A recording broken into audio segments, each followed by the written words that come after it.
The gold digger I inadvertently exposed turned out to be a celebrity. Lin Xiao thought only stocks could be bought at rock bottom. He never expected the same applied to marriage. Following the motto buy low, earn big. He married a down and out actress, planning to sell high when her value bounced back. But unexpectedly, the actress refused to leave. Chapter 1, Casually Exposing a Celebrity. Pengzi, how is the A-shares market looking after the holidays? Still a good time to enter? For sure. We're at rock bottom now. The policies are better than ever after the holidays. You could enter the market blindfolded and still make a profit. Zhang Peng paused, then asked, wait, are you thinking of throwing in that whole 50,000 you just got? Lin Xiao's eyes were firm. Yeah. All in.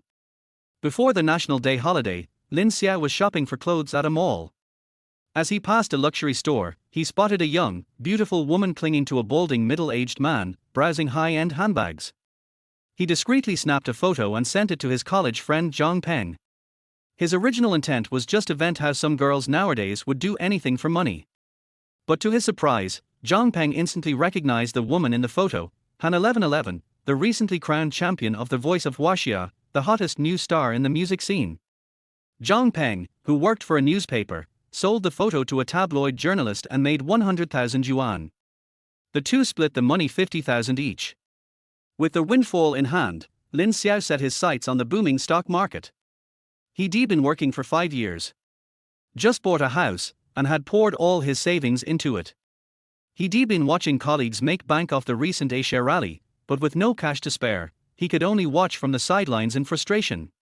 Now, with this 50k of dirty money in his account, he wasn't about to miss out on the ride. Zhang Peng chuckled and sighed. Man, you're on a lucky streak. A-shares were in a slump for years, and you didn't invest a dime. But you bought your house right at the bottom of the market. Now the stock market is finally coming back, and boom, fate drops a load of cash on you to invest. He added, half-jokingly, your life is going smooth as silk. Promotion at work, bought a house young, and now even the boss wants to set you up with her daughter. You're a certified winner, bro. Zhang Peng and Lin Xiao had been best friends and roommates in college. Lin Xiao came from the countryside. Zhang Peng was a city kid. Growing up, Zhang always felt a little superior. Better food, better clothes, better everything. The only area Lin Xiao beat him was in looks. Zhang Peng used to feel pity for Lin Xiao, thinking his future was bleak and predictable. But just 5 years later, everything had changed.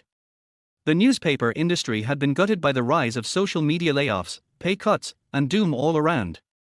Meanwhile, Lin Xiao had caught the eye of a powerful mentor at his government job, was consistently rated top performer, and had bought his first home at just 27.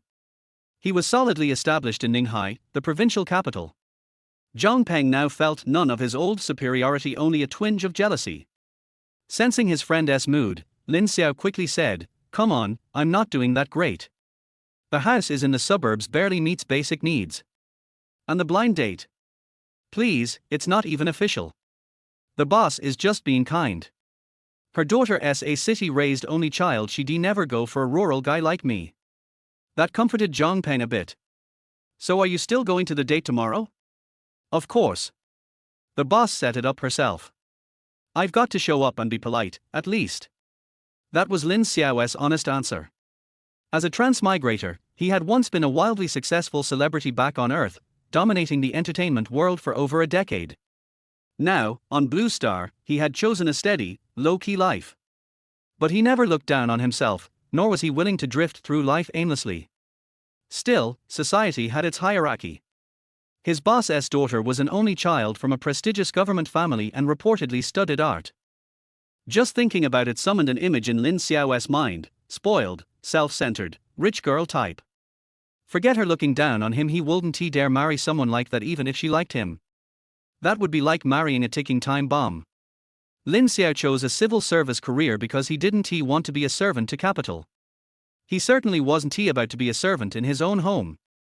So, while he appreciated his boss's support, he had no real intention of going through with it. He also understood that his boss, Liu Liyun, had her own motives. She was the top official at his workplace, a capable, no-nonsense woman with a reputation for efficiency. Her husband was a powerful bureau-level official, and their family had high status. Logically, families like that were expected to find equal matches for their children. But in reality, political families operated differently than business ones. Business families valued alliances, resources, and risk mitigation. Political families didn't worry about risk, they valued stability and loyalty. If the child wasn't in the system, the family would often prefer a grounded, trustworthy new member. Not someone from another elite family that might shift loyalties. So, someone like Lin Xiao, humble background, clean record, hard-working, and good-looking, was the perfect candidate in their eyes. Liu Lian had spotted a rare gem under her own command. How could she not act? Lin Xiao understood her thinking and didn't blame her. Many people would kill for such a shortcut. He didn't judge them, but he wasn't going to be one of them. In his past life, he had tasted all the glamour and excess. This life, he just wanted peace. He had no interest in being a phoenix man climbing into a wealthy family. So, tomorrow, he'd go to the blind date, smile, and leave. The next day was National Day. Lin Xiao tidied himself up, grabbed a fruit basket, and headed to Jilly Garden, a rundown old complex in the city center where Liu Lian lived. He found Building 6, Unit 201. He knocked. A moment later, the door opened. He had already braced himself to greet Director Liu, but instead was met by a stunningly beautiful girl, looking as fresh and graceful as a lotus rising from clear water, so gorgeous she seemed completely out of place in the worn-down stairwell. Lin Xiao was briefly dazed. Back in his past life, he'd seen every kind of beauty in showbiz, so this shouldn't have rattled him. But after 10 years in this new body, living a simple life, beautiful women had only existed in his daydreams. No wonder his composure cracked. "Excuse me, is this Director Liu Lian's home?" he asked, steadying himself. Before the girl could answer, a strange sense of familiarity hit him. He stared, thinking hard. And then, shock. Realization. Eyes wide. Wait a second, isn't this the Han 1111 I secretly photographed? The one who got cancelled because of me. Chapter 2, Can You Marry Me? Lin Xiao was dumbfounded. The trending topic Han 1111 suspected of being a sugar baby was still hanging high on the hot search list, sticking out awkwardly among the surge of discussions about the booming share market. Correspondingly, her public image had plummeted along with the K-line chart of the market's past lows straight into the abyss. And the spark that ignited it all. That casual photo Lin Xiao had snapped. A beautiful celebrity, an older man, a luxury boutique, every element was there. There was no room for explanation. One hammer blow from the netizens sent Han 1111 tumbling from the heavens to the depths of hell. It had already been 2 days since the scandal broke, and neither she nor her agency had issued a single statement.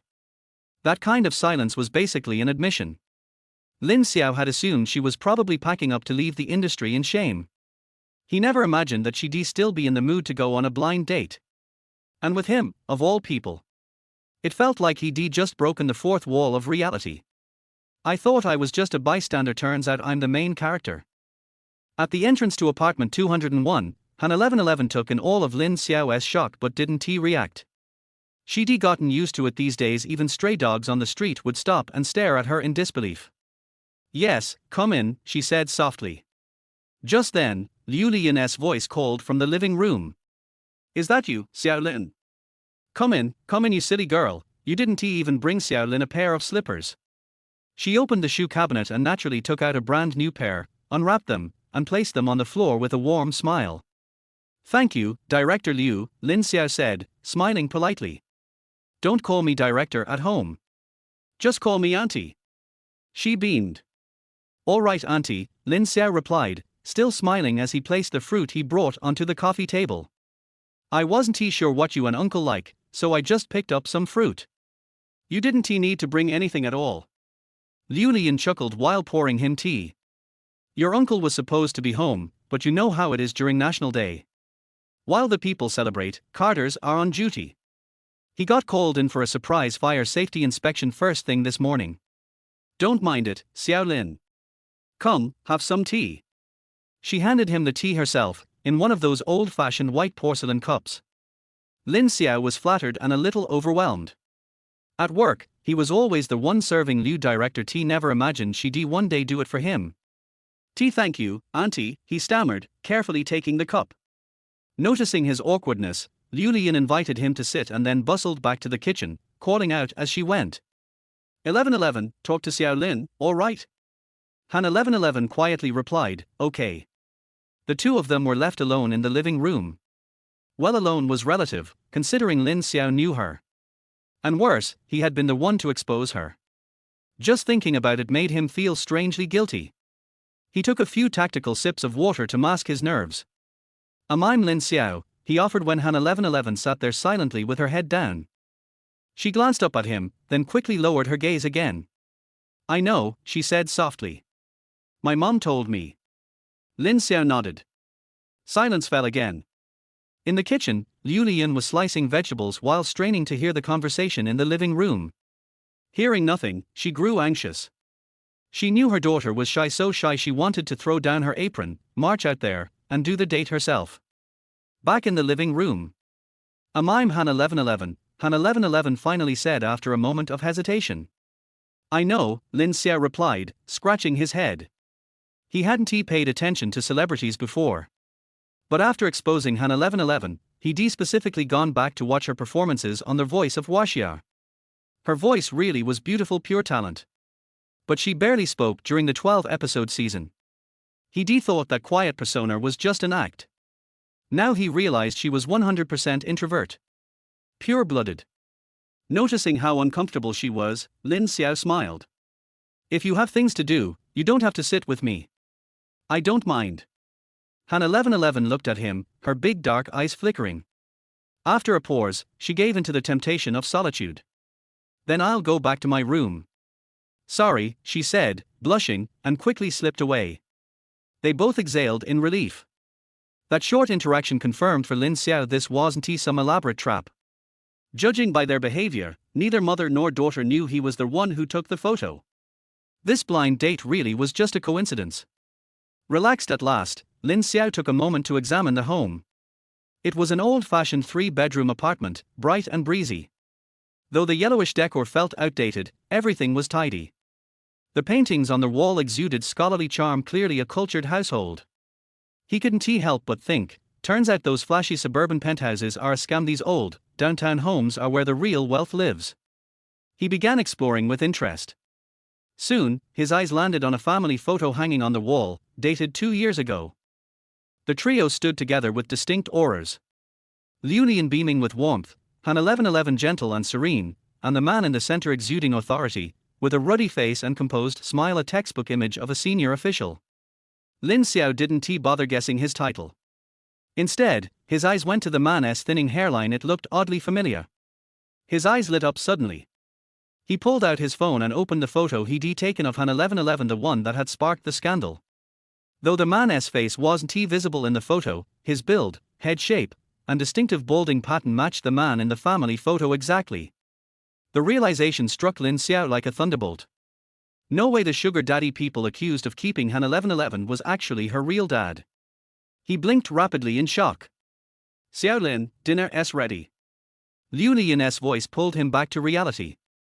He quickly nodded, flustered. She didn't think anything of it and went to call Han 1111 out of her room.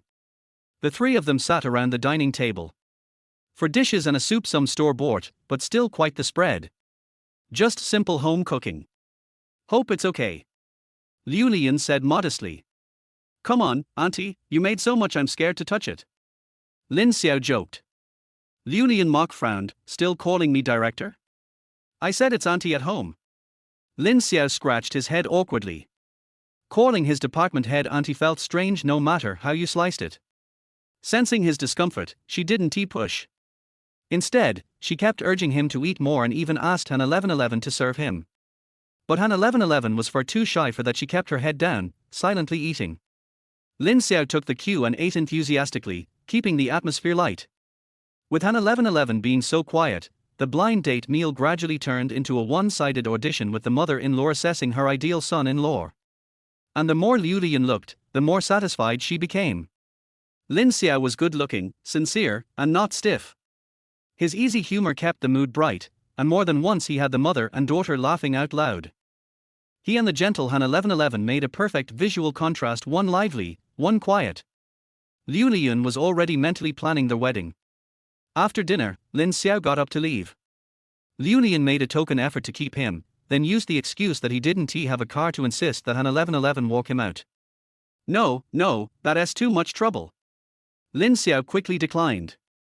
But Liu Lian was firm and made the final call.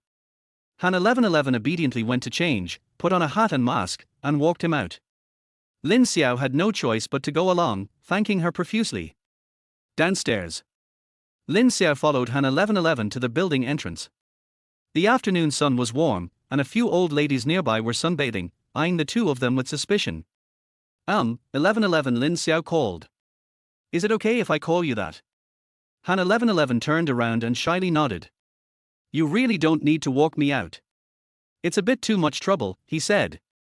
Han 1111 didn't respond, her lips moved, but no words came out. Lin Xiao waited a moment. When she still didn't speak, he nodded and turned to leave. But just then, a soft voice came from behind. See, can you marry me? Chapter 3, Stock Market Chasing Highs, Female Celebrities Buying Lows. Lin Xiao couldn't believe his ears. Did I hear it right just now? She asked me if I could marry her? This joke is too big. What did you say? He turned around, his face full of disbelief. Han 1111 was so embarrassed that she couldn't even raise her head. It was obvious that she had mustered up the courage to ask this question, but now she didn't have the extra courage to ask a second question. Lin Xiao could only confirm it himself. You just asked me if I can marry you. Han 1111's eyes were evasive, her cheeks were flushed, and she pursed her lips in extreme shyness. After a long while, she nodded and replied in a voice as soft as a mosquito, yes. Lin Xiao was going crazy. Today's meal lasted a total of 2 hours. The shock I received was really too great. It was like one crisis after another. At first, he was surprised to find that his blind date was the female celebrity whose scandal had just been exposed. Then I found out that Han 1111's so-called negative information was actually a misunderstanding. Now, the person involved in the scandal is standing in front of him openly, promising to marry him. Lin Xiao felt that his brain cells were not enough. Even so, he still forced himself to remain rational. Seeing that Han 1111 seemed to have some difficulties, he said, it's not convenient here. Let's find a place to talk. If he doesn't figure this out today, he might not be able to sleep.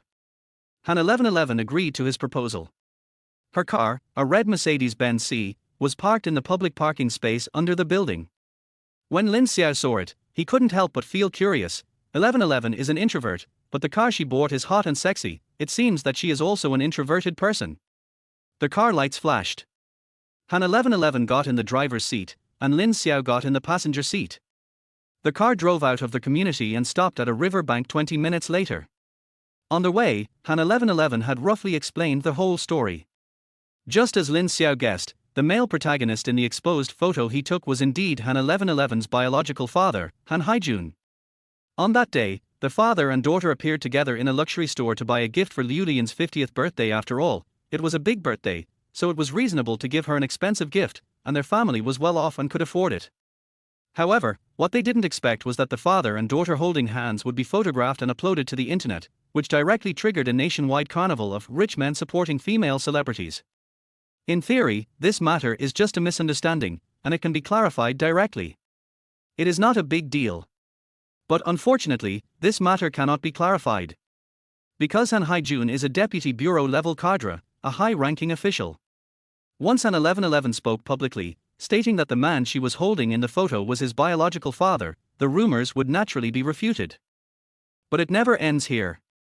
The omnipotent netizens will soon dig up all of Han Haijun's resume and expose it all online. This kind of thing has happened many times in recent years.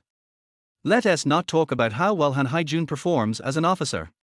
Even if he is a good official who is honest and upright, how can a good person stand being exposed? With the exposure of the photos, it no longer matters what kind of cadre Han Haijun is. When he appears in a luxury store with his daughter on a weekday, his innocence is at stake even if he spent his own salary to buy the bag. On one side is the daughter's unsupported career in the entertainment industry, and on the other side is the official career that her father has been building for many years. It is clear at a glance which is more important. As a result, the person involved in the scandal, that could be easily clarified by any discerning person, did not respond after 2 days, allowing netizens to throw dirty water on him. This was a sudden misfortune for Han 1111. And the source of this misfortune happened to be the blind date chosen for her by her mother, which closed the loop. After telling the truth, the Mercedes-Benz just happened to stop by the river bank. The atmosphere in the carriage became increasingly depressing. What does this have to do with your sudden proposal of marriage? Lin Xiao broke the silence and asked. Han 1111's face was filled with embarrassment, but she still said, I told my agent that I couldn't clarify the matter, and then she said that unless I found someone to marry and posted my marriage certificate to refute the rumors of being kept, otherwise, I would have no choice but to quit.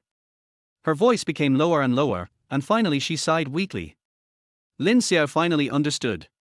As a top star in his previous life, he did not think that what Han 1111's agent said was nonsense, but he truly approved of this plan. Getting married is a reverse clarification.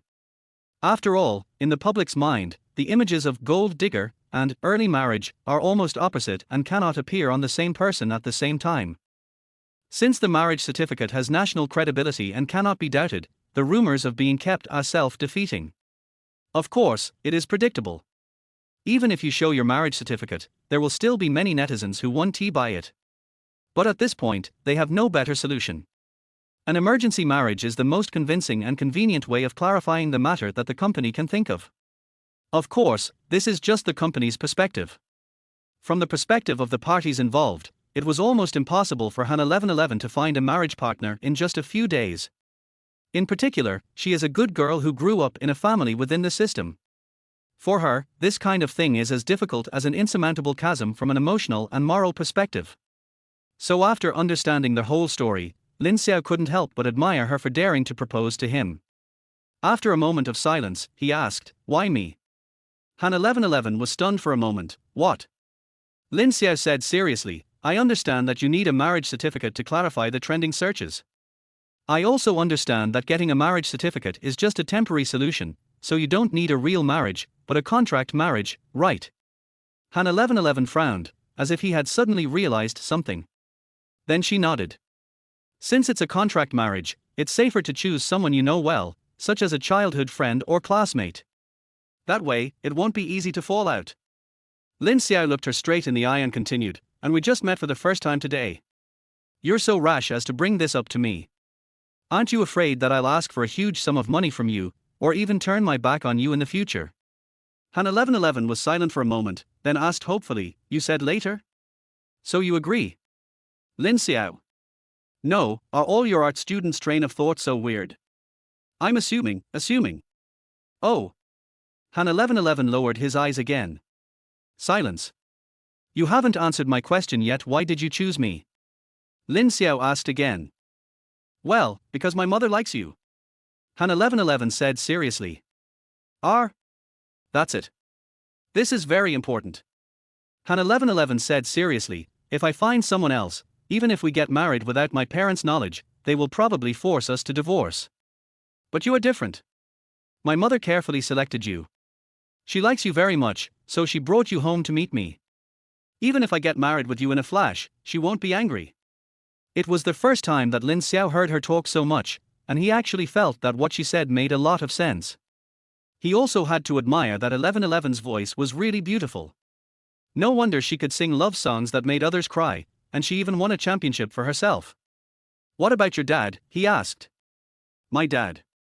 Han 1111 smiled slyly, he listens to my mom. Lin Xiao was speechless. This wave is indeed a closed loop. Seeing that he stopped talking, Han 1111 guessed that he was convinced. After hesitating for a moment, she mustered up the courage and asked again with anticipation, so, can you marry me? She asked seriously. Lin Xiao felt from the bottom of his heart that this matter was very unreliable, especially since he was the mastermind behind the entire scandal. If he continued to get involved in this matter, the hidden dangers in the future would be too great. But at this moment, looking at Han 1111's dark eyes, he thought that it was he who caused her to fall into trouble. His conscience felt a little bit painful, and he couldn't say no at all. Then, involuntarily and as if possessed by some mysterious force, he nodded. Okay, he said. My mind turned and I thought to myself, others are buying stocks at high prices, but I am buying at the bottom and marrying a female celebrity.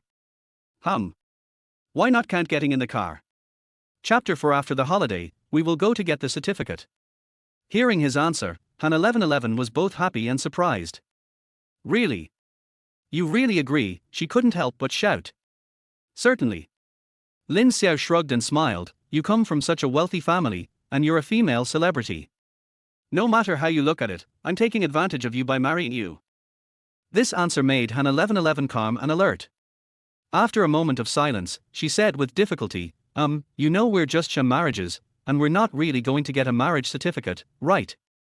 Lin Xiao looked confused. Not getting a marriage certificate? Didn't you say that you came to me just to get the marriage certificate? Han 1111 was anxious. We have to get the certificate, but we don't really have to get the certificate. I mean, just get the certificate, but not really get married. Seeing her so flustered, Lin Xiao laughed as if he had succeeded in his evil humor and stopped teasing her. A real marriage certificate, but a fake one, right? He said. Yes. Han 1111 breathed a sigh of relief. Then I won't lose out. Marrying a famous star will give me a lot of face. Lin Xiao laughed. Han 1111's tense nerves finally relaxed when she saw that he had no intention of making the fake play real or asking for too much. To be honest, she was very nervous about the rash proposal of marriage just now. On the one hand, her personality, upbringing and the education she received since childhood do not support her proposing marriage to someone she just met for the first time. On the other hand, I am really afraid of being bitten back. If she met a scoundrel who used this matter to threaten her and extort a large sum of money, she would have no choice but to swallow the loss. Now that her reputation has been ruined, she can no longer withstand any negative public opinion. Fortunately, the expected bad situations did not happen. Lin Xiao looked very serious and did not seem like the kind of person who would reveal negative information behind others' backs. Silence. Lin Xiao said sternly, I can agree to help you with this, but the earliest we can get the marriage certificate is after National Day. So, think carefully these few days about whether you want to take such a risky move. After all, the so-called contract marriage is actually a fraud to deceive netizens. If it gets exposed one day, it will be an even more serious blow to your career. Lin Xiao said this purely out of experience. After all, he had been in the entertainment industry for more than 10 years in his previous life, and had seen too many cases of people's image collapsing, and even he himself had collapsed several times. The outcome would be terrible. So, I still advise you to think it over carefully. If you are sure to do this, then after the holiday, we will go to get the certificate. Lin Xiao said seriously and calmly. Seeing his serious expression, Han 1111 took his words to heart and nodded seriously. I understand. I'll think it over carefully. Thank you. You're welcome. The two smiled at each other, and the tense atmosphere disappeared. Han 1111 sent Lin Xiao home and then left. Looking at the figure behind the red Mercedes-Benz with its taillights on, Lin Xiao breathed a sigh of relief, feeling that everything that happened today was too unreal. I thought I was just going to the leader's house for a blind date and a formality. I didn't expect that when I came back, I would get married, and the person I was going to marry was a big star. This is what happened. Lin Xiao could only sigh, it's fate. I packed my luggage in the afternoon and rushed to their high-speed rail station at 5 o'clock. Lin Xiao didn't have any expectations for today's blind date, so he bought a ticket for the afternoon and went back to his hometown to celebrate National Day. His hometown is Anyang County, a small county under the jurisdiction of Azhou, a prefecture-level city adjacent to Ninghai City. It is less than 100 kilometers away from Ninghai and only takes about 20 minutes by high-speed rail. Because the distance is short and there are many trains, it is easy to buy tickets even during the National Day. I got on the high-speed train at 5:30 and got off before 6 o'clock. Lin Xiao took another taxi home. When he got home, the sun had not yet set, so he just made it in time for dinner. Although Lin Xiao village belongs to the county seat, it is actually located at the outermost edge, so everyone still considers themselves as rural people. Every household in the village still lives in self-built houses and has fields. Many older people still retain the traditional lifestyle of farming for a living. The younger ones choose to go out to work or work as workers in nearby factories. The income is much higher than farming, and it is also easier and more stable. Like Lin Xiao's father, Lin Peng, he has been working outside since he was a child, and supporting their small family with the money he earned from his labor. When my mother Zhu Shuping was young, she worked on the farm and took care of the children at home. Later, many factories opened in the surrounding area. Like most women of working age in the county, she was recruited to work in the factories. She could earn more than 2,000 yuan a month, and now her salary has increased to more than 3,000 yuan. Zhu Xiuping is very content with this. With the couple's hard work, their family's life gradually improved. The two of them were unwilling to be lonely, so when Lin Xiao was 10 years old, they gave birth to a second child, his younger brother Lin Yu, who is now a sophomore in the county's #1 middle school with average grades. Of course, these were all things that happened before Lin Xiao traveled into this body. He is just an inheritor of memory and has no personal experience. So, after knowing that he had a younger brother who was 10 years younger than him and that every family had at least 2 children, he couldn't help but ask himself, who is really worried about this country's fertility rate? My parents and younger brother were waiting at the door early in the morning. Seeing him get off the car, the three of them hurried over to greet him, all with satisfied smiles on their faces. Isn't the high-speed train at 5:30? Why did you get home so late? I already prepared dinner. Zhu Xiuping complained, but her face was full of wrinkles from smiling. She took the backpack from her eldest son very naturally and threw it directly into the hands of her youngest son Lin Yu without looking back. Lin Yu was not polite either, he unzipped his pants and started rummaging through them. After taking out the tablet computer, an excited smile finally appeared on his young face, as if he had seen his biological father. The family of four went to the kitchen at the back of the main house. The dinner was extremely sumptuous. A large round table was filled to the brim, and even turtle soup was served. Lin Xiao was at a loss for words when he saw this. Mom, is this National Day or Chinese New Year? This is too exaggerated. Zhu Xiuping smiled and said, who cares what festival it is? As long as our family is reunited, that's all that matters. Look at you, you've lost weight. Is it because you've been working overtime? You need to eat more. As he spoke, he had already served him a full bowl of chicken soup with a layer of yellow oil on the surface. Lin Xiao started to feel nauseous. In order not to disappoint my mother, I gritted my teeth and drank it in one gulp. Zhu Xiuping was very satisfied and was about to get a second bowl, but was stopped by Lin Xiao. Eat some food first, there are so many dishes. Zhu Xiuping thought it made sense, so she stopped forcing him and started to pick up food for him diligently. Dad Lin Xiaoping was watching this scene from the main seat, his dark face full of smiles, and the beer in the glass seemed to taste even better. It's rare for a family of four to get together, so naturally they have a lot to talk about.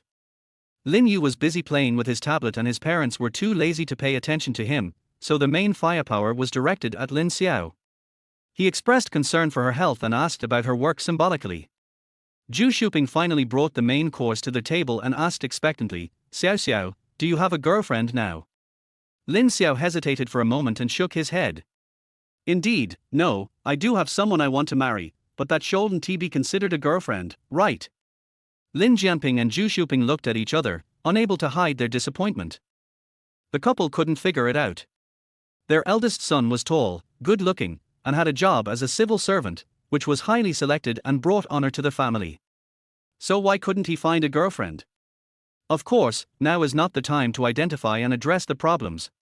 After all, Lin Xiao is only 27, and there are many unmarried people of this age in the village, but it is indeed time to get anxious.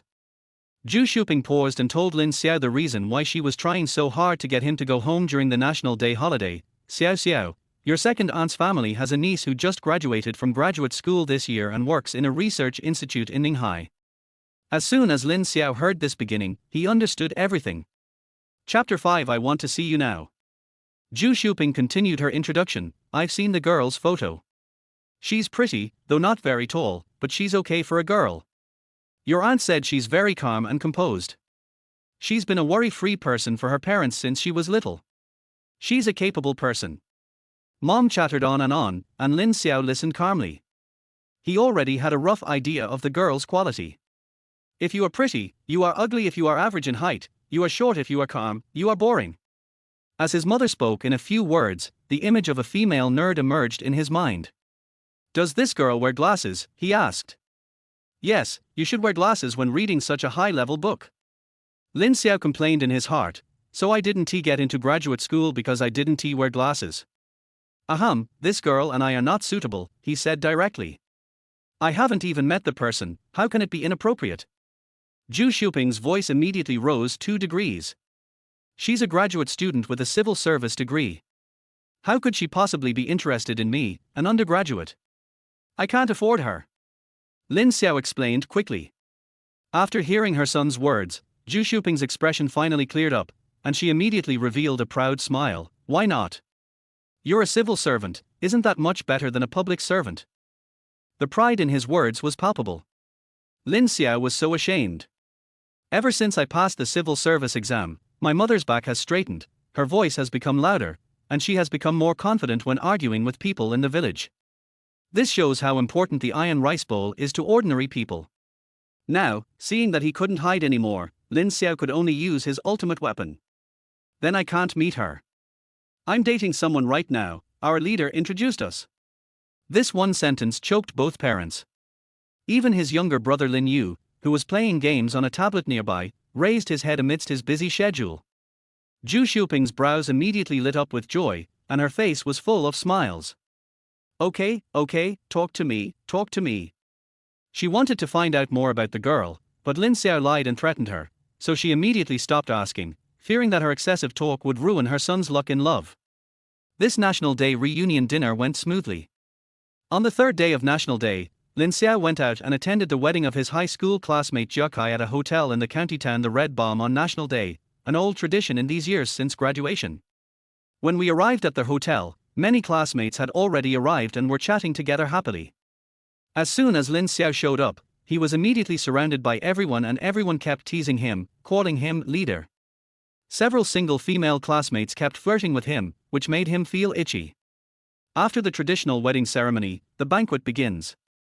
It was a rare occasion for the classmates to get together, so naturally they talked about interesting things that happened in high school.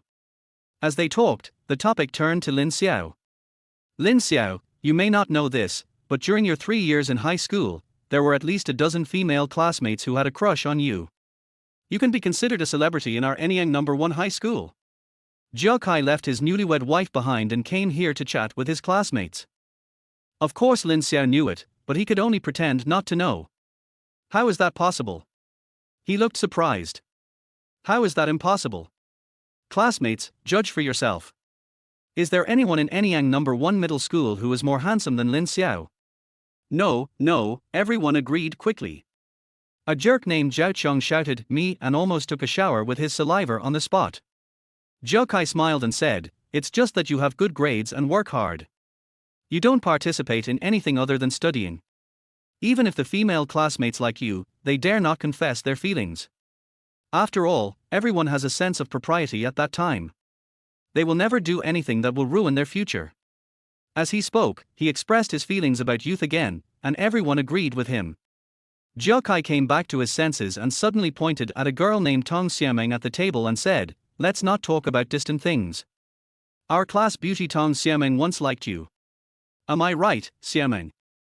As soon as these words were spoken, there was a burst of "oh" at the table, and everyone was watching the fun without thinking it was a big deal. Tong Xiameng was an introvert in high school, but after experiencing college and society, he has become an extrovert. She wasn't upset when her teenage secrets were revealed, but instead said frankly, I liked him before, so what? Is it illegal to have a crush on a boy during adolescence? This free and easy attitude ignited the students' enthusiasm for eating melons. Everyone followed the topic and started to act as matchmakers. Gossip girl Li Shuang slammed the table and said, you didn't confess in high school, but it's not too late now. Xiao Meng is still single, and Lin Xiao seems to be single too.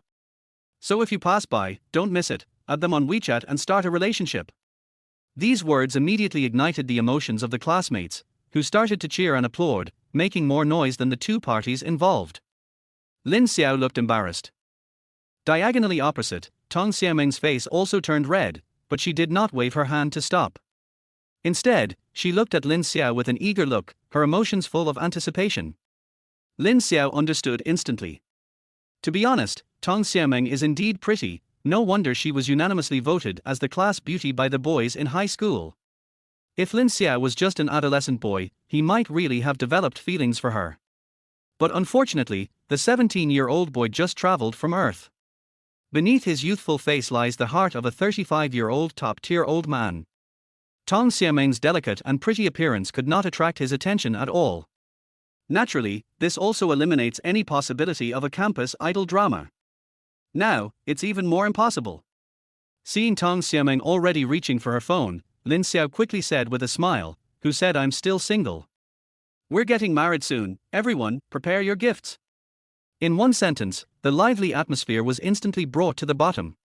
The anticipation that had sparked in Tang Xiameng's eyes disappeared in an instant, and her face looked extremely embarrassed.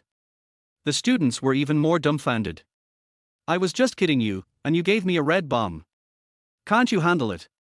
This little incident did not affect the students' enthusiasm for the reunion at all. After the banquet, several boys went to KTV to have another party, and Lin Xiao was forcibly taken there. The group of people partied until around 9 in the evening before going home. Lin Xiao also drank a little too much and felt dizzy on their way home. "I took a shower and went to bed when my phone turned on and a WeChat message came in. As I glanced over, I vaguely saw an unfamiliar nickname. He woke up instantly. When I picked up the phone, I saw that the new unread message was from 1111 BU 1111, its owner was Han 1111. The two of them added each other on WeChat at the dinner table on the day of the blind date. At that time, Liu Liyun was in charge, and Han 1111 obediently gave the QR code, so Lin Xiao naturally had to give him face. However, at that time, he had not expected that Han 1111 would propose marriage later, and still simply thought it was just a formality. So after adding WeChat, he didn't change the note because he didn't think we would chat in the future. He didn't expect that Han 1111 would contact him so soon. I quickly opened WeChat. "Are you back? I've decided to marry you." Lin Xiao raised his eyebrows. If it weren't for what they said last time on the riverbank, just based on Han 1111's words, Lin Xiao would have doubted whether this girl really liked him. After hesitating for a moment, he tapped the screen to reply. "Okay, I'll be back on the 7th. Send." Lin Xiao was indeed sleepy and was about to fall asleep, but the other party had already responded. He only took a glance, and his pupils instantly dilated and all sleepiness disappeared. Han 1111's reply was, "But I want to see you right now." Chapter 6 Prenuptial Agreement. Lin Xiao couldn't believe his eyes. "I want to see you right now" doesn't seem to be ambiguous no matter how you look at it. He even suspected that Han 1111 had made a typo and would withdraw it after she found out. But after waiting for 2 minutes, the message was still lying there quietly and did not disappear. Lin Xiao's eyes widened even further. What's going on? He couldn't figure it out. I have to check the calendar to see what day it is today. How come my high school beauty confessed her love to me at noon, and now I'm getting a call from my blind date this evening? Could it be that the dog poop I stepped on today was heart-shaped? After sitting there for a while, Lin Xiao sat up and returned to his senses full of energy. "Lin, why?" The top of the screen will then show that the other party is typing. The message came quickly. "Han, because I have to date you so my mom won't get suspicious." Lin Xiao frowned. "Lin, date?" "Han, yes, we're going to get our marriage certificate after the holidays. If we don't meet a few times during the holidays, how can we make our flash marriage look more reasonable?" "Lin, after a flash marriage, do we still need to consider the legitimacy?" "Han, of course. At least we have to act like we're in love at first sight, otherwise my parents won't believe it." Forest. Lin Xiao read these words several times and finally understood them. Han 1111's meaning is actually very simple, that is, you have to do the whole act. After understanding this, he also understood the purpose of her WeChat message. So, when she said she wanted to see me, she didn't mean she missed me, but she wanted to see me literally. "You're thinking too much. This is what happened. But why do I still feel a little lost?" "Lin, then why don't you just find an excuse to sneak out? Will your parents still be able to go on a date with you?" Han 1111 sent a few crying emojis. "Lin, what's wrong? Am I wrong? Han, I've become a street rat now. How dare I go out casually? Crying. Lin Xiao slapped his forehead. "I forgot that this girl still has a collapsed house." "Lin, then why don't you look for classmates and friends?" "Han, they are all traveling, and I can't always look for them." Forest. Lin Xiao's mother tongue now is speechless. He agreed to do a good deed out of pity, but why is this girl kind of relying on him? But think about it. Han 1111 originally had a bright future, but his downfall today was caused by that photo he casually took. Although Lin Xiao believes that everything is fate and will not feel too guilty about it, the cause and effect are there after all, and he has to admit it. What's more, considering his experiences of being urged to get married by his parents and having his female classmates confess their love to him in recent days, he suddenly realized that for a 27-year-old single grassroots civil servant like himself, a marriage certificate seemed to be the only way to keep his ears clean. At least he was able to easily rebuff his mother and female classmates with this excuse, which was much more effective than excuses like busy with career, not having enough fun, and not wanting to get married yet. So, rather than saying that he was helping Han 1111, it would be better to say that they were mutually beneficial and complemented each other. After hesitating for a moment, he replied, "See you tomorrow." That night, Lin Xiao bought a ticket back to Ninghai. The next morning, he told his parents that he wanted to go back. Zhu Xiuping got angry when she heard that. He quickly added that he was going on a date with his boss's daughter, and his mother immediately smiled and said, "Then hurry up, hurry up. I wish I could just chase him away with a broom." Lin Xiao sighed again. It turned out that the leader was indeed powerful. He took a high-speed train ticket in the morning and arrived in Ninghai at 11 o'clock. After getting off the car, he wanted to make a voice call to Han 1111, but thinking that she was a single person and would probably have a fear of answering the phone, he patiently sent her a WeChat message. "Lin, I'm in Ninghai now, I can come out anytime." The other party replied immediately. "Han, then, I'll come find you now." Lin, "Yes." Then he asked, "Then why are we meeting?" "To eat." "You can't go out, right?" This time, the other party was silent for a long time, and only sent the message again after Lin Xiao got on the subway. "Han, how about going to your house?" Lin Xiao's eyes lit up. The plot development doesn't seem right. It feels like a feature film. "Lin, go to my house." "Are you sure?" "Han, if it's inconvenient, forget it, awkward." "Lin, it's not inconvenient, it just feels a bit sudden." "Han, I really don't feel like showing up in public right now. Why don't you just come to my house?" Lin Xiao frowned. "Lin, then come to my house." He immediately sent a location message, and Han 1111 didn't say anything else, but replied with a cute, "okay" emoticon. Lin Xiao burst out laughing and didn't reply. It takes 20 minutes to get home. He quickly cleaned up the house. Fortunately, he was usually a clean person, so it wasn't too much trouble and the house was tidy and new. I wanted to ask how long it would take for Han 1111 to arrive, but then I thought that asking this would make it seem like I was anxious to see her, so I put the phone down again. Seeing that it was already 11:30, he figured he would have to eat lunch at home, so he quickly went to the kitchen. Although I didn't stay for a few days during this trip back home, I did bring back a lot of things. If he didn't have a car, my mother would have picked all the vegetables from the garden to fill the trunk for him. Lin Xiao picked a few things and started busying himself in the kitchen. He is not a very good cook and the food he makes is just barely edible. It's just that practice makes perfect. The meat and vegetable dishes were ready, the rice was cooked, and there was a knock on the door. Lin Xiao opened the door. The person standing at the door was indeed Han 1111. She was wrapped tightly and wore a sun hat, sunglasses and a mask, as if she was afraid that others would not recognize her as a star. "Come in." Lin Xiao resisted the urge to laugh at her and spoke in a normal tone. Han 1111 said apologetically, "I'm so sorry to bother you." Lin Xiao smiled and said, "Don't bother me. I'm also tired of staying at home. I can relax here. Here, slippers." He put a pair of unopened new slippers on the ground.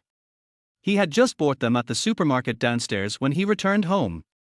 Han 1111 thanked him again and again, his tone full of politeness and unfamiliarity. Although Lin Xiao felt awkward, he didn't care. "Have you cooked?" Han 1111's eyes lit up when he smelled the fragrance of the food. "Yes, let's eat together." "No, no." Han 1111 waved his hands quickly. "Really? I made it for two." "Oh, then I'll just eat a little bit." Lin Xiao pursed his lips. This big star is so useless that his saliva is almost flowing out. I resisted the urge to tease her, took her to the bathroom to wash her hands, and motioned for her to sit down. Han 1111 didn't rush to eat, but took out something from her bag. "Well, before we eat, I want you to see this." Lin Xiao took it suspiciously, glanced at it, and his expression paused. Divorce agreement. Chapter 7 Getting a certificate. I'm dazzled. It's not a divorce agreement, it's a prenuptial agreement. This He hesitated and looked at the woman opposite with an inquiring look. Even though the restaurant faces north and the light is not very clear, it still makes her skin look fair, delicate, and her eyes look pure and innocent. Like a little deer that accidentally entered the human world. Han 1111's eyes became more and more uneasy. I thought about it, since it's a fake marriage, it's better to clarify some things in advance. Lin Xiao laughed, so that's why you made a prenuptial agreement. Han 1111 nodded awkwardly, the company prepared it for me. Are you angry? Lin Xiao chuckled, what if I'm angry? Han 1111 had just picked up the chopsticks, but when she heard him say that, she quickly put them down. Then I won't eat. Lin Xiao was really touched by her cuteness and couldn't help but burst out laughing.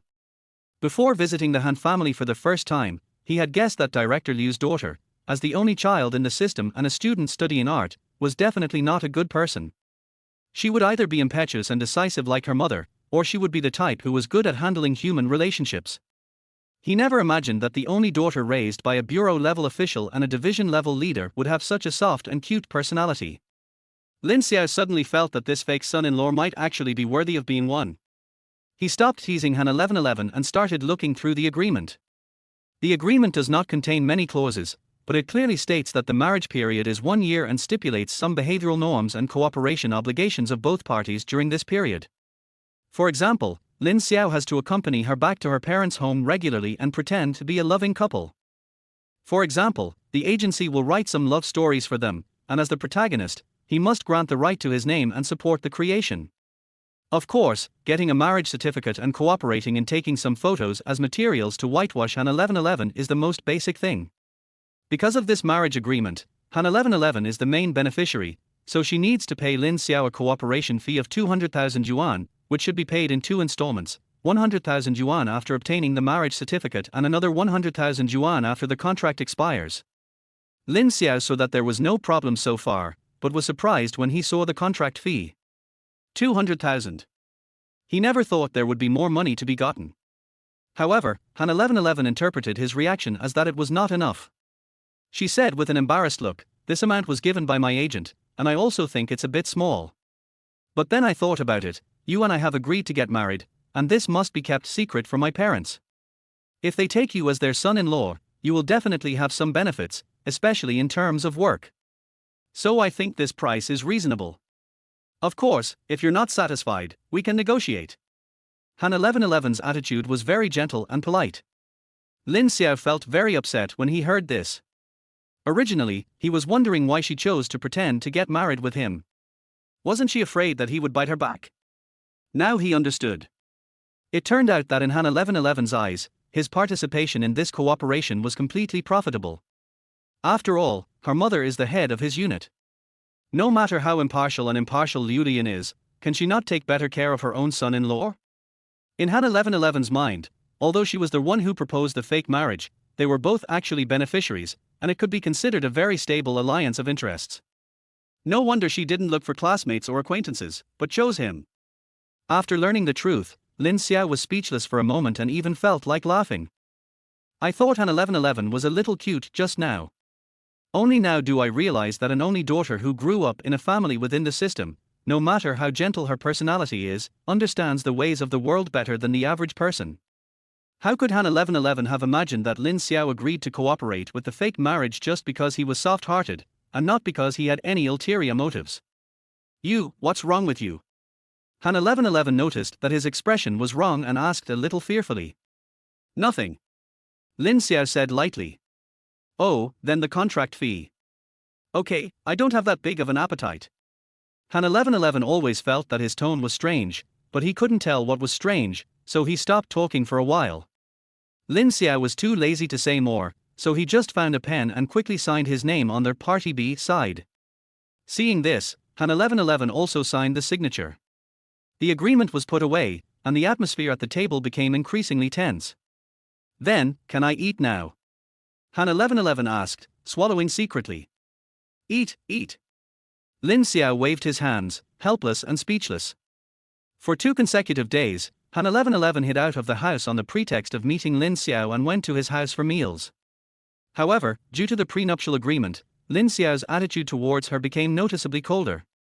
Every time they are at home for 2 or 3 hours, they don't say more than 10 sentences. Most of the time, Lin Xiao either went out to buy groceries or take out the trash, or stayed in his room reading or playing games. Except for occasionally inviting Han 1111 to drink water and eat fruit, he completely ignored her.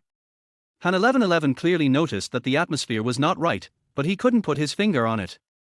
In addition, she was introverted and didn't like to talk, so she felt like a fish in water staying alone in the living room, so she didn't think of anything else. Soon, the National Day holiday is over. Early in the morning on the 8th, Lin Xiao called the office director and asked for half a day off.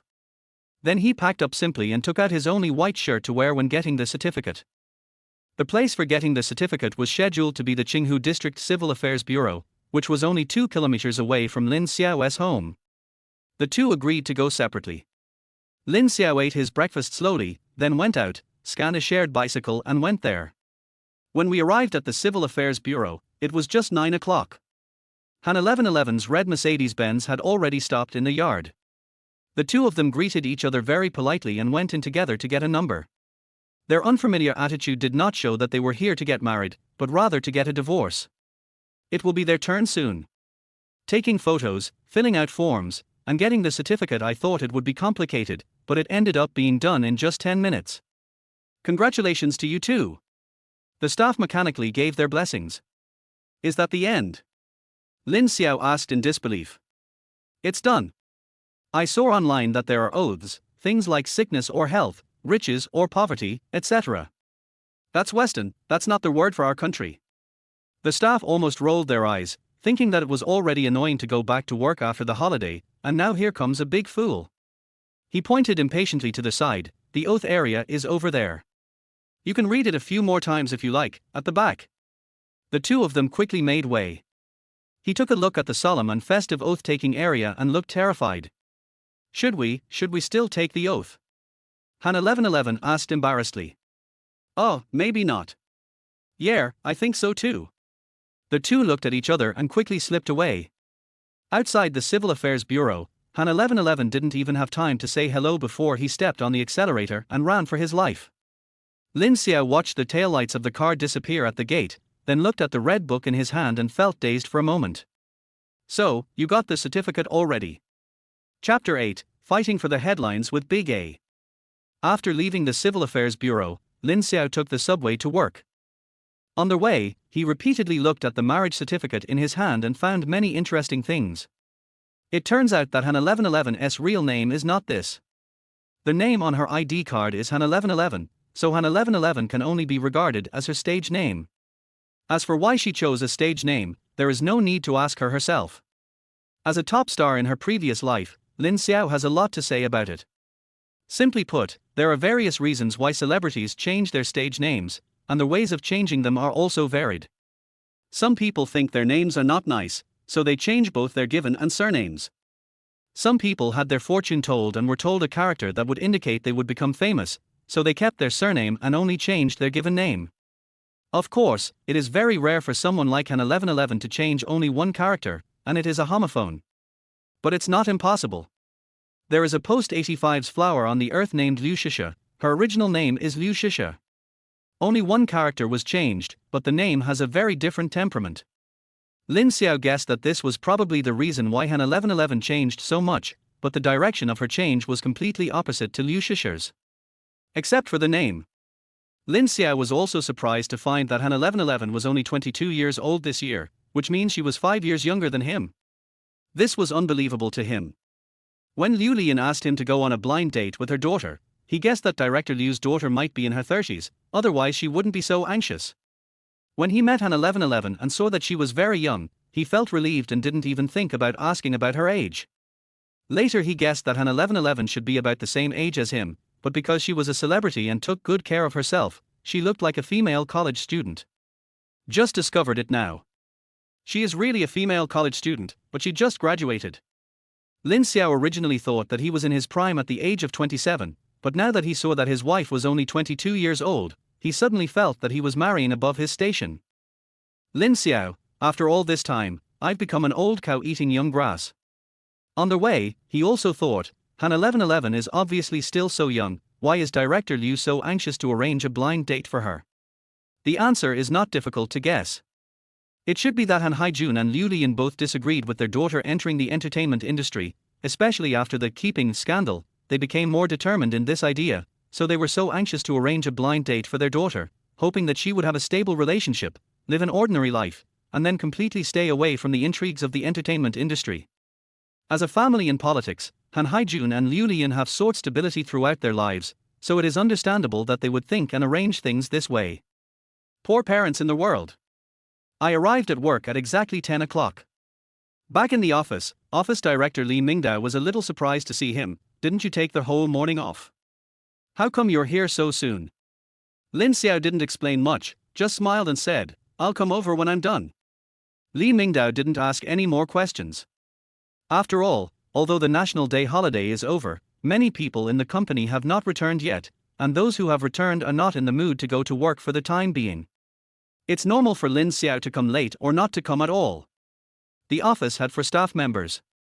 Besides Li Mingdao and Lin Xiao, there was a 58-year-old veteran cadre and an elderly mother who was expecting her third child. The veteran cadre was due to retire in 2 years and was rarely seen. The elderly mother was even more vulnerable, having returned home after 6 months to protect her pregnancy. Li Mingdao couldn't rely on them, and even less so on himself. At the age of 52, he knew that there was no hope for him to be promoted to deputy director, and he had already been lying down. So Lin Xiao became the only strong laborer in the office, and Li Mingdao spoiled him. Wipe off the light layer of dust on your desk. Lin Xiao dealt with the unfinished work before the holiday, and it was already past 11 o'clock, waiting for lunch. Lin Xiao suddenly remembered that he was planning to trade stocks before the holiday. He quickly opened the financial management software and looked at the market, and found that his shares opened high again, just as Zhang Peng expected. He felt relieved now. He spent all the 50,000 yuan of ill-gotten gains on real estate and liquor. On the same day, I bought the dip and married a celebrity whose scandals were exposed, then bought 50,000 shares at a higher price. This can be considered risk hedging.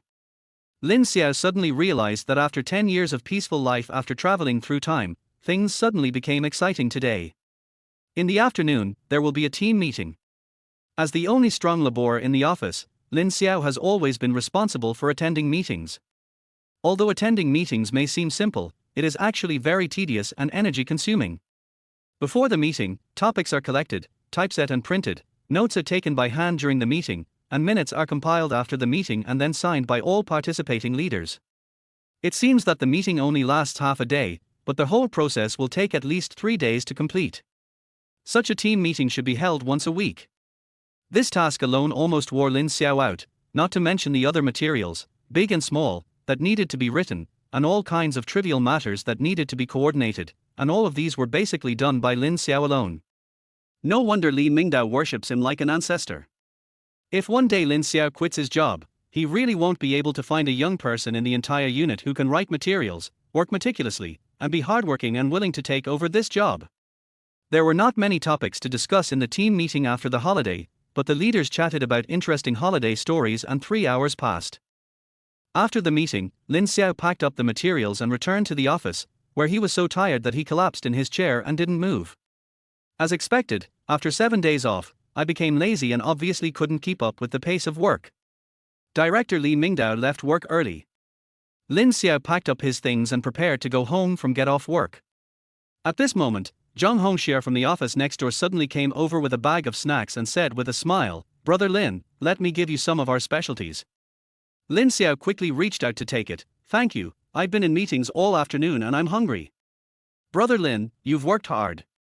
Zhang Hongxie took the opportunity to stay and chat, saying with a smile, "But I think everyone is a bit holiday sick today. Apart from you working hard, everyone else has nothing to do and is busy eating melons." Lin Xiao smiled helplessly and said, "I have no choice." He asked casually, "What kind of melons are there today? Are there any from our unit?" Zhang Hongxie perked up and said excitedly, "What kind of gossip could there be about our company? It's all online. Brother Lin, you don't follow entertainment news, do you? This afternoon, someone online broke the news that Han 1111 got married. Do you know Han 1111? She's the winner of this year's The Voice of China, the one who was photographed shopping in a luxury store with an older man before the holidays." Lin Xiao's expression became unnatural for a moment, but he quickly returned to normal. He knew that after obtaining the marriage certificate, Han 1111's agency would quickly make an official announcement and whitewash the situation, but he didn't expect the action to be so quick. "I just got the certificate in the morning, it was still warm, and it was spread on the internet in the afternoon." As expected, he is from the circle and moves quickly. "Oh, it's her. I have some impression of her," Lin Xiao said perfunctorily. Seeing that he had no interest, Zhang Hongxia's enthusiasm for gossip suddenly dropped greatly. She chatted for a few words and then left. As soon as she left, Lin Xiao immediately opened Weibo on his mobile phone and clicked on the hot search list. Sure enough, the topic of Han 1111 is suspected of getting married has rushed to third place, and the first two and last two are all related to shares opened high after the holiday. Lin Xiao suddenly smiled. Wow, Han 1111 is fighting with the shares, competing with the shares for headlines before and after the holidays. Chapter 9. Lin Xiao is such an honest child. Lin Xiao clicked on the topic. The source of this hot search was discovered when a person claiming to be a staff member of the Ninghai Civil Affairs Bureau broke the news, saying that Han 1111 and a young man were seen together this morning. They were in a very sweet relationship and had obtained a marriage certificate. The explosive post was very detailed and emphasized that the man was a young man who had a good relationship with Han 1111. Lin Xiao frowned as he watched. He clearly remembered that when they got the certificate in the morning, the staff member was a man in his 40s who sat there yawning continuously and never looked at them directly from beginning to end. It was obvious that this uncle didn't know Han 1111. In that case, it is impossible that he was the one who leaked the information. There weren't many people at the Civil Affairs Bureau this morning, with only 2 windows open, so it was unlikely there would be anyone else. Besides, he and Han 1111 clearly didn't act familiar with each other in the morning, and they acted as if they were getting divorced. How did the person who made the news know that they had a good relationship? Therefore, Lin Xiao quickly guessed that this so-called disclosure should be a drama directed and performed by Han 1111's agency. Oh, that's pretty smart. Lin Xiao couldn't help but sigh. After all, if Han 1111 directly announced it, even if the marriage certificate was real, netizens would think that she came prepared and deliberately wanted to clarify the rumors of being kept before the festival. However, if their whole story is revealed in advance from a third-person perspective, netizens will accept the fact itself with preconceived notions. If Han 1111 comes out and makes an official announcement openly, the credibility will be much higher and there will be fewer conspiracy theories. To put it bluntly, nowadays, netizens would rather believe a netizen they have never met and who cannot provide any valid evidence than trust celebrities who provide lawyers' letters and public statements. I'm really scared of being slapped in the face. Lin Xiao flipped through the comments section under the topic. Sure enough, netizens were all shocked and even began to doubt the pre-holiday trending search for being kept married? I think she just graduated from college. Am I remembering wrongly? Didn't she just reveal she was being kept by a wealthy sponsor before the holiday? Is this melon guaranteed to be authentic? She wouldn't just marry the rich man, would she? Impossible. The post said the man she got married to was a handsome young man. It definitely wasn't the Mediterranean guy that was leaked last time. The news broke just before the holiday, and they got married right after the holiday. Are they trying to clear their name? TSK, if it's true, her husband is really pitiful. He's the one who takes over the business. I actually think the pre-holiday revelations aren't necessarily true. How can a photo that doesn't even show the face be considered evidence? There's no follow-up. There are all kinds of comments in the comments section, but very few people question the authenticity of the original post. This is the effect that Han 1111's agency wants. The next step should be to wait for public opinion to ferment a little more before Han 1111 personally comes out to make the official announcement. This has nothing to do with Lin Xiao. They had already agreed on this before. He only needed to take his ID card to get the certificate. He didn't have to worry about anything else, let alone show up. After all, he has to make a living, and it is impossible for him to be a gigolo in front of netizens all over the country. Lin Xiao put down his phone and prepared to go home. At this moment, I remembered an important thing. This has become a trending topic, so doesn't that mean everyone can see it? Before he could think clearly, the landline on the table rang. When I looked at the number, it turned out to be Liu Lian's office calling. Xiao Lin, come to my office. Liu Lian's tone was unusually stern, and she hung up after saying this. Lin Xiao sighed. Well, it's over now. I knocked on the door and entered Liu Liyun's office. Sure enough, the atmosphere in the room was depressing. Liu Liyun was holding her cell phone, browsing something with a gloomy look on her face. Director, you're looking for me? Lin Xiao asked, pretending to be stupid. Have you seen the trending searches on Weibo? Liu Liyun went straight to the point. What's trending? Look at this. Liu Liyun put the phone directly in front of him with a serious expression. Lin Xiao pretended to be curious and moved closer, then put on a movie star level performance. First he frowned in confusion, then he took a deep breath, his eyes widened, his face full of disbelief. He looked shocked on the surface, but was laughing on the inside. In my previous life, I was criticized by netizens for more than 10 years because of my poor acting skills. I didn't expect that after traveling through time, I changed my track and they even tested my acting skills. It's amazing. Lin Xiao complained in his heart. Fortunately, in front of Liu Liyun, his acting skills were good enough and this performance did not arouse any suspicion. Of course, he acted so hard not to deny the fact that he had obtained the marriage certificate. After all, this matter cannot be concealed. He did this simply because he didn't want to take the blame for cheating his superiors and concealing the truth from his subordinates. I'm asking you, is this marriage certificate true? Liu Liyun asked with a gloomy face. Oh. Director. I'm asking you this as 1111's mother. Auntie, please don't be angry. Lin Xiao said with a look of grievance, I do have a good impression of 1111, and she should feel the same way about me. Although I was a little surprised when she asked me to get a marriage certificate, I think things like feelings should not be measured by time. Although 1111 and I have known each other for a short time, we can clearly feel that our relationship is rapidly warming during these few days of National Day. So, when she mentioned getting the marriage certificate, I agreed on a whim, and then I went this morning. I'm sorry, Auntie. Lin Xiao looked sincere. To be honest, he didn't want to lie to Liu Liyun.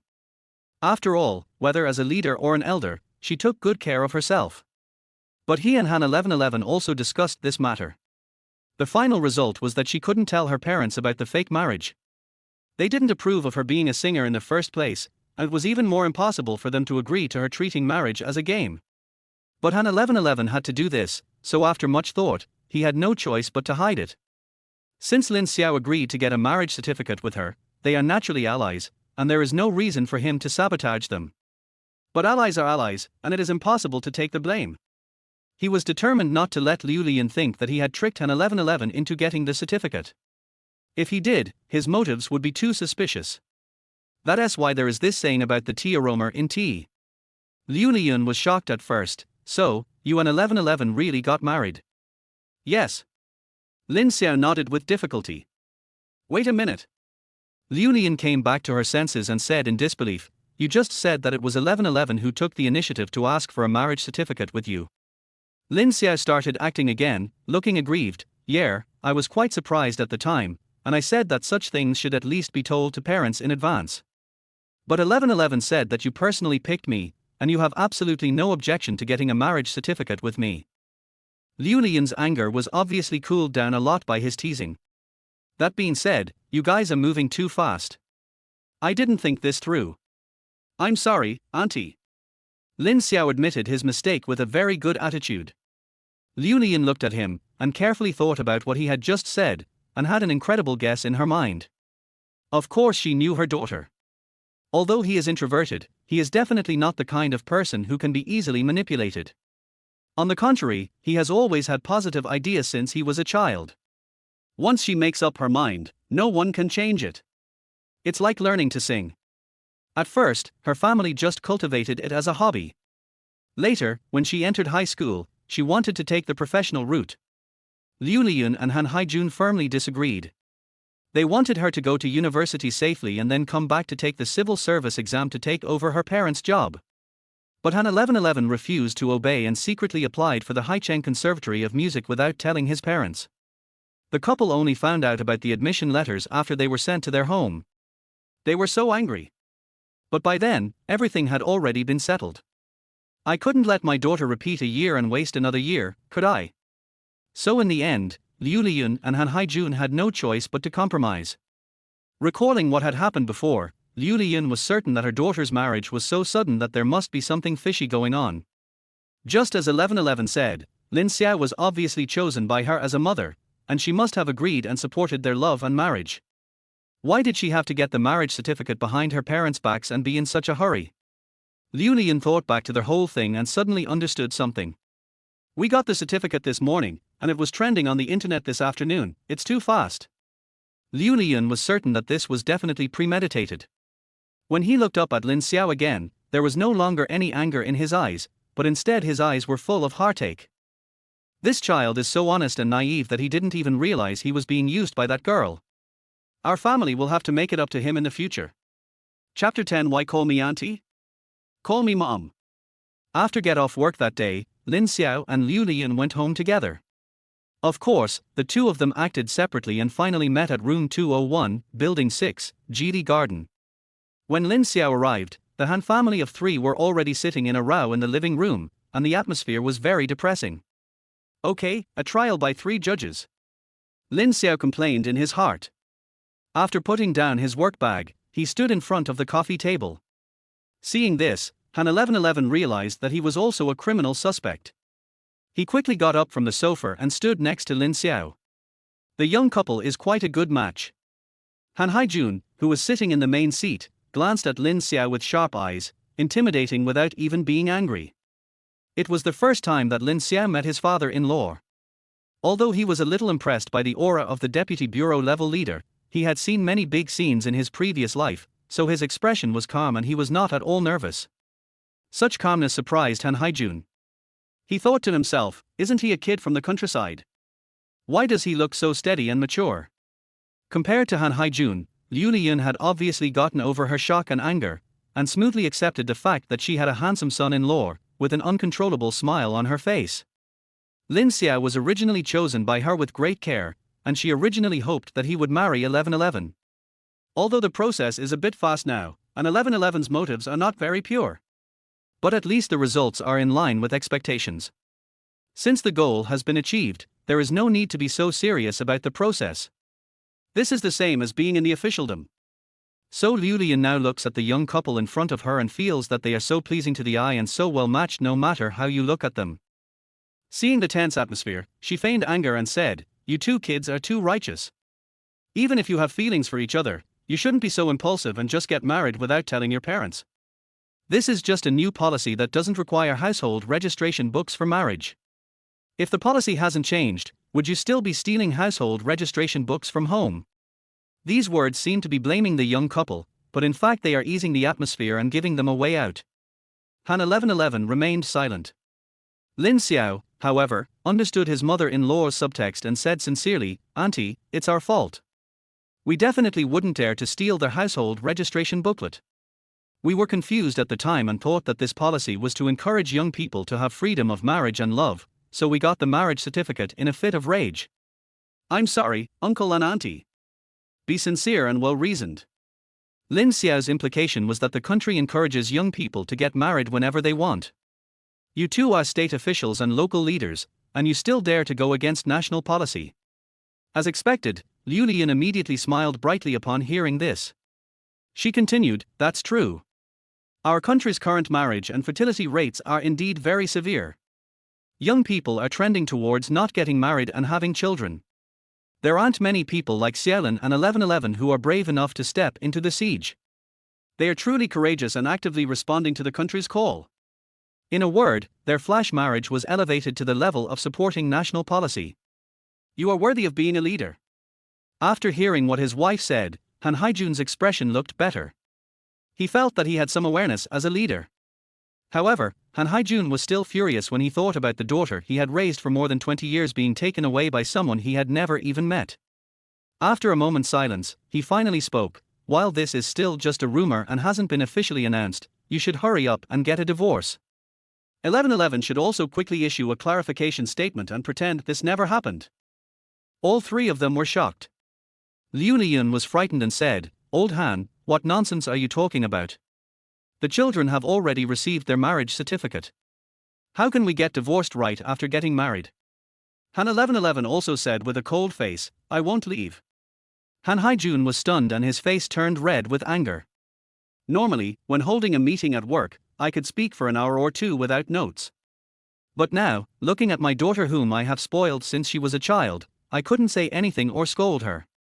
I was so anxious that I couldn't utter a word. Seeing this, Liu Lian hurriedly brought tea to her husband, who drank several gulps before his anger subsided. Han Haijun said patiently, 1111, marriage is not a joke.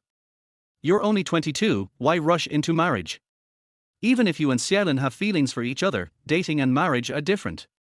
You still lack understanding and communication, and your personalities need time to adjust. Without these, there will be many conflicts even after marriage. Han Haijun spoke so earnestly that even Lin Xiao, an outsider, was moved. But Han 1111's face remained gloomy, and he looked like he was angry. I'm not getting a divorce, nor am I clarifying. Han 1111 said coldly, if I have to clarify, I'm clarifying that I'm not being kept by someone. The person in that photo is my biological father. Han Haijun was choked speechless. Seeing the attitude of the father and daughter, Lin Xiao finally understood that it was Han Haijun's idea to allow the sponsor photo to fly all over the place without clarifying it on the eve of National Day. Although Han 1111 chose to accept it for the sake of his father's career, he did so with some resentment. Now she got married with Lin Xiao without telling her parents, saying that it was to wash away the scandal, but in fact it was also a bit of a ploy to get angry with her father. Seeing that the situation had reached a stalemate again, Lin Xiao spoke.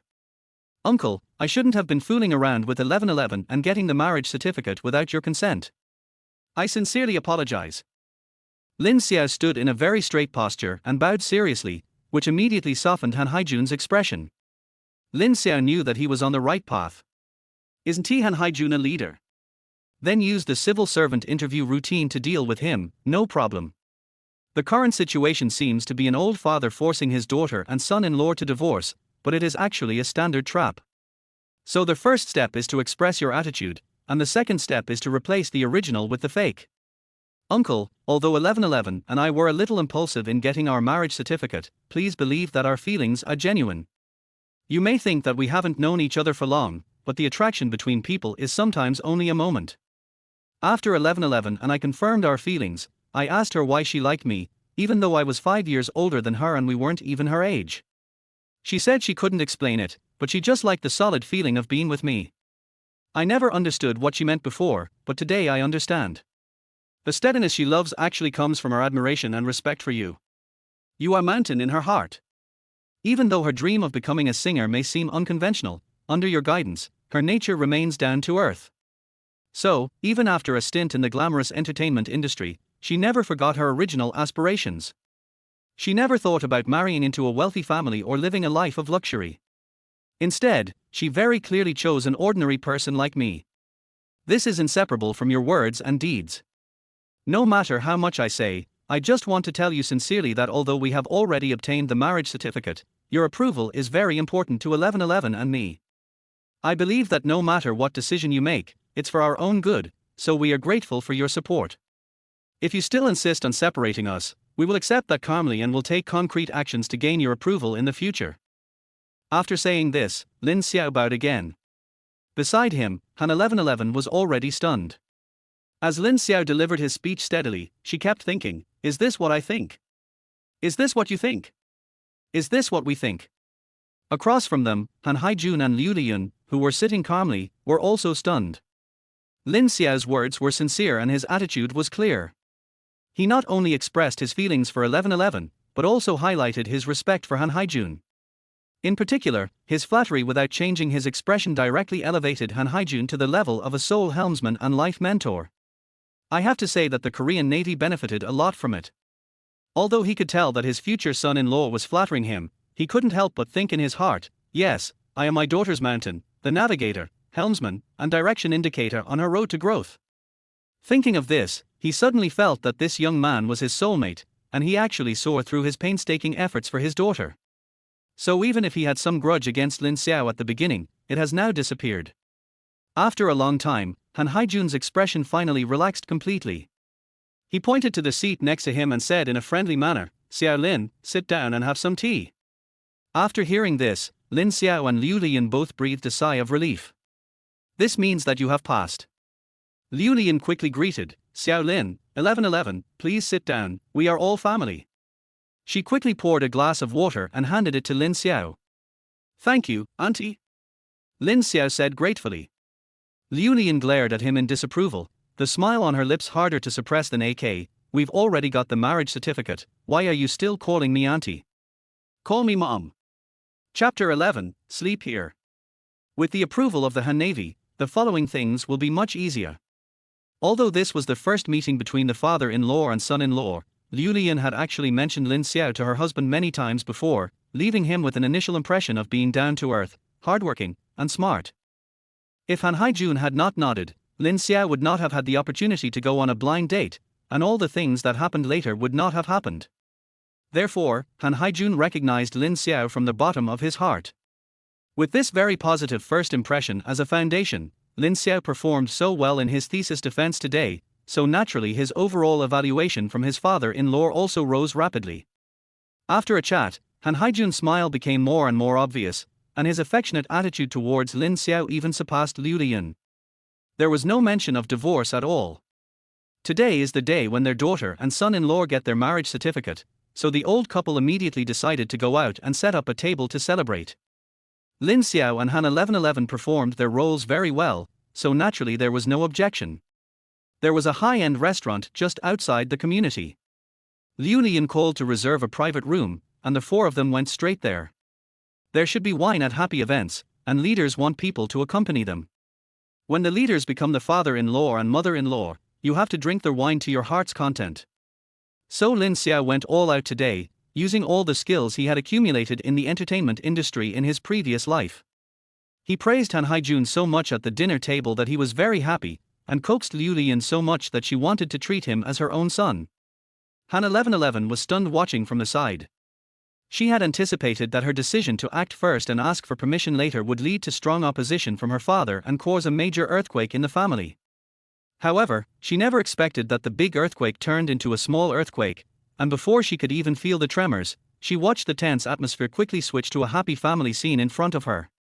Didn't I suggest getting the marriage certificate? Why are these three the only ones happy? Han 1111 felt inexplicably unhappy. The celebration banquet lasted until after 9 o'clock.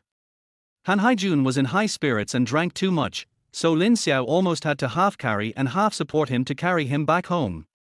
After putting his father-in-law on the bed, Lin Xiao was exhausted and breathed a sigh of relief. It's getting late, auntie, 11:11, you should also go to bed early. I'm leaving first. Lin Xiao prepared to retreat. At this time, Liu Lian stopped him, wherever you go, just stay at home. Lin Xiao was stunned, and Han 1111 was also stunned. No, that's not necessary, auntie. Still calling me auntie. Liu Lian frowned.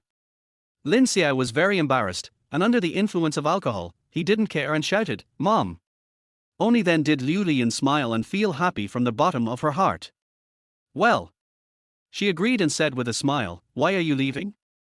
You drank quite a bit tonight, so just stay at home. You and 1111 have already obtained the marriage certificate, so you are officially a couple. Why are you still sleeping separately? Lin Xiao and Han 1111 looked at each other, both stunned. Before, they only thought about getting the marriage certificate and having a showdown, but they never thought about how they would complete this scene after getting married. Now, what should I do? Han 1111's face turned red, she bit her lips and said nothing, obviously intending to play ostrich. Seeing this, Lin Xiao could only bite the bullet and say, Mom, I'd better go back. We just got our marriage certificate. Liu Lian was very persistent, we already have the certificate, what else do you want? Do we have to have a wedding before we can live together? Your father and I are not old-fashioned people, we don't have so many requirements. Liu Lian burst into laughter, then a blush flashed across her face. She said meaningfully, besides, although I'm not young anymore, I was young once. You two spent the National Day holiday together every day, and you couldn't wait to get married right after the holiday. Are you trying to tell me nothing happened? As soon as these words came out, Han 1111 was so embarrassed that she could hardly lift her head, and Lin Xiao could only laugh. This time I finally experienced what it means to be unable to express what is in words. I can neither admit nor deny it. However, Liu Lian took the two people's reactions as consent, and laughed even more happily. She stopped teasing the young couple and directly decided to let Lin Xiao stay overnight. Naturally, Lin Xiao had no reason to refuse. After washing up, Lin Xiao changed into Han Haijun's pajamas. They were a bit big, but still wearable. Then he was locked in Han 1111's room by his mother-in-law. Han 1111 was listening to music in the room. In fact, I heard the door open, but I could only pretend not to hear it, and even my neck turned red. This is the first time in my life that I have been alone in a room with a man, especially when he is my newlywed husband. Lin Xiao was also embarrassed. Although I have been in love in this and previous lives, this is my first time getting married, so naturally I have no experience in how to get along with my new wife.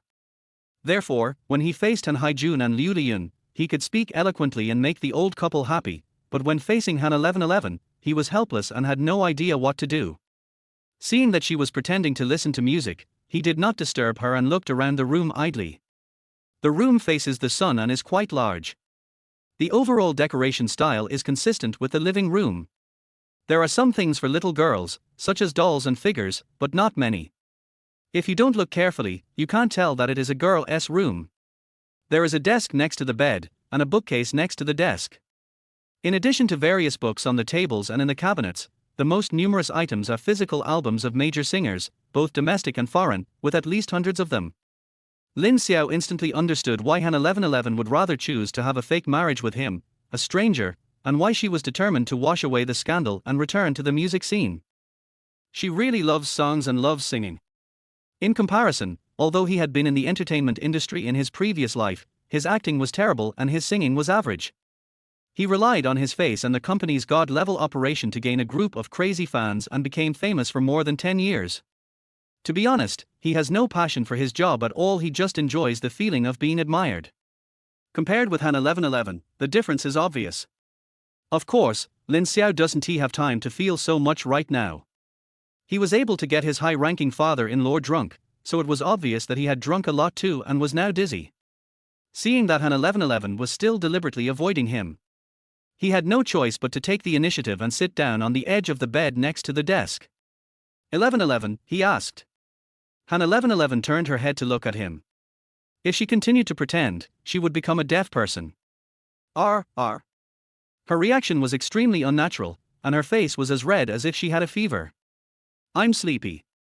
Is there any quilt in the closet? I'll sleep on the floor. Lin Xiao said directly.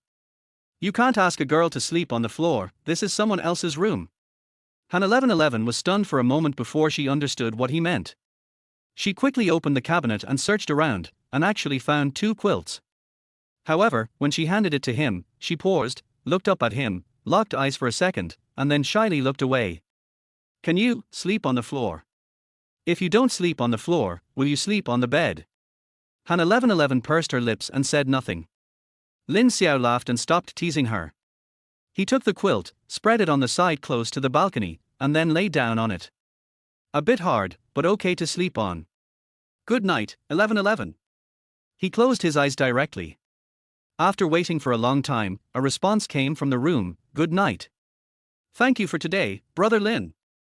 Lin Xiao had fallen asleep, but when he heard the name, his eyes immediately opened again. Brother Lin. Chapter 12. Xiaolin was wronged. What did you call me? Lin Xiao asked in surprise. Brother Lin, isn't that right? Han 1111 answered embarrassedly. Lin Xiao didn't know whether to laugh or cry.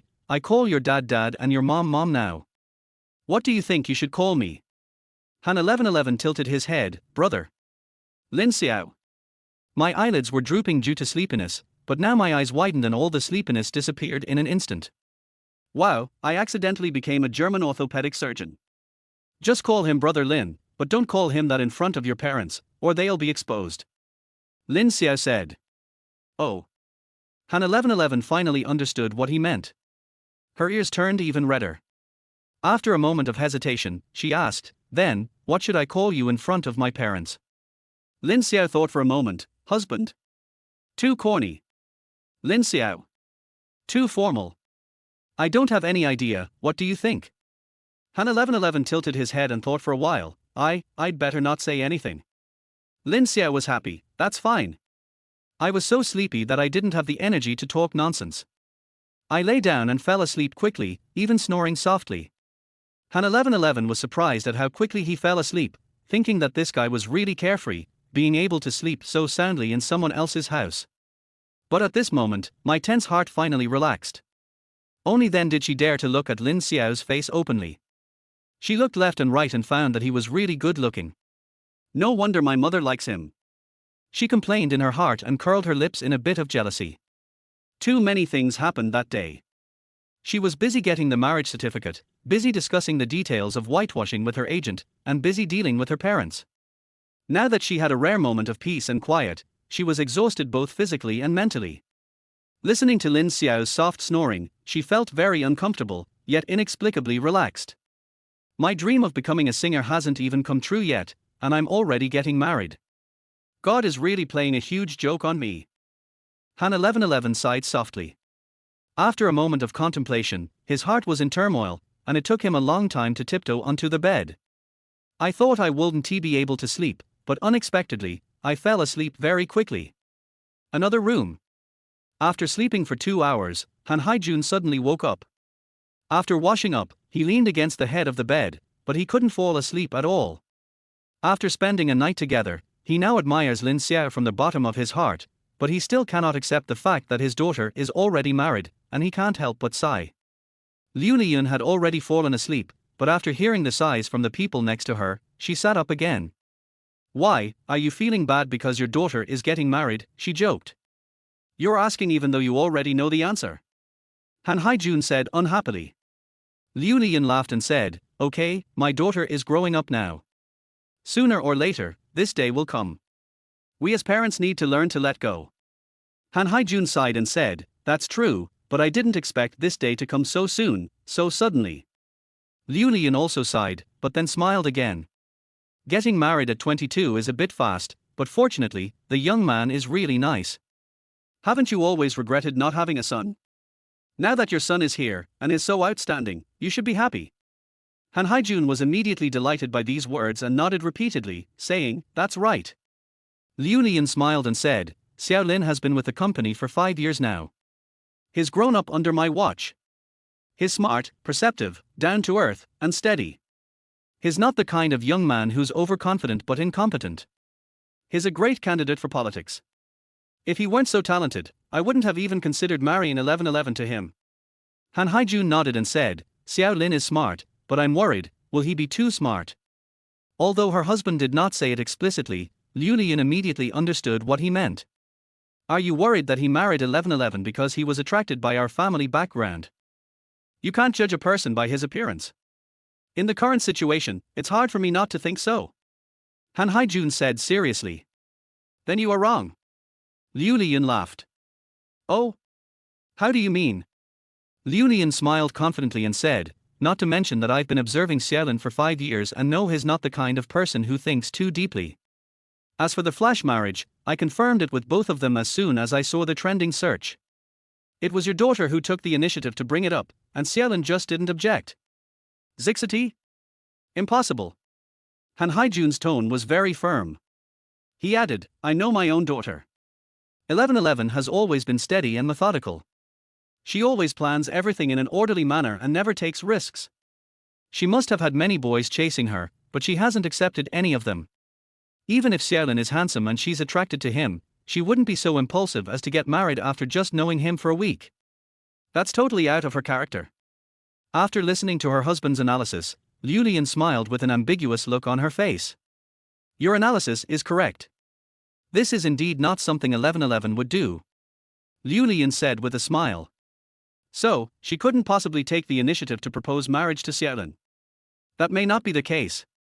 Liu Liyun, with a look of knowing her daughter best, smiled and said, it's not something she would do, but she did it. There's only one possibility that's the reason for this incident. We haven't found it yet, and the investigation isn't thorough enough. Han Haijun was stunned. You mean? Liu Liyun burst into laughter. This girl is quite shrewd. I guess she wants to use her marriage to Lin Xiao to reassure us both so she can venture into the entertainment industry. On the other hand, she's also using the marriage to establish a new persona. I saw this from looking at the trending searches. Many netizens are already supporting her online, and the criticism isn't as harsh as it was before the holiday. The Han Haijun was shocked. Are you saying that they are faking their marriage to trick us? It's definitely not a fake marriage. Liu Lian smiled gratifiedly. During the National Day holiday, Xiaolin went back to his hometown for 2 days and then returned. Since then, the two of them have been spending every day together. It's true that they are attracted to each other. Your daughter, even if she wants to be a singer, isn't someone who would risk her life. So, I guess they are interested in each other, and 1111 wanted to clear up the rumors, so they just went all out and got married.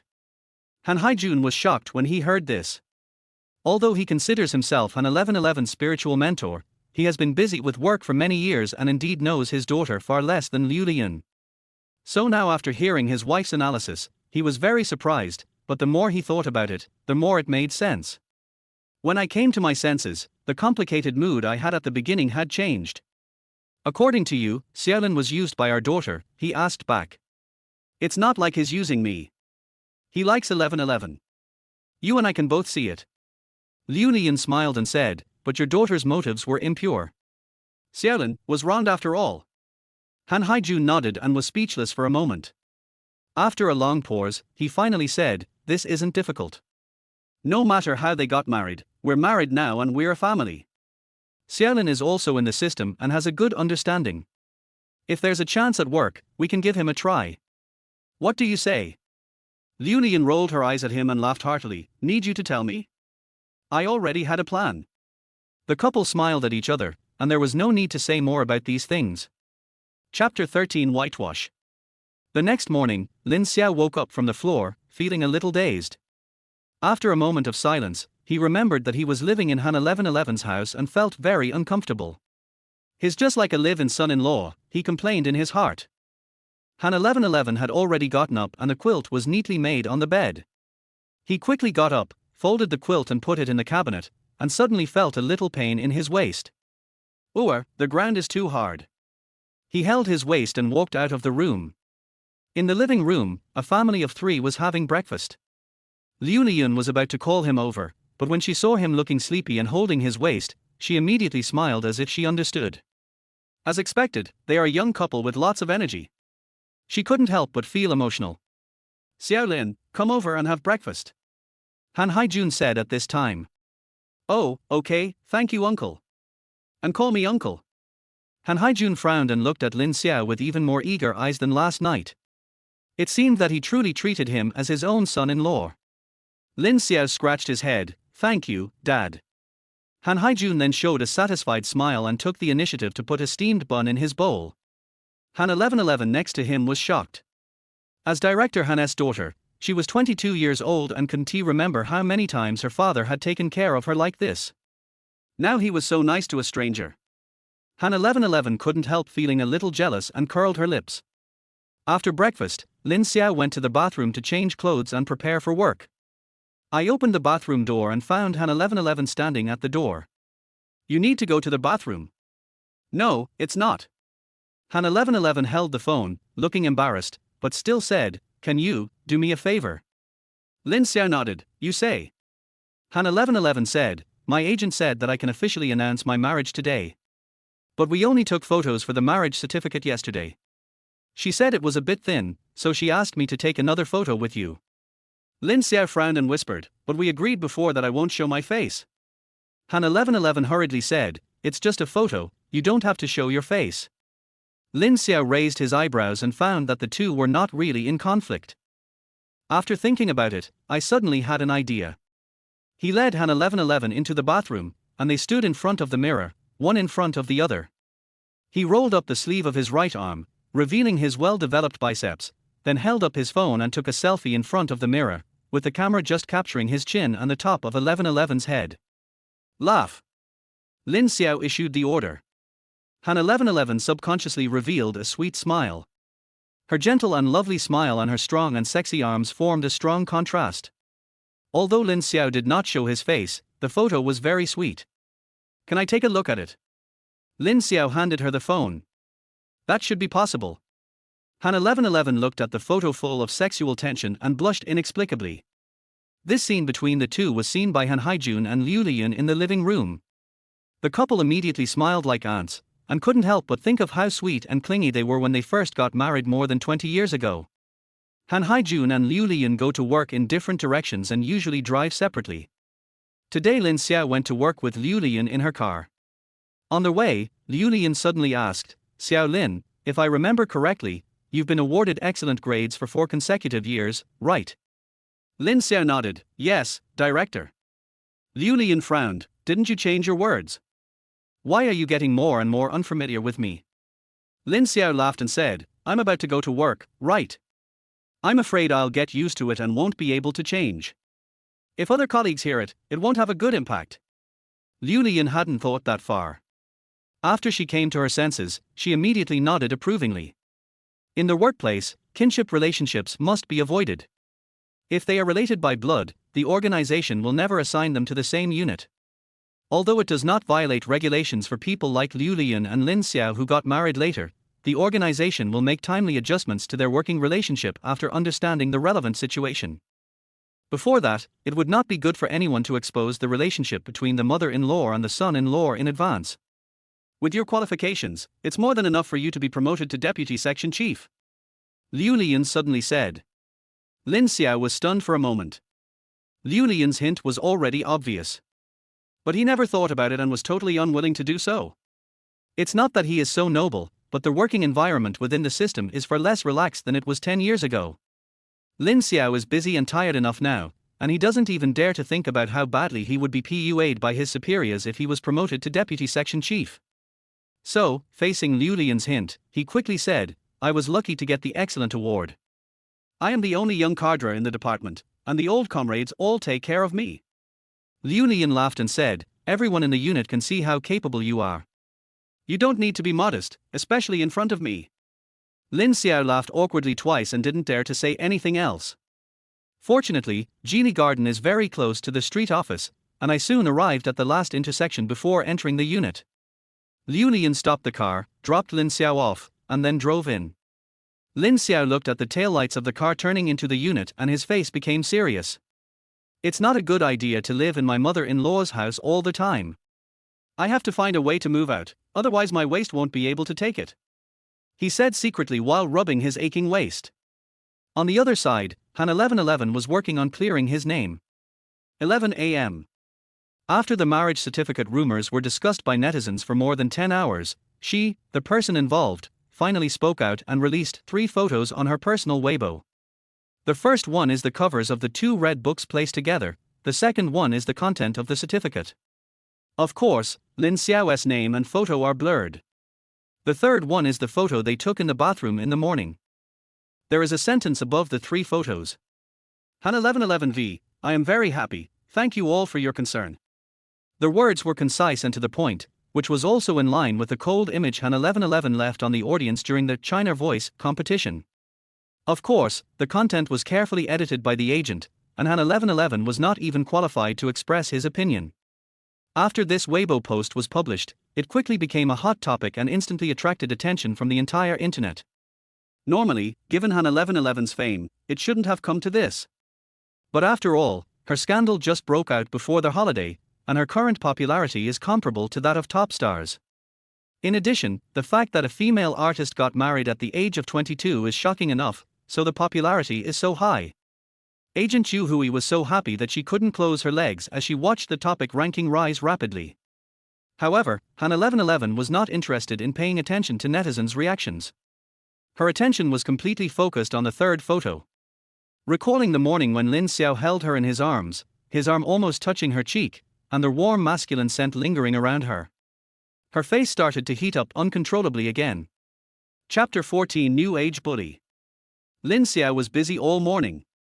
It was almost time for lunch when he remembered that Han 1111 said that an official announcement would be made this morning, so he quickly clicked on Weibo to check. On Weibo's hot search list, the topic, Han 1111 officially announced that she has obtained her marriage certificate, has reached the top of the list. Scrolling down to the comment section, netizens left a variety of messages, and everyone was enjoying the fun. "No, sister, are you serious? Getting married at 22, a first in the entertainment industry, right? You wouldn't do this just to whitewash yourself, right? Is the entertainment industry really that alluring? Will this sponsor agree? This girl is so cool and sassy, she's definitely my type. It's fake at first glance. If you have the guts, reveal all the man's information. Wow wow wow, who understands this photo? If you have the guts to make an official announcement, then show your true face. Are you looking down on me? I have a feeling there's something fishy going on here. I'm not sure, let's wait and see.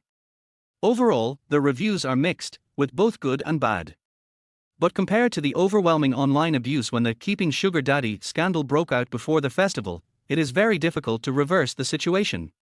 This marriage certificate achieved the expected effect. Lin Xiao flipped through it casually and felt relieved after confirming that his information had not been leaked. After a meal and a nap at noon, I was busy again in the afternoon. When it was almost time to get off work, Lin Xiao received another call from Liu Lian's office, asking him to come up. He guessed that his mother-in-law must have invited him to dinner at her house again, and he was already thinking about how to refuse. It was not that he didn't want to go, but he didn't change his clothes yesterday, and he smelled bad today. Go upstairs and knock on the door. Enter. Director, you're looking for me. Lin Xiao walked in with a calm smile. Yes, close the door. Okay. When Lin Xiao turned around to close the door, he remembered that he and Director Liu now had two identities, one above ground and one underground. Now, there is still no real feeling about his relationship with Han 1111, but he is having a lot of fun acting out the scenes with his mother-in-law, where he is serious in public but friendly behind the scenes, just like he is in a melodramatic ethical drama. Director, do you have something to talk to me about? Yes, you don't have any plans for tonight, right? Liu Lian asked with a kind smile. Oh. Director.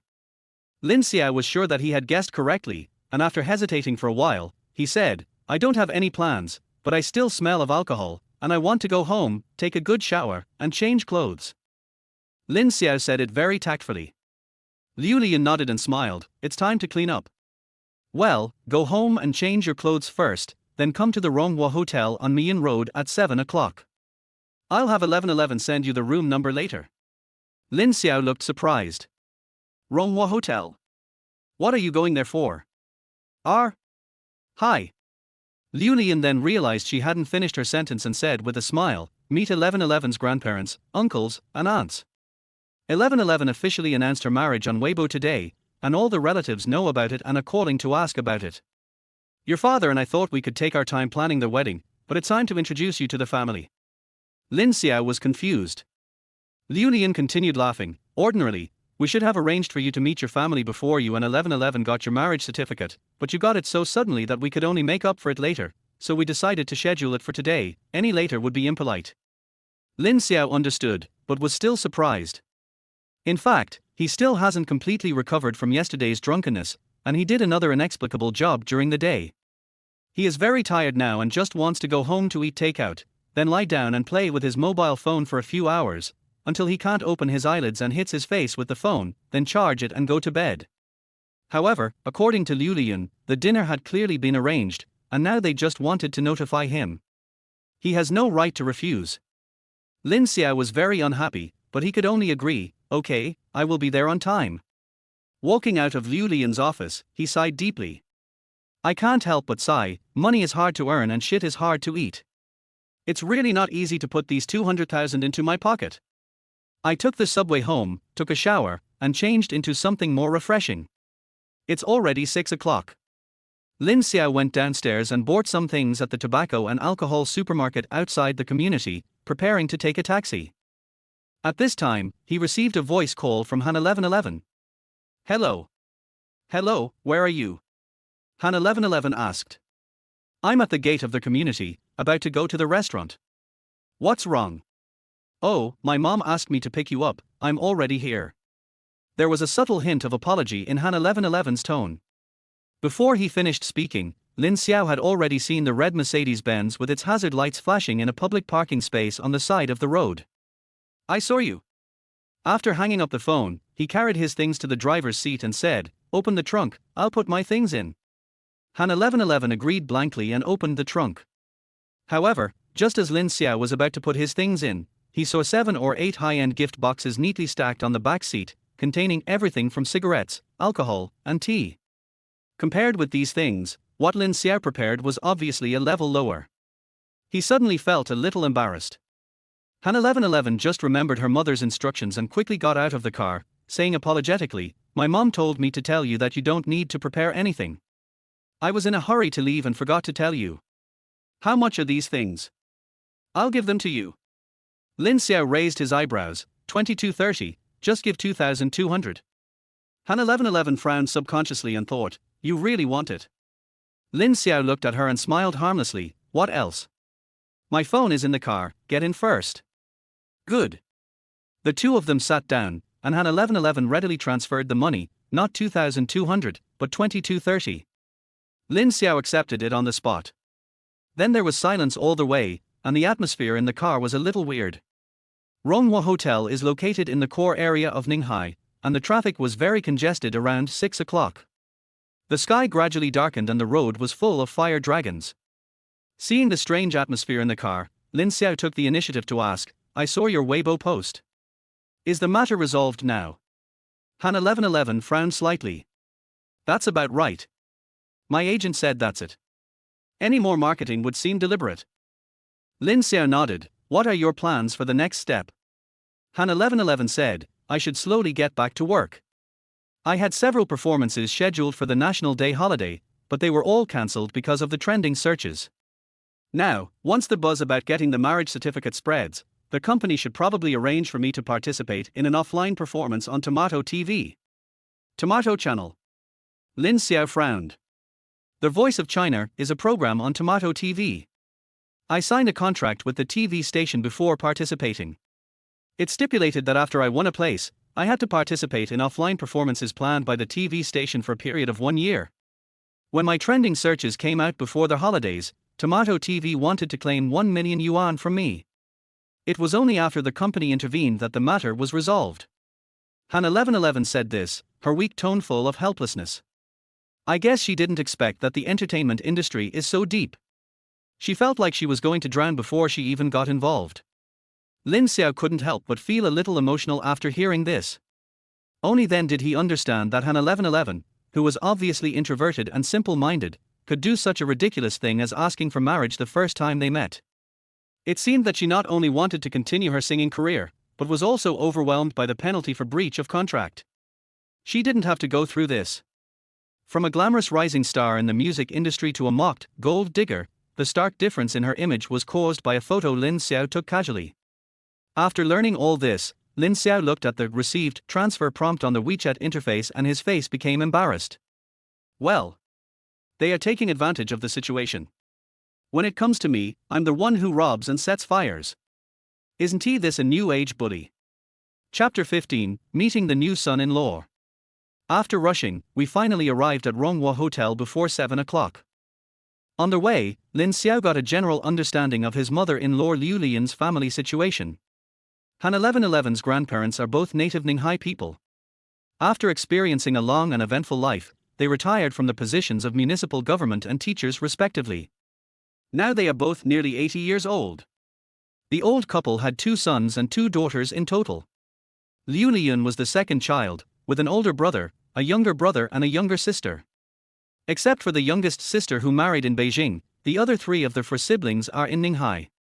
Tonight, they will all bring their families to attend the meeting of Lin Xiao, the new son-in-law. There will be more than a dozen people in the family.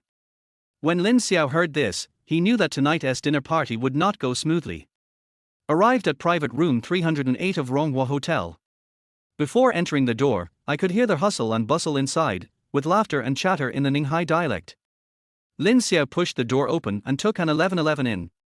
As soon as he appeared, he immediately attracted the attention of more than a dozen people inside, and more than 20 eyes were looking at him eagerly. Seeing this, Lin Xiao said calmly, "I'm sorry, elders, I was stuck in traffic and I'm late."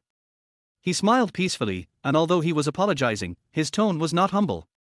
This sentence actually only serves as a greeting. As he spoke, his eyes quickly scanned the entire audience and immediately saw a pair of silver-haired elderly people sitting in the main seat, who were obviously 1111's grandparents. To the right of the old man, a middle-aged man with grey hair hurriedly said with a smile, "It's not too late, it's not even 7 o'clock yet." Judging from his age and seating position, Lin Xiao guessed that he was Liu Lian's elder brother, Liu Lishan. As soon as these words were spoken, others quickly echoed them, and the atmosphere in the private room became cheerful and harmonious. Lin Xiao raised his eyebrows, feeling that the situation was much easier than he had thought.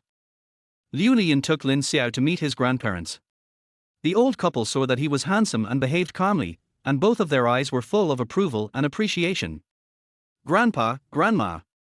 Lin Xiao shouted, his tone sincere. Good boy." Shen Suji was all smiles, genuinely happy. She held his hand and couldn't help but greet him, asking him how old he was, where he was from, where he went to university, etc. Lin Xiao answered each question seriously, without any impatience. Shen Suji became more and more happy, and suddenly took out a red envelope from her pocket and stuffed it into his hand. "Grandma, this. Take it, this is a gift from your grandparents." Shen Suji's tone was kind and unyielding. After hearing this, Lin Xiao stopped being pretentious and accepted it. At this time, the waiter had already started serving the dishes, and Han Haijun asked everyone to take a seat. Lin Xiao and Han 1111 sat together at the lower seat of the round table. On both sides were young people from various families. His uncle Liu Lixing's family already had the third generation. "This is my eldest uncle and aunt, and this is my second uncle and aunt." Liu Lian introduced them one by one. Lin Xiao obediently followed suit and called out one by one. The whole process was orderly and busy. In comparison, Han 1111 was much more relaxed. He sat there the entire time, whispering and chatting happily with the person next to him who was probably his cousin. After getting to know everyone and the dishes were almost served, the dinner officially got down to business. Han Haijun raised his glass and said, "Today our family gathers together to celebrate 1111's marriage and the addition of a new member to our family. Let's raise our glasses." Everyone congratulated and drank a toast together. After sitting down, the interrogation test of Lin Xiao officially began. In less than half an hour, he revealed all his basic information, from how many people were in his family to whether he had ever had hemorrhoidectomy. Lin Xiao remained calm and composed throughout the whole process, showing no sign of stage fright, which made the elders look at him with even higher regard. Han Haijun and Liu Lian also nodded in satisfaction. Before coming, the couple was actually a little worried. Although they found Lin Xiao to be a good young man with good character and good manners, he was from the countryside after all, and he had few opportunities to gain experience at the drinking table at work, so he was inevitably shy in the face of such a grand occasion. However, Lin Xiao performed quite well. He was very polite to his elders, but he didn't let them lead him around. He made a few jokes from time to time to make everyone laugh, which made this meeting of the new son-in-law, which was full of interrogation and questioning, become very harmonious and relaxed. The way several elders looked at him changed quietly. At this time, Han 1111's second aunt Deng Huan suddenly laughed and said, "Xiao Lin, 1111 was raised by her grandparents since she was a child. She is the treasure of the old couple. Now that you have married her, you must treat her well, otherwise this family will not forgive you." Lin Xiao nodded and said with a smile, "Second aunt, don't worry, I will definitely treat 1111 well." Han 1111, who was standing next to him, felt inexplicably guilty when he heard this and lowered his head. "Look, 1111 is shy," my aunt joked. Everyone burst into laughter. Second aunt Deng Huan added, "But then again, for a rural kid like you who's only just graduated, marrying the only daughter of a public servant like 1111 is definitely marrying up. Auntie, I'm being blunt, so please don't mind me." As soon as these words came out, everyone at the dinner table looked unhappy. Lin Xiao's eyes changed slightly, and he kept smiling. In the previous conversation, he felt that his second aunt's words were a bit sarcastic, and he thought he was overthinking it. Now it is finally confirmed that she is targeting herself, or to be more precise, Han 1111's family. Of course, this is normal. Even teeth and tongue can fight sometimes, let alone this whole family. It would be strange if there were no conflicts at all. Lin Xiao was too lazy to guess and smiled, "Aunt is right. 1111 is gentle and beautiful, and my parents treat me like their own son. I am really marrying up to be able to become a family with them." As soon as these words were spoken, Han Haijun and Liu Lian's faces suddenly brightened. "I was flattered by my son-in-law's praise and I was also impressed by his ability to respond. It's actually difficult to answer what Deng Huan said just now. If Lin Xiao had any inferiority complex, he would fall into the trap of climbing the ladder of superiority. He would neither admit nor deny nor remain silent, which would easily make the whole room awkward. Liu Liyun was about to help immediately. However, Lin Xiao didn't give her a chance at all, and his answer came out almost blurted out. He admitted the fact of marching up, got rid of the irony of the difference in family background, and also praised his father-in-law and mother-in-law. His tone was so sincere that people felt that it was his true words. The elders' expressions changed, and then they gave Han Haijun and Liu Liyun an affirmative look. Deng Huan didn't expect the boy to answer so quickly, and her face looked a little embarrassed. After a pause, she smiled sinisterly again, raised her voice and sneered, "Oh, you're quick to change your mind, kid. You haven't even had the wedding yet, and you've already invited your parents. Are you afraid you won't get the money to change your mind later?" Lin Xiao's smile paused. If what my second aunt said just now could be interpreted as quick-tempered remarks, then this sentence was clearly a deliberate provocation, and was filled with strong malice. The others also heard it and frowned. Second uncle Liu Linian pushed her unhappily. "What nonsense are you talking about?" Deng Huan remained calm. "It's just a joke, Xiaolin won't take it seriously, right, Xiaolin?" Lin Xiao chuckled and prepared to fight back. At this time, Han 1111, who had been silent all this time, suddenly spoke up. "Whether my parents pay for changing their names or not, since Lin Xiao and I got the marriage certificate, of course he has to change his name to mom and dad. Just like if you didn't pay for changing your name, didn't Lin Xiao call you aunt all night?" Han 1111's tone was cold, which immediately made Deng Huan look embarrassed. Liu Lian quickly scolded, 1111, how can you talk to your second aunt like that? You're so disrespectful." The others quickly agreed and changed the subject. Lin Xiao stared at Han 1111 in surprise. He didn't expect that she, who had always been introverted, would dare to confront her elders. Today really opened his eyes. Han 1111's ears turned a little red from being stared at by him. When she turned around, she saw Lin Xiaojun's admiring expression, and then he seriously gave her a thumbs up secretly under the table. Puff. Han 1111 couldn't help but almost laughed out loud. Chapter 16: The Couple's Night Chat. Under the joint attack of Lin Xiao and Han 1111, my second aunt Deng Huan was so angry that she was gasping for breath and became much more obedient. The second half of the dinner went smoothly. As the undisputed protagonist of the night and a junior, Lin Xiao couldn't avoid drinking, so he undoubtedly got drunk. The party lasted until 9 o'clock. Seeing that it was almost time, Liu Lian came out to the front desk to pay the bill. "Hello, I see the order has already been made," the front desk manager said politely. "Have you bought it?" Liu Lian looked surprised. "Who bought it?" The manager smiled and said, "It's a young man, quite tall." Liu Lian frowned, and when she was sure that the manager was talking about Lin Xiao, she immediately laughed. "Oh, he's my son-in-law," she couldn't help but say proudly. Your son-in-law is very handsome. Several of our waiters were praising him just now." The front desk manager was also a smart person and quickly followed up with a sentence. Har, it's okay, the main thing is that he is a down-to-earth and steady person." Oha! The front desk manager smiled and thought, isn't this party over yet? Liu Lian returned to the private room contentedly. We chatted for a while, and then my aunt said that the two old people needed to rest and suggested that we stop here for today. Everyone naturally agreed and packed up their things to go out. Lin Xiao was already feeling a little ecstatic, but he knew that his mission was not yet completed. At the hotel entrance, he distributed the things in Han 1111's trunk to several relatives' cars one by one, and there was naturally some tugging in the middle. At the dinner table, Liu Liyun and Han Haijun seemed to be testing him and didn't offer much support the whole time. At this point, they had completely accepted Lin Xiao, so this group was basically hosted by the couple, and everyone readily accepted it, and then stuffed red envelopes into Lin Xiao's pocket.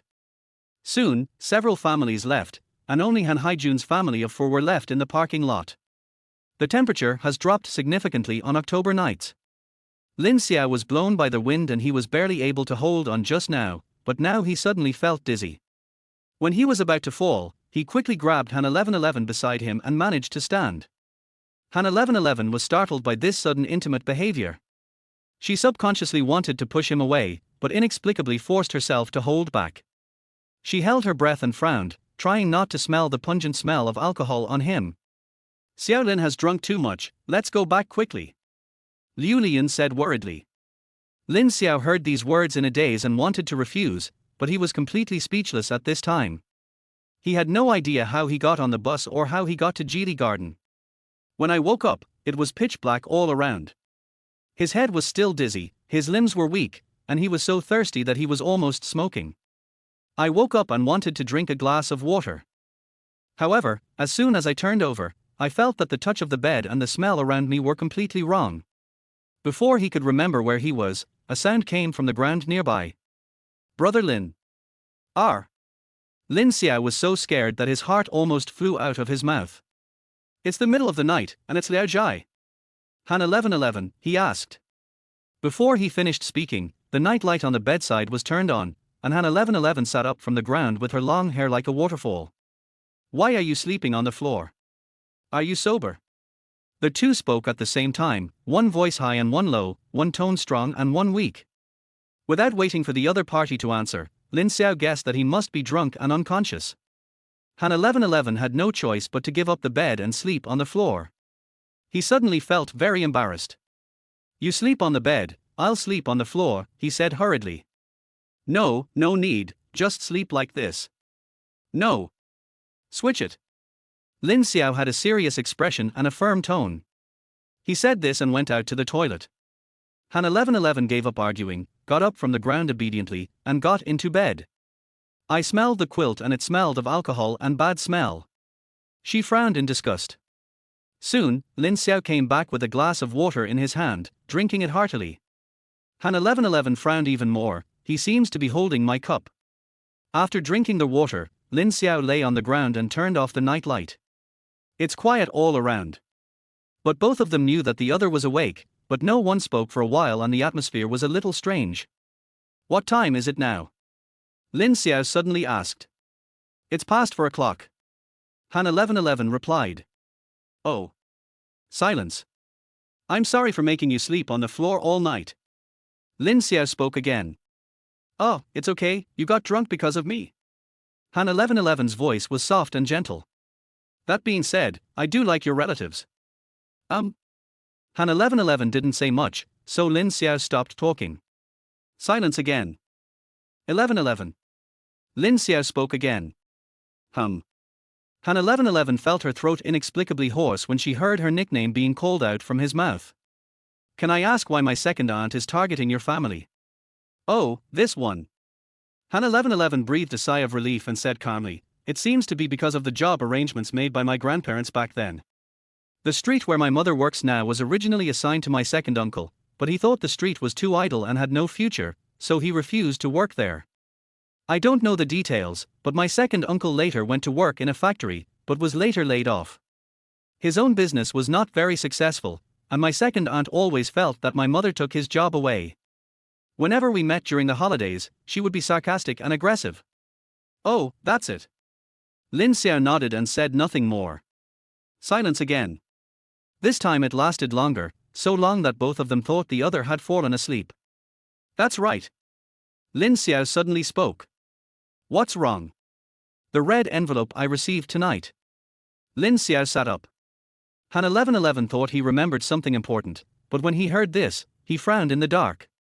I put it away and gave it to my mother. Oh, do you want it?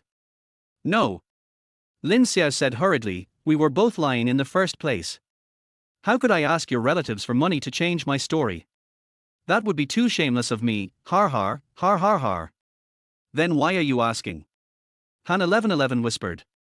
I'm not having a memory loss, I'm afraid I won't be able to hold it and drop it outside. Han 1111 was speechless, and the room fell silent again. This pause was longer than the last time, so much so that Lin Xiao almost fell asleep again. Brother Lin. Han 1111 called him. Thank you for tonight. Thank me. Why? Well, I'm actually really afraid of occasions like today. If you weren't here today, I'd have to deal with it all. My mom always scolds me every time I get home. Han 1111 said sincerely, thanks to you, I can feel at ease today without saying anything. Lin Xiao laughed, that's right, if it weren't for me, you wouldn't have any reason to get together like this today. Han 1111 was stunned for a moment before she understood what he meant. If it weren't for her and him getting married, their whole family wouldn't be together on this unusual day, and naturally there wouldn't be any annoying relatives to worry about. She was immediately happy. 2. Besides, I have to thank you too. Lin Xiao said. Thank me. Thank me for what? Thank you for helping me deal with my second aunt's troubles. Sister 1111 is so domineering. Puff. Han 1111 couldn't help laughing out loud. This time, neither of them spoke for a long time, and the air returned to silence. Soon, soft snoring sounds were heard from the ground. Han 1111's tense body finally relaxed a little, and the warmth from the warm quilt spread throughout her body. She grabbed the corners of the quilt with both hands, covering most of her face, and the smell of alcohol lingered at the tip of her nose. It really stinks. Chapter 17, Sharing the Loot. The next morning, Lin Xiao opened his eyes and the sun was already shining through the gaps in the curtains. His head was still a little dizzy. When I got up, I found that my waist was even more sore. No, I can't sleep on the floor anymore, my waist will be ruined if I continue sleeping on it. At that time, I decided to find an opportunity to make things clear with Han Haijun and Liu Lian and continue to live in my own home. Get up and change clothes. Only then did Lin Xiao realize that he was wearing a set of pajamas, and his eyes suddenly widened. I was so drunk yesterday, who changed my pajamas? He was a little panicked.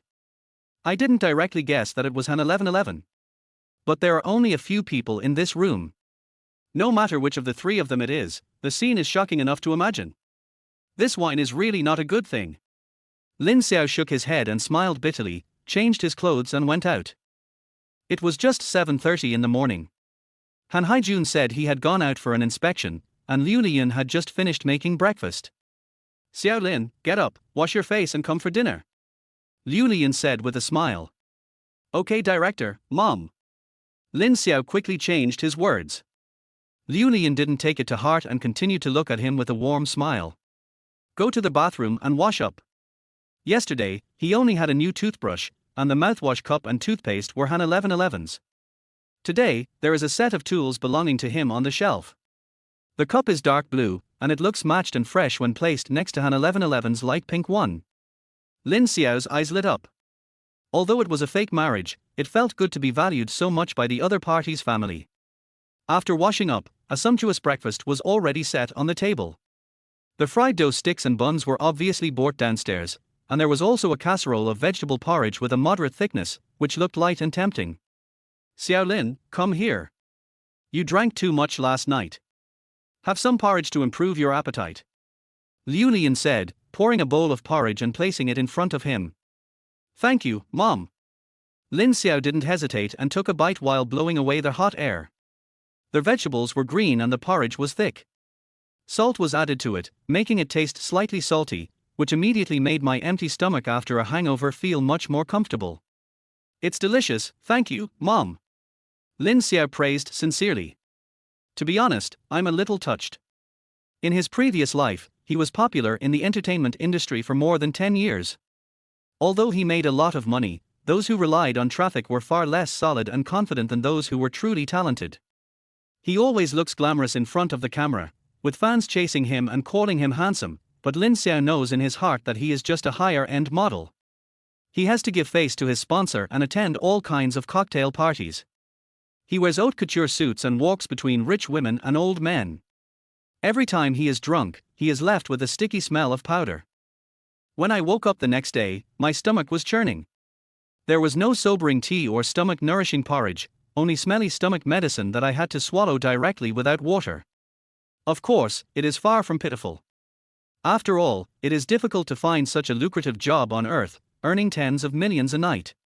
But at this moment, Lin Xiao still felt the warmth of this bowl of porridge. The three of them ate breakfast in a dull manner. Xiao Lin, find a time this weekend and arrange for us to meet your parents. Liu Lian suddenly said. Lin Xiao was stunned for a moment, not expecting it to be so sudden. Liu Lian smiled and said, normally, the parents of both sides should meet before you discuss marriage. Now that you've obtained the marriage certificate, the rest are just minor details. However, the parents of both sides still need to meet and sit down to discuss the wedding properly. When Lin Xiao heard the word wedding, Han 1111 started coughing nervously before he could react. Oh, kid, eat slowly, no one is trying to snatch the food from you. Liu Lian scolded. Han 1111's face flushed red, and it was unclear whether it was because of choking or anxiety. "Mom, we're not having a wedding," she blurted out. "What?" Liu Lian got anxious when she heard this. "How can we not have a wedding? Why not have one?" Han 1111 said coldly, "No reason, I just don't want to do it." Liu Lian was a little angry and started scolding me on the spot. "You kid, how can you be so impulsive?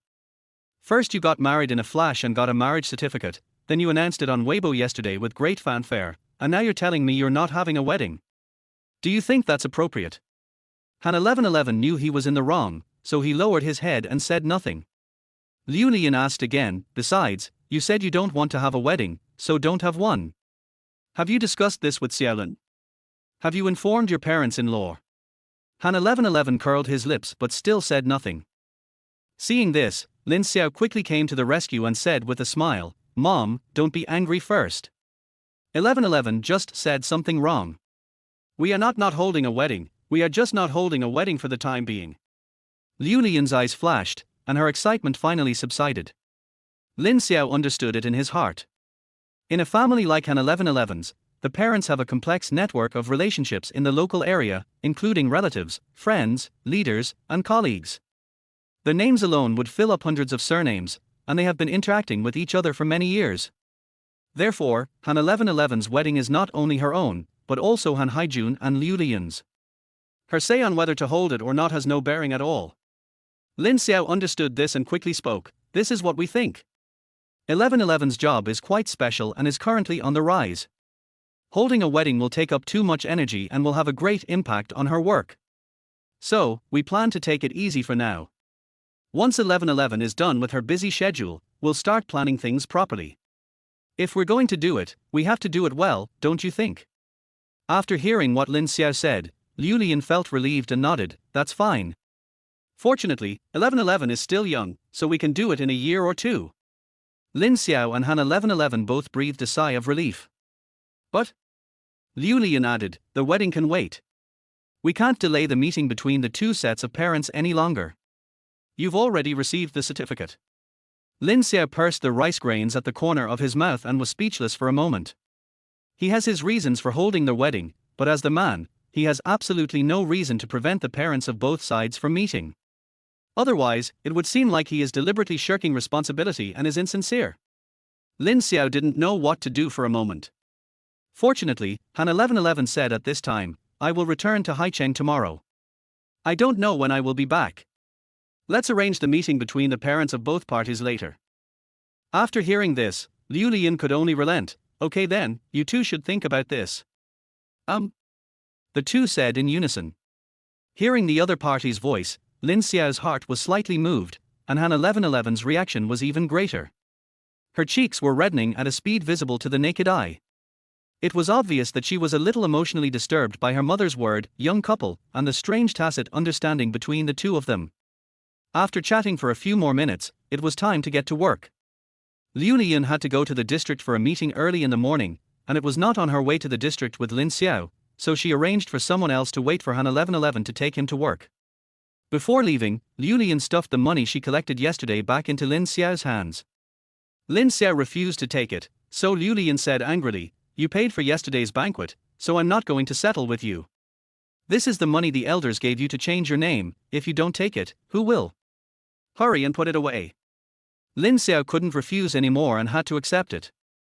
After Liu Lian left the house, he held the stack of red bills, which was at least 7 or 8,000, and looked at Han 1111 in surprise. "What should we do with this money?" Lin Xiao asked. Han 1111 hesitated for a moment, with a cunning look on his face. "It's a waste, break up." Chapter 18. Stay at my house tonight. Han 1111 was on her way to send Lin Xiao to work. After much hesitation, Lin Xiao finally asked the question in his mind, who changed my pajamas last night?" Han 1111 was driving intently. She is very thin, 167 centimeters tall and weighs only 90 pounds, but she has a little baby fat on her face, so even when she looks serious, she still looks cute. Hearing Lin Xiao's sudden question, her little chubby face trembled, and then turned red at a speed visible to the naked eye. Lin Xiao's heart skipped a beat. Could it really be that she changed it for me? At this time, Han 1111 said calmly, "You changed it yourself, who else could it be?" Lin Xiao didn't quite believe it, really. Han 1111 was speechless. You are so heavy. If you didn't change it yourself, who among me and my parents could have changed it for you? Lin Xiao thought about it and felt that it made sense. Although I was drunk yesterday, I wasn't drunk to the point of passing out. As the saying goes, when a man is 1/3 drunk, he will act until you cry. It's not that men really like to act, but the effect of alcohol can amplify people's emotions and blur their memories.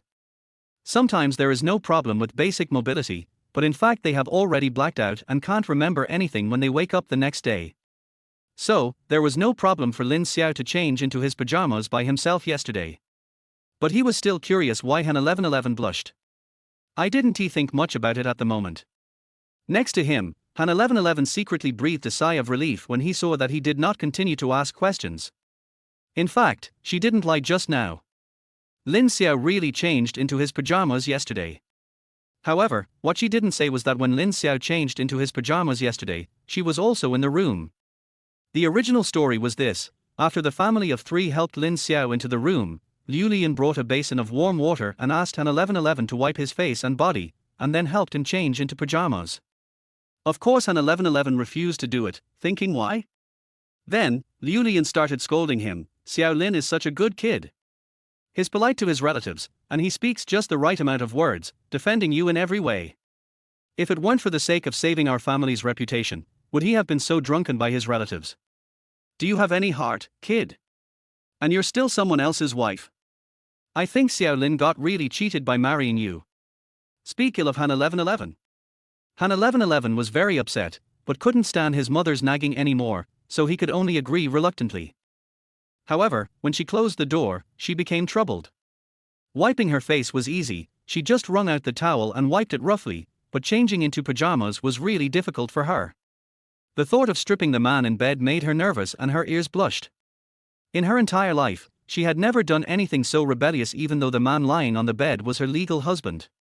She simply gave up. At this time, Lin Xiao woke up. He went out to the bathroom and came back to fall asleep again.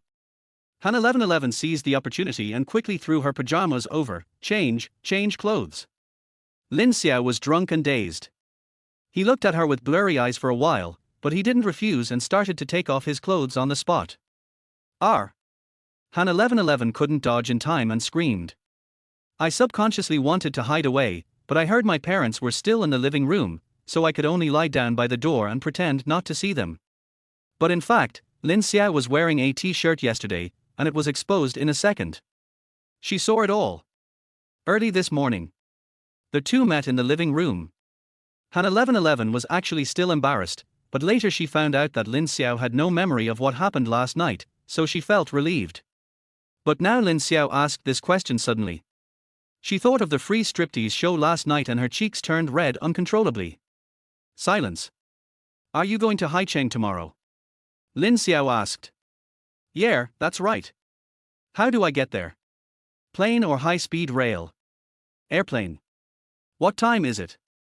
7:30 in the morning. What's going on? 7:30, so early. Lin Xiao was a little surprised. Han 1111's expression remained calm. The company gave me a ticket. Lin Xiao pondered for a moment and asked, how did you get to the airport? Did someone send you off? Han 1111 said, my mom or my dad. Before he finished speaking, Lin Xiao said, let me take you there. Han 1111 paused, glanced over with a suspicious look, and frowned slightly. Lin Xiao said frankly, you have to act the whole way. You, as their wife, have to go to work. How can your parents-in-law get up early to send you off while I, as their husband, sleep in at home? Han 1111 pursed her lips. Although I thought what he said made sense, I still felt uncomfortable when I heard him call me husband and wife. Well, let's not do it. It's too much trouble for you, and you have to get up early. No trouble. Lin Xiao smiled slyly, revealing his big white teeth. You can stay at my house tonight, so you don't have to get up early. Han 1111 was stunned for a moment. Huh? Lin Xiao said hurriedly, you've been to my house before. It's in Qinghu district, the same district as the airport. It only takes about 20 minutes to drive from my house to the airport, so if we leave at 6 o'clock, we'll definitely make it. It will save you at least half an hour compared to leaving from Jilly Garden. When Han 1111 heard this, he actually thought it made sense. Would that be too much trouble for you? No trouble, no trouble. Lin Xiao waved his hands quickly, his eyebrows dancing with excitement. I've been bothering you for several days now, and bothering me once is not considered bothering. Han 1111 pursed her lips. Although she felt that this was inappropriate, she was actually quite nervous after knowing that the company had booked such an early flight because she would have to get up very early. According to the original schedule, she had to get up at least at 5 o'clock. Although it won't take that long to get there, she is no longer an ordinary person but an artist, and it is impossible for her to go out without makeup. So even if you are naturally beautiful, you still need to put on some light makeup. However, Han 1111 actually likes to sleep in. The reason why she got up so early every day these 2 days at home was simply because she didn't want Lin Xiao to see her just getting up. To be honest, if Lin Xiao didn't leave, she would go crazy. And if she insisted on leaving home tomorrow morning, then Lin Xiao would have to live with her again tonight. In other words, she has to get up earlier than 5 o'clock. Just thinking about this made Han 1111 feel like she was in pain. Compared to her fear of getting up early, staying at her new husband's house for a night didn't seem so difficult to accept. Well, okay, thank you, she agreed. No thanks, no thanks. Lin Xiao tried his best to suppress his joy, heaved a long sigh, and thought to himself, I should thank you, I finally don't have to sleep on the floor tonight. In the evening, Lin Xiao went to Han's house for dinner as usual. At the dinner table, the young couple talked about this idea. Han Haijun and Liu Liyun were both stunned for a moment, but soon agreed. However, there was a slight difference in their emotions. Liu Liyun was very happy. She felt that her daughter had someone to take care of her. Lin Xiao was very considerate and attentive. As a mother, she felt relieved and satisfied. Han Haijun was also happy, but also a little disappointed. Only then did he realize that his daughter had really grown up. When she was little, she would act coquettishly in his arms and ask for lollipops, but now she has found a new home and no longer needs him. Han Haijun felt a little lonely and smoked a cigarette on the balcony. At 9 o'clock in the evening, Lin Xiao went downstairs carrying 2 large suitcases and left home with Han 1111. The young couple sat in the car and didn't think much about it, thinking it was just a very ordinary thing. However, the old couple stood at the door of the building, staring at the direction of the car's taillights in a daze for a long time. My daughter has really grown up. Liu Lian sighed. Well, yes. Han Haijun sighed. The two stood in silence for a while. Let's take a walk. It's been a long time since I last took a walk with you, Liu Lian said, and took her husband's arm. Han Haijun smiled and said, Okay, I'll accompany you. Chapter 19 Lin Xiao's Sleepless Night. They sped all their way under the cover of night and soon arrived at Qianlan Garden where Lin Xiao lived. Lin Xiao is driving the car today. The car is parked in the visitor parking space in the underground garage. I just need to pay a few dollars for parking when I go out tomorrow morning. You drive very well, Han 1111 asked in surprise. Before leaving, Lin Xiao said he would drive, and Han 1111 was skeptical at first. But he seemed very confident, and he had to take her to the airport and drive back tomorrow morning. She had no choice but to believe it, but she was still a little scared. However, just 5 minutes after the car was on the road, Han 1111 dispelled all his concerns, and new doubts arose. When did you learn to drive? She asked. Sophomore. That was 8 years ago. Yeah, that's right. Lin Xiao realized that he was a little exposed.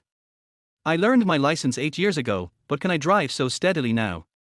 Han 1111 tilted his head, obviously finding it difficult to understand this.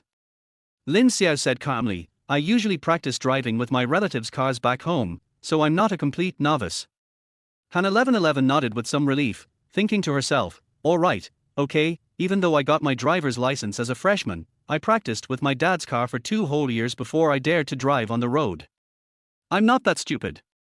Seeing that she didn't ask any more questions, Lin Xiao secretly breathed a sigh of relief. Of course he was lying. He basically never touched a car after getting his driver's license. The reason why he drives so smoothly is entirely due to the muscle memory brought from his previous life. Even though he hasn't touched a car in 10 years of living on this planet, he can still do it with ease once he sits in the driver's seat. The two went upstairs. Since we were going straight to the airport tomorrow morning, we put the suitcases directly in the car. Building 5, 2701.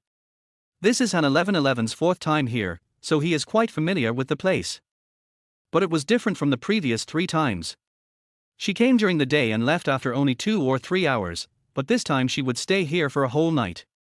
The content is different, so the emotions are naturally different. Han 1111 is very nervous now. Even standing in front of the floor-to-ceiling window on the 27th floor at night is far less scary than during the day. Go wash up first. I'll change you a new set of sheets and quilt covers. You can sleep in the master bedroom today. Lin Xiao said. No need, I can just sleep in the small room. Han 1111 said, a little flustered. The small room has never been lived in, so it might have a bit of smell.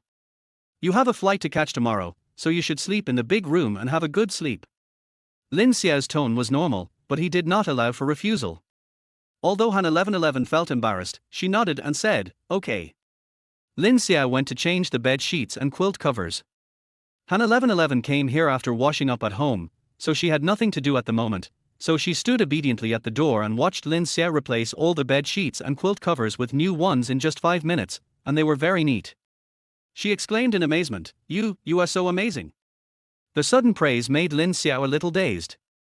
Is this amazing? Yeah, awesome. Han 1111 said seriously, I don't know how to do it. My mom changed it for me when I was at home. Later, when I went to college and had to live on campus, my mom taught me at home. She taught me several times, but I still couldn't learn it. Every time I was rejected. Lin Xiao couldn't help laughing. So what happened next? What did you do in college? Han 1111 looked pitiful. What else can I do? Just take my time. It takes me half an hour to wash and unwrap the sheets. It's become a psychological trauma for me. Lin Xiao couldn't help laughing. Han 1111 rarely felt embarrassed. She leaned against the door frame, scratched her head, and smiled with a blushing face. Okay, let's go to bed. Lin Xiao got up and went out. Good night. Good night. Lin Xiao closed the door and then took a deep breath. I was a little anxious when changing the sheets just now. In fact, I was also very tired, but I was determined not to show it in front of Han 1111. Just about to sit down and rest for a while. Behind him, the door of the master bedroom opened again, and Han 1111 stood at the door with an embarrassed look on his face. Their eyes met. One was confused, the other was embarrassed, and no one spoke. What's wrong? Lin Xiao asked. Well, my pajamas are still in the suitcase. Han 1111 said shyly. Lin Xiao finally understood, then I'll go down and get it for you. Which suitcase is it in? Han 1111 hesitated for a moment and sighed, forget it, I won't take it. It's too troublesome. Lin Xiao glanced at the jeans she was wearing. Her 2 pencil legs were thin and straight, which was quite tempting. It would be strange if you could sleep comfortably dressed like this. But if I just take off my outer pants? I'm overthinking it. Let us do this. Lin Xiao thought of a solution and tried to test it out. I'll get you a set of my clean clothes. Han 1111 frowned. Is that okay? Lin Xiao didn't explain and directly took out a summer sportswear from the closet, a t-shirt on the upper body and shorts on the lower body. It was loose on him and would definitely be too big for Han 1111, but it was perfect as pajamas. Han 1111 hesitated for a moment, but still took it. Then I'll try. Thank you.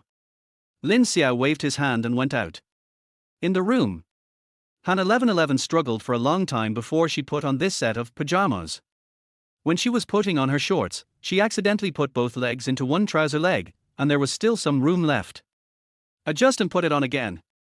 The 2 trouser legs were empty, and there was some air leakage at the thigh roots, which made me feel cold. This feeling is so strange and unique that I have never experienced before. I had just changed my clothes when I heard a sound outside the door. How about it, can I wear it? Han 1111 shuddered with fear. Although the door was closed, she still felt ashamed as if someone had peeped at her. It's wearable. That's good. Go to sleep. I'll wake you up at 5:45 tomorrow morning. There was no more sound at the door. Han 1111's cheeks were inexplicably hot. She covered them with her cold hands for a long time before finally lowering the temperature. Lying on the big bed in the master bedroom. The sheets and quilt covers are all linen gray, without any patterns or designs, and look simple and clean. The mattress is moderately firm and the pillows are just the right height. She covered herself with the quilt and smelled it, which had a faint scent of grass. I feel inexplicably comfortable. Han 1111 actually has a problem with being attached to his bed. When he first went to college, it took him nearly a month to get used to his new bed. Before coming to Lin Xiao's house, she had actually prepared herself to stay awake all night. But I didn't expect that I would feel sleepy as soon as I lay down. Then, I quickly fell asleep. The next morning, Han 1111 woke up and saw a layer of grey light coming in from outside the curtains. I looked at my phone and it was exactly 5:45. Then there was a gentle knock on the door, followed by Lin Xiao's voice, 1111, get up. Yeah, I'm up. She answered lazily. Good. The light outside the door came on immediately. Han 1111 went to the bathroom to wash up and found that Lin Xiao had prepared new toothpaste, toothbrush and cup for her. They were very similar to the ones she had at home, and were also light pink. She was very surprised. When did you buy it? I ordered takeout from the supermarket last night. Oh, thank you. Han 1111 pursed her lips, and a stream flowed in her heart. Lin Xiao didn't say anything and went to the kitchen to heat up breakfast. When Han 1111 came out of the shower, bread, fried eggs and hot milk were already on the table. I guess it's too early for you to eat much, but you still have to eat something. It's not convenient to eat at the airport. Well, thank you, would you like to eat some too? I'm not hungry yet. I'll eat at work after I send you off. Han 1111 said, oh, and said no more. The two sat down facing each other. One was eating, the other was watching. The atmosphere was a little awkward, yet inexplicably ambiguous. Lin Xiao noticed this and started to make small talk. How did you sleep last night? Yeah, that's good. As he said this, Han 1111 looked up and saw two exaggerated dark circles under Lin Xiao's eyes, and was very surprised. Did you not sleep well last night? She asked. Lin Xiao realized that his expression betrayed him. He scratched his head and smiled awkwardly. It's more than just not sleeping well. I didn't sleep at all last night. Chapter 20 Little Daddy Husband. At 6:20, Lin Xiao sent Han 1111 to the airport. He wanted to stop the car and take her directly to the terminal, but was refused. Han 1111 said that it was easy for people to take pictures of his face. Lin Xiao thought about it and realized that he had no intention of becoming famous in this life, so he immediately behaved himself. Watching her pushing two suitcases into the terminal, he drove away. Thinking that he still had 2 hours before work, he decided to go home and take a nap. He didn't sleep all night last night, not because Han 1111 was at home. But the second bedroom has never been slept in by anyone, so the sheets and quilt covers need to be redone. But he had been busy all night and didn't want to move anymore. At first he just lay on the sofa to rest and bought some toiletries for Han 1111. Then I didn't want to get up. I have slept on the sofa before without any problems. But my waist has been hurting from sleeping on the floor at Han's house these past 2 days, and the sofa at home is too soft and very uncomfortable to sleep on. Then he spent the whole night struggling over whether to sleep on the sofa or get up and make the bed in the small room. The end result was that the bed was not made, I didn't sleep well, and my waist hurt even more when I woke up in the morning. After sending Han 1111 off, Lin Xiao parked her red Mercedes in the free parking space outside the community, then rushed home and got into bed. The bed is still comfortable. He sighed and planned to have a good hour's sleep. Then I could faintly smell the scent of gardenia. He woke up again. I grabbed the quilt and smelled it, then grabbed the pillow and smelled it, confirming that it was indeed the scent of gardenia. After a moment of confusion, he realized that it must have been left by Han 1111. Oh, so, does this count as sleeping in the same bed? A strange feeling arose in his heart. I lay down, closed my eyes, and quickly fell asleep, accompanied by the faint fragrance. At 9 o'clock in the morning, the plane landed in Haicheng. Agent Zhu Hui came to pick him up in person, and a cute little girl was with him. Big star, long time no see. Zhu Hui, a cheerful person, joked. Sister Hui, stop joking with me. Han 1111 was very embarrassed. Zhu Hui took the suitcase and introduced it. This is the assistant assigned to you by the company, Chen Zhizhe. Han 1111 was most afraid of meeting strangers, so he nodded. Chen Zhizhe, on the other hand, was cheerful and outgoing. She quickly took the other suitcase and said jokingly, "Hello, Sister 1111, you can just call me Juju. If you have any questions about work or life in the future, please feel free to tell me. Don't hesitate." Han 1111 was not yet accustomed to the rhythm of this kind of artist and could only nod awkwardly. The three of them left the airport and got into the nanny car. Han 1111 and Zhu Hui sat in the back seat, and assistant Chen Juju took the initiative to sit in the passenger seat. "Has anyone recognized us along the way?" Zhu Hui asked with a smile. "Well, there were a few, I didn't have time to hide." "Hide?" Zhu Hui frowned, then burst into laughter. "Why are you hiding? You're an artist now, a star, and you're incredibly popular. As long as you're not doing anything bad, feel free to let anyone take your picture. The more people taking pictures, the better." Han 1111 was a little surprised and found that he still had a long way to go before becoming a qualified artist. At the very least, you still need to cultivate your mentality. "By the way, is your little husband okay?" Zhu Hui asked again. "Little daddy husband." These four abrupt words made her face twist into a ball. Zhu Hui laughed and said, "Isn't he 5 years older than you? How is he any different from your little dad?" After hearing the explanation, Han 1111 rolled his eyes helplessly. Zhu Hui continued, "You haven't answered me yet. Is this person reliable? Will he backstab you? Your reputation has finally been cleaned up a bit, but it can't withstand any more trouble." Han 1111 thought for a moment and said seriously, "Don't worry, Sister Hui, he's fine." Zhu Hui nodded, "That's good." At this moment, Chen Juju, an assistant in the front row, suddenly interrupted excitedly, "But Sister 1111, that photo of you and your husband looks so good together. The atmosphere is so good, my classmates and I are going crazy." After hearing this, Han 1111 frowned again. Thinking of the scene of taking this photo that morning, she felt very embarrassed and didn't know what Chen Juju was so excited about. Zhu Hui rolled her eyes at this time. "Go away, knocking on everything will only hurt you." Chen Juju stuck out her tongue. Zhu Hui said seriously, 1111, "I'll give you one last warning.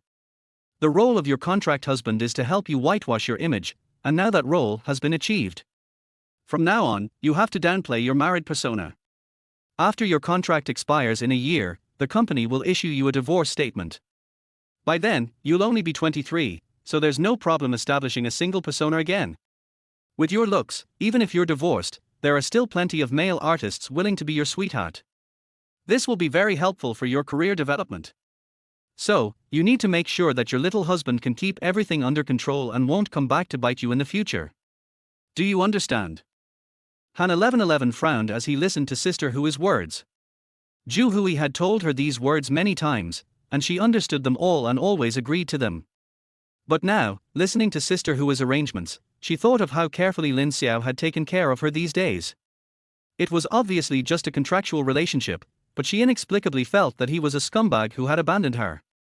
"I couldn't help but feel a little heavy. Sister Hui, I just want to sing well and don't want to hype up a couple." Han 1111 said seriously. I know.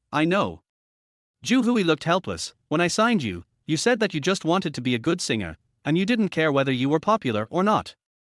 She paused and continued, "But I also told you that with your singing skills and your looks, you have the potential to be a superstar. As long as you manage it properly, it's not impossible for you to become a leading female singer in mainland China in the future. If you didn't have such great potential, do you really think that just because you won the title of the Voice of China, it's worth the company going to all this trouble to whitewash you?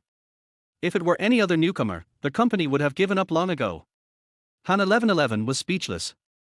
Zhu Hui also said these words, and she believed it was true, but it was hard to accept it from the bottom of her heart.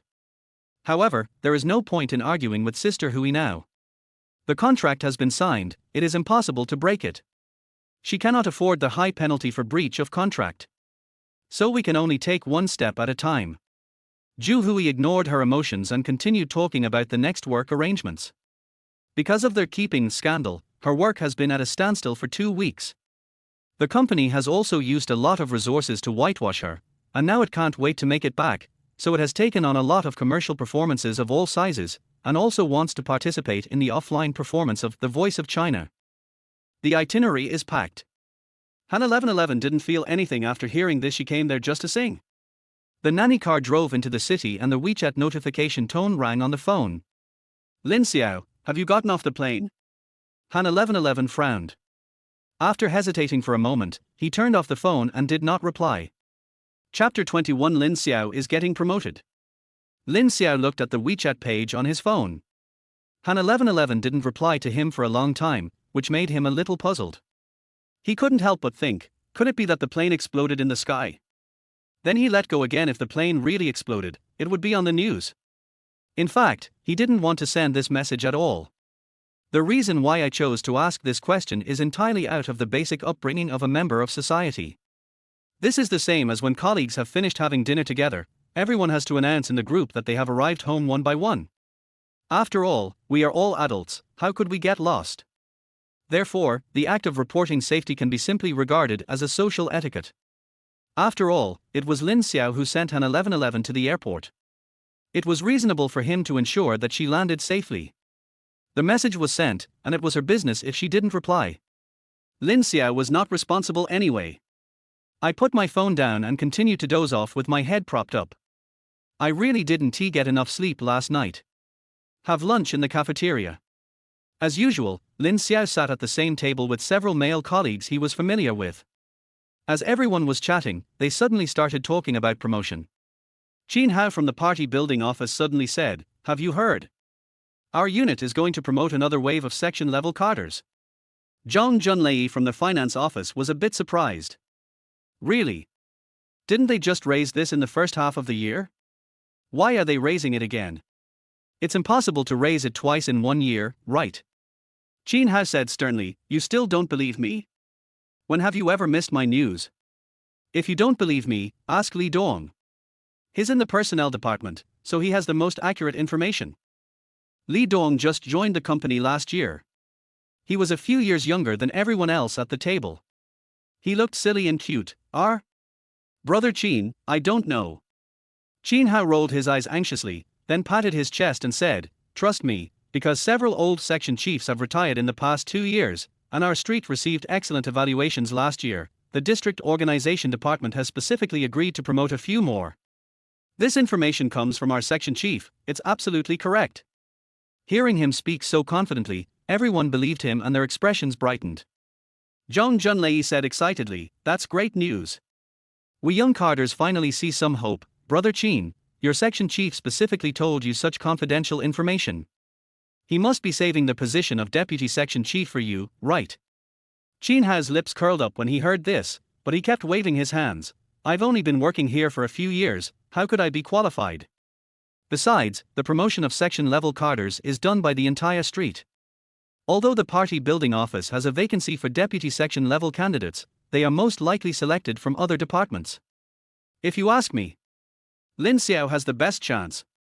Lin Xiao was feeling sleepy when he was suddenly called out, looking confused. "Me? Stop kidding." He laughed at himself and said, "I was lucky enough to get promoted to the 4th major in the first half of the year, how could I possibly get promoted to the deputy major in the second half of the year? Even if my ancestors' graves were to rise like this, it wouldn't be possible." Everyone laughed when they heard him say that. Although Lin Xiao's work achievements are obvious to all, what he said is also the truth. There are 2 paths for promotion within the system, real positions and honorary positions. Lin Xiao currently only holds a nominal position, and was just promoted from a 1st-level clerk to a 4th-level chief clerk in the first half of the year. Although there is no explicit regulation, everyone tacitly assumes that there will be no further promotion within a year.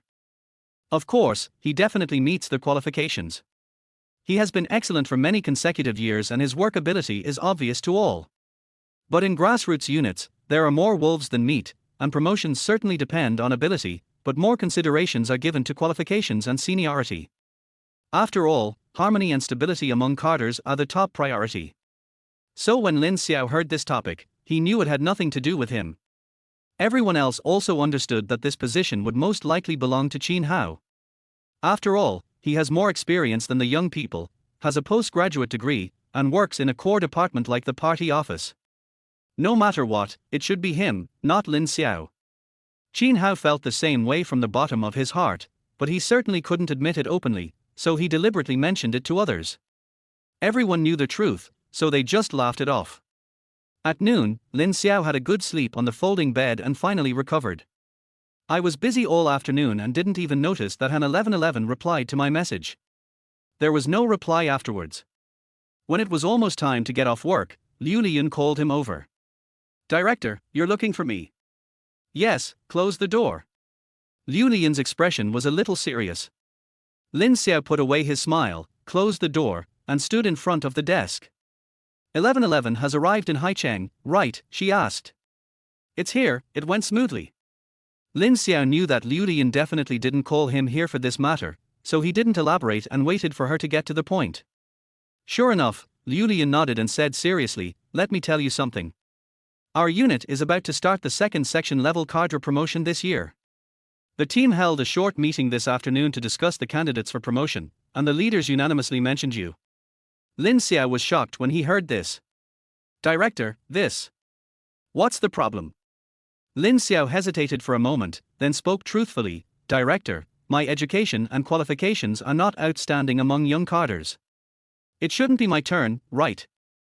Liu Liyun was stunned for a moment, obviously not expecting this silly boy to react like this. She was a little angry.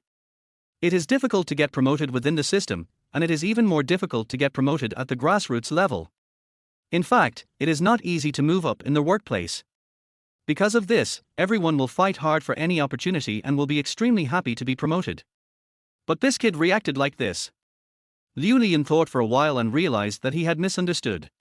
She was not angry. After all, it was normal for young people to be ambitious. It was difficult to deal with them if they were so young and so obsessed with scheming.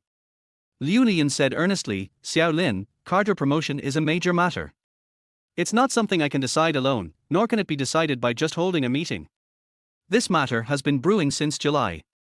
During the first team meeting, a leader mentioned your name, and it was unanimously agreed upon by all other team members. As the director, I have to express my opinion last. Do you want to say that I agree? I agree, but my opinion has not influenced other people's decisions at all. What does this mean? It means that your work performance is highly recognized by all members of the team. I'm telling you today because the research on this matter is almost complete and the formalities are about to begin, so I'm giving you a heads up so you can be mentally prepared. That attitude of yours is unacceptable. Your superiors clearly promoted you because of your abilities, yet you look down on yourself. Your words and actions reveal a guilty conscience. Isn't that the same as saying your superiors made a wrong decision? These words made Lin Xiao feel ashamed. He quickly said, Director, don't be angry. I was just overwhelmed by happiness. Don't worry, I'm mentally prepared now and will work hard. After hearing what he said, Liu Liyun's face brightened up and she smiled. Okay, come home for dinner. Your dad got off work early today and stewed some beef at home.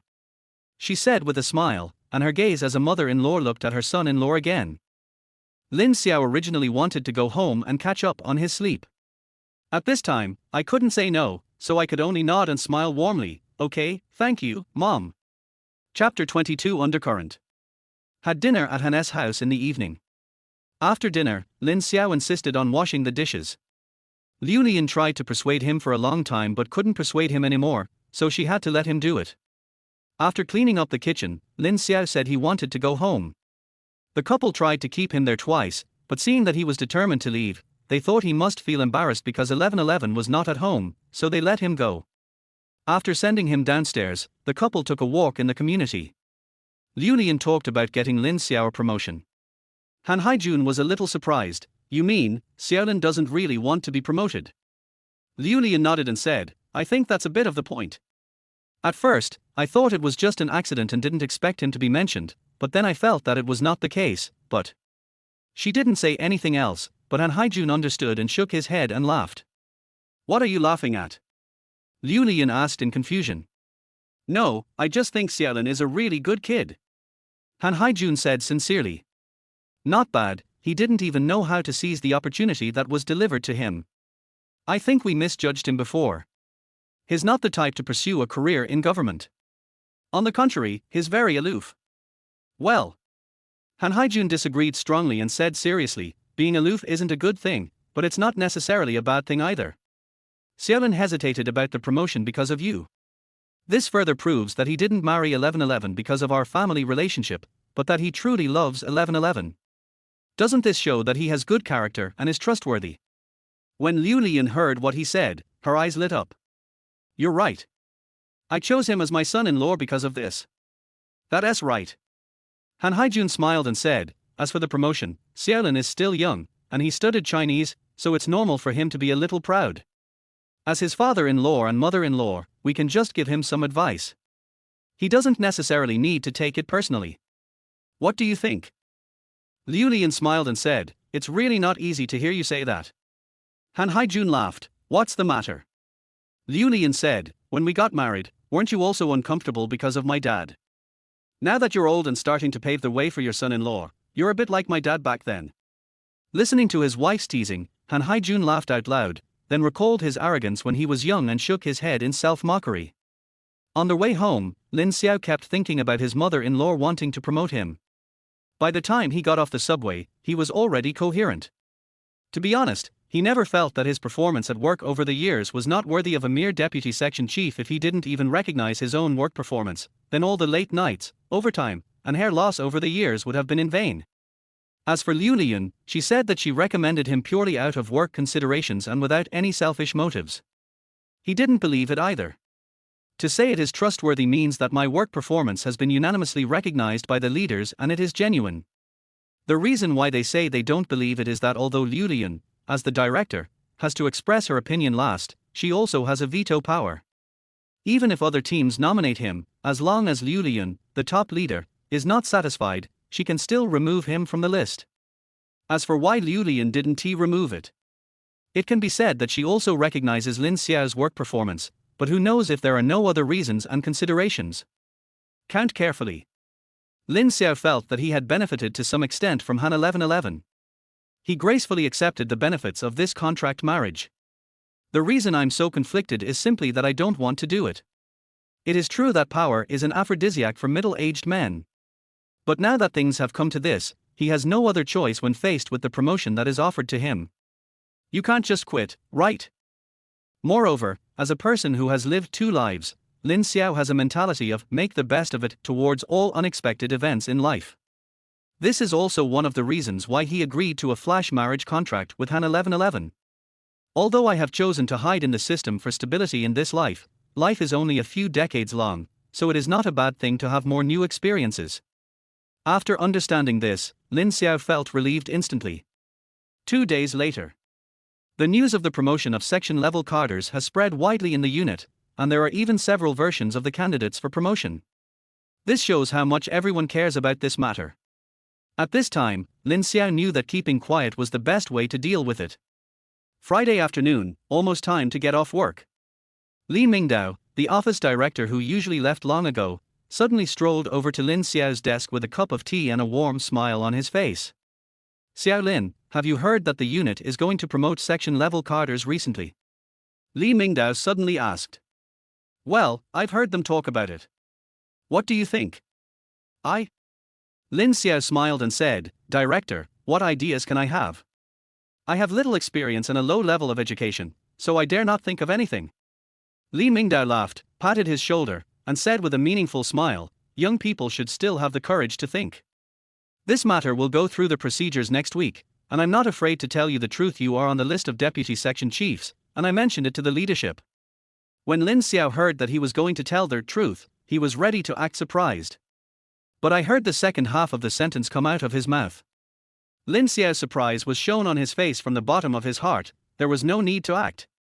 Director, stop joking with me. Do I look like I'm joking? Li Mingdao said sternly, Xiao Lin, I can clearly see how much overtime you've worked these years. Whenever there's an opportunity for promotion, of course I'll think of you. I'll fight for you even if it means risking my reputation, right? As he said this, he patted his shoulder affectionately and smiled like a good person. Lin Xiao endured it very hard. If his mother-in-law had not told him the truth in advance, he would definitely believe Li Mingdao's words and be grateful to him. Director, please don't joke with me. I can't stand being teased. He said with a silly smile. If you don't believe me, forget it. Everything will be clear next week anyway. Li Mingdao patted his shoulder again, his eyes full of envy. Xiao Lin, you've been promoted to deputy section chief at the age of 27. You have a bright future. Don't forget me when you become successful. Lin Xiao took advantage of the situation and said with a smile, "No problem, since you've taken such good care of me, I'll hire you back when I'm successful. I'll get a job as a mentor or consultant. I won't let your rich grassroots work experience go to waste. Isn't that nice of you?" Li Mingdao laughed out loud. Knowing that the boy still didn't believe it, I didn't say anything more and left work happily. Sitting in the empty office, Lin Xiao couldn't help but sigh. It's true that a small temple has strong demons, and a shallow pond has many turtles. This small street office is full of cunning people. Chapter 23. Han 1111 wants to go home. Finally made it to Friday and got off work. Lin Xiao breathed a sigh of relief, feeling that if he didn't rest, he would die.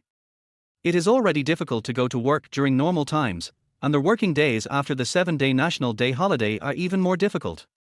Lin Xiao now just wants to quickly return to his home, order some takeout, get some snacks, play some games and watch some short videos, and spend 2 meaningless days.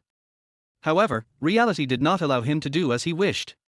Just as he was about to leave with his bag, Liu Lian sent him a WeChat message, asking him to come over for dinner in the evening. "Oh. Director."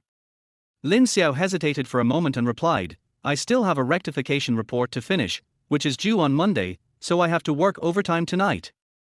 Liu Lian quickly replied, "No matter how important work is, I still have to eat. I'll go home first and find time to write on the weekend." The sound of a car starting can also be heard in the voice. Lin Xiao looked hopeless, thinking, "Do I still have to write on the weekend?" Although he had finished writing, he still felt very unhappy about his mother-in-law's generosity towards others. The unit is only 4 kilometers away from Jili Garden where Liu Lian lives. Lin Xiao rode a shared electric bike and arrived in 10 minutes, which was faster than Liu Lian's car. After he parked the car and entered the community, Liu Lian arrived in her car. The two went upstairs together. Liu Lian asked, "Why are you riding an electric bike? Isn't 1111's bike at your place? Why aren't you driving it?" Lin Xiao laughed and said, "That car is too high profile. It's not something I can afford to drive at my level. My colleagues will talk about me." Liu Lian thought about it and realized that this was the truth. After all, they work in the same unit, and colleagues know everyone's family background. If Lin Xiao suddenly drives a Mercedes-Benz to work, everyone will be shocked and may even suspect that he has embezzled money. Besides, the car was red, and it was obvious that it was driven by a girl, so it would not be convenient for Lin Xiao to drive. Liu Lian took this matter to heart and didn't say much at the time. Entered the house. Han Haijun hasn't come back yet. Liu Lian washes her hands and cooks, and Lin Xiao goes to help. Seeing him wash and cut vegetables very skillfully, it is obvious that he really knows how to do it and is not just pretending. Liu Lian is even more satisfied with this home-loving son-in-law. With the cooperation of the two, they quickly prepared 3 dishes and a soup, and then made a plate of cold dishes, which made the table full and very sumptuous. Han Haijun just arrived home and the 3 of them started eating. "Xiaolin, eat more. You look so thin." Liu Lian's face was full of heartache as she kept putting meat on his plate. "Mom, I'm not thin at 140 pounds. Lin Xiao said with a smile. Liu Lian said sternly, "You're a grown man, over 5 feet 4 inches tall, and only weigh 140 pounds. Isn't that considered skinny? That damn girl 1111 wants to maintain her figure as an artist, but I can't control her. It's okay for you to eat more." Lin Xiao was at a loss for words and could only hold the bowl to accept his mother-in-law's kindness, watching a small mountain of food pile up in front of him. Han Haijun laughed beside him. The couple were both genuinely happy. It had been a long time since they had such a normal meal at home. Both of them are busy with work. Especially Han Haijun, he usually either works overtime at the company or has dinner parties, and rarely has the opportunity to eat at home. Even when I got home, my daughter was not there. The couple often just got along casually, not as happy as they are now. They look more like a family of 3 than with Han 1111. After dinner, Lin Xiao took the initiative to wash the dishes again. Liu Lian refused to let him go and sent him to chat with Han Haijun. Lin Xiao had no choice but to obey. Han Haijun made tea in the living room, and when he saw him coming, he served him a cup.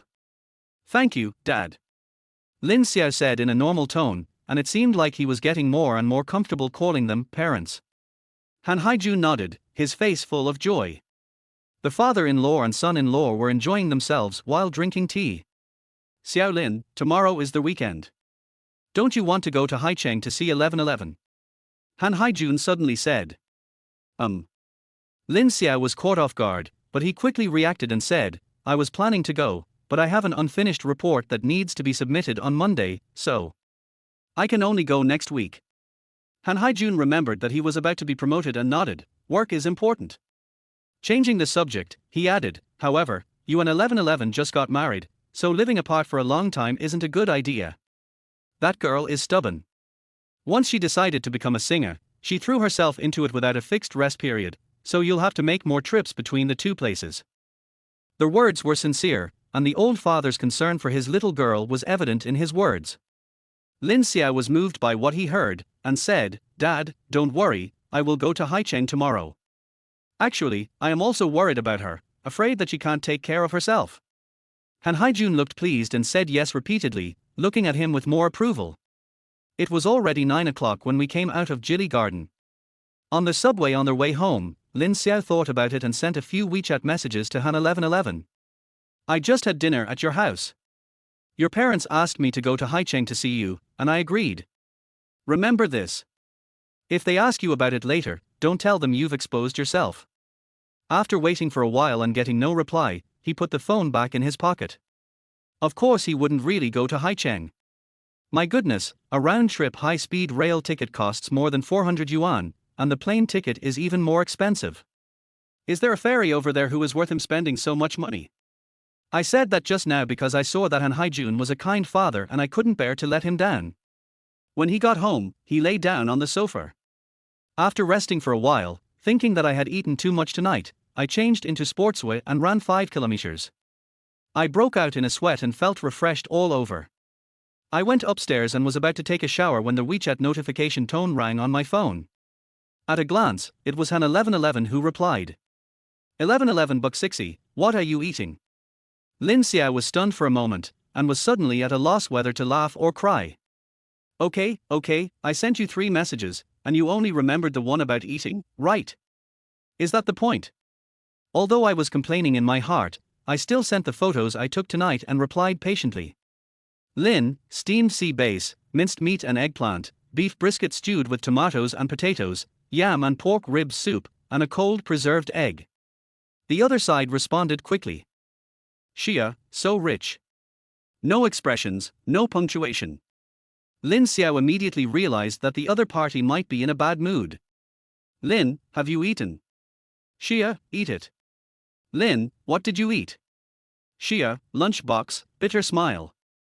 Lin Xiao frowned. Lin, it's almost 10 o'clock, are you still working? She, just finished, on their way back. Lin Xiao breathed a sigh of relief, feeling no blame on Luo Ren. On Friday night, she was enjoying delicious food and drinks at someone else's house, but her own daughter was still at work and could only eat boxed lunches. Lin Xiao inexplicably felt like a thief.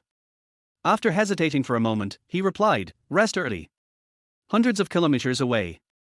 Han 1111 saw this message in the nanny car and wanted to talk to Lin Xiao about her troubles, but after hesitating for a long time, she swallowed her words back. Next to him, assistant Chen Zhuzhe was so tired that she dozed off. Han 1111 looked at the photo sent by Lin Xiao, which showed all her favorite dishes, and suddenly felt a little aggrieved. I really want to go home. Chapter 24, Something's Wrong with You. After taking a shower, it was already 11 o'clock in the evening. Lin Xiao was not sleepy at all. He lay on the sofa and his nightlife had just begun. I'm a bit tired today and don't feel like using my brain. So he didn't play games, but lay on the sofa and watched TikTok. After brushing for an hour, I feel a little sleepy. Just as I was about to put my phone down and go to sleep, a familiar face suddenly appeared on the screen. Han 1111. His eyes widened instantly and he sat up. In the video, Han 1111 is wearing a white off-shoulder dress, with simple makeup, fair skin, and curly black hair draped behind her. Under the spotlight, her whole body is shining with holy light, like a fairy who has descended to earth. In the video, she is singing the song that she sang during the blind audition stage of The Voice of China. 4 months ago, she became an internet sensation thanks to this song. Many netizens even said that she surpassed the original singer and sang this popular hit in her own style. With the blessing of invincible popularity. In the following competitions, Han 1111 won all their way and finally lived up to everyone's expectations and won the championship. Now, she sang the song again on stage. The video only played a short part of the chorus, but Lin Xiao was deeply moved. He listened to it 3 times before noticing the caption of the video. "I waited all night, and finally my goddess showed up. I'm so sad." She sang so beautifully, but the organizers maliciously targeted her and put her in such a far back position. And everyone else sang 2 or 3 songs, but my 1111 only sang 1. Is this how you treat a champion? Lin Xiao frowned. Judging from the comments, this blogger should be a fan of Han 1111. The video was posted half an hour ago, so it should be from tonight's performance. Combining the WeChat chat with Han 1111 just now, Lin Xiao solved the case. So her job tonight is to support the offline tour of The Voice of China. Then Lin Xiao became puzzled again. If it was any other performance, it would be fine. After all, Han 1111 was a newcomer, so naturally she wouldn't be treated well. But this is the tour of The Voice of China, after all. Han 1111 is the champion and the most popular contestant. Logically, he shouldn't be neglected. Lin Xiao flipped through the comments section and understood. Although this video only has a few hundred likes, the comments section has tens of thousands of people participating. Many netizens firmly believe that Han 1111 was brought up by a wealthy sponsor and has no real ability at all. The recent official announcement of her marriage certificate was just to find a scapegoat to help her cover up the scandal of being kept. Of course, there were also many people who supported Han 1111, and the two groups started arguing fiercely in the comment section. Lin Xiao understood instantly. It seems that Tomato TV also noticed the trend of the internet, so it had to give Han 1111 the cold treatment, and left the best appearance positions and more performance opportunities to other contestants. Lin Xiao couldn't help but frown.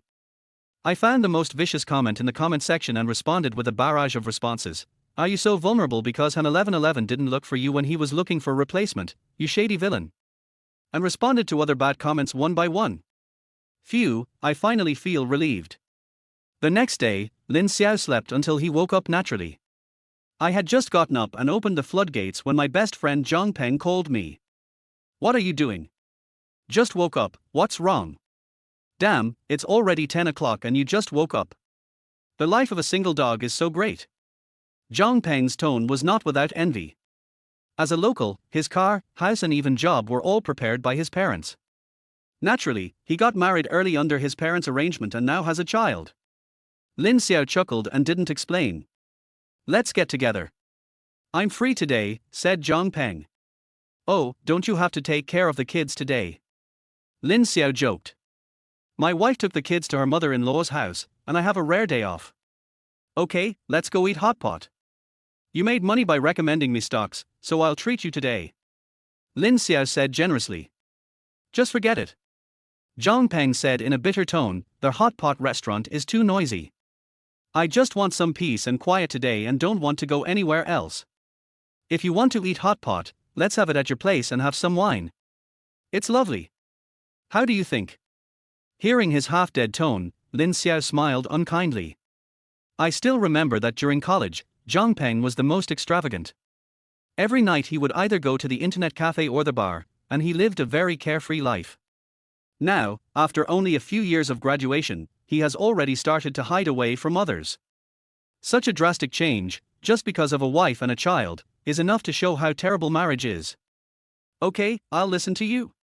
After hanging up the phone, Lin Xiao went out and bought ingredients for hot pot and some cold dishes at the market, and also brought back a dozen beers. As soon as I entered the house, Zhang Peng also arrived. He threw down his car keys and went straight to the bathroom. "Hey," Lin Xiao complained, "you can't pee at home, so you come to my house to pee, right?" Zhang Peng laughed in the toilet. "Good things should be kept within the family." Lin Xiao was too lazy to pay attention to him. He found the unused hot pot from the cupboard and washed the vegetables one by one. He was washing seriously when he suddenly felt someone staring at him from behind. When he turned around, he found Zhang Peng leaning against the door frame with a lewd smile on his face, which scared him so much that he trembled all over. "Fuck, you are a ghost. You don't even make any sound when you walk," Lin Xiao cursed. Zhang Peng, for once, refrained from arguing with him. He walked over with a smirk, staring at him intently. Lin Xiao felt a little timid under his stare. Why are you staring at your dad? Did you take the wrong medicine? Brother Xiao, something's wrong with you. Zhang Peng smiled deviously. You're a single guy, so why are there two wash cups on the toilet shelf? One of them is pink. Tell me the truth. Lin Xiao was a little panicked for a moment and swallowed his saliva. Shit, forget about it. Fortunately, he thinks quickly. Oh my god, what's wrong? Your mother? Are you swearing? Lin Xiao kicked over. Zhang Peng quickly ran away, his face suddenly enlightened as he said, so it's aunties. I thought you were no longer single and was just about to congratulate you.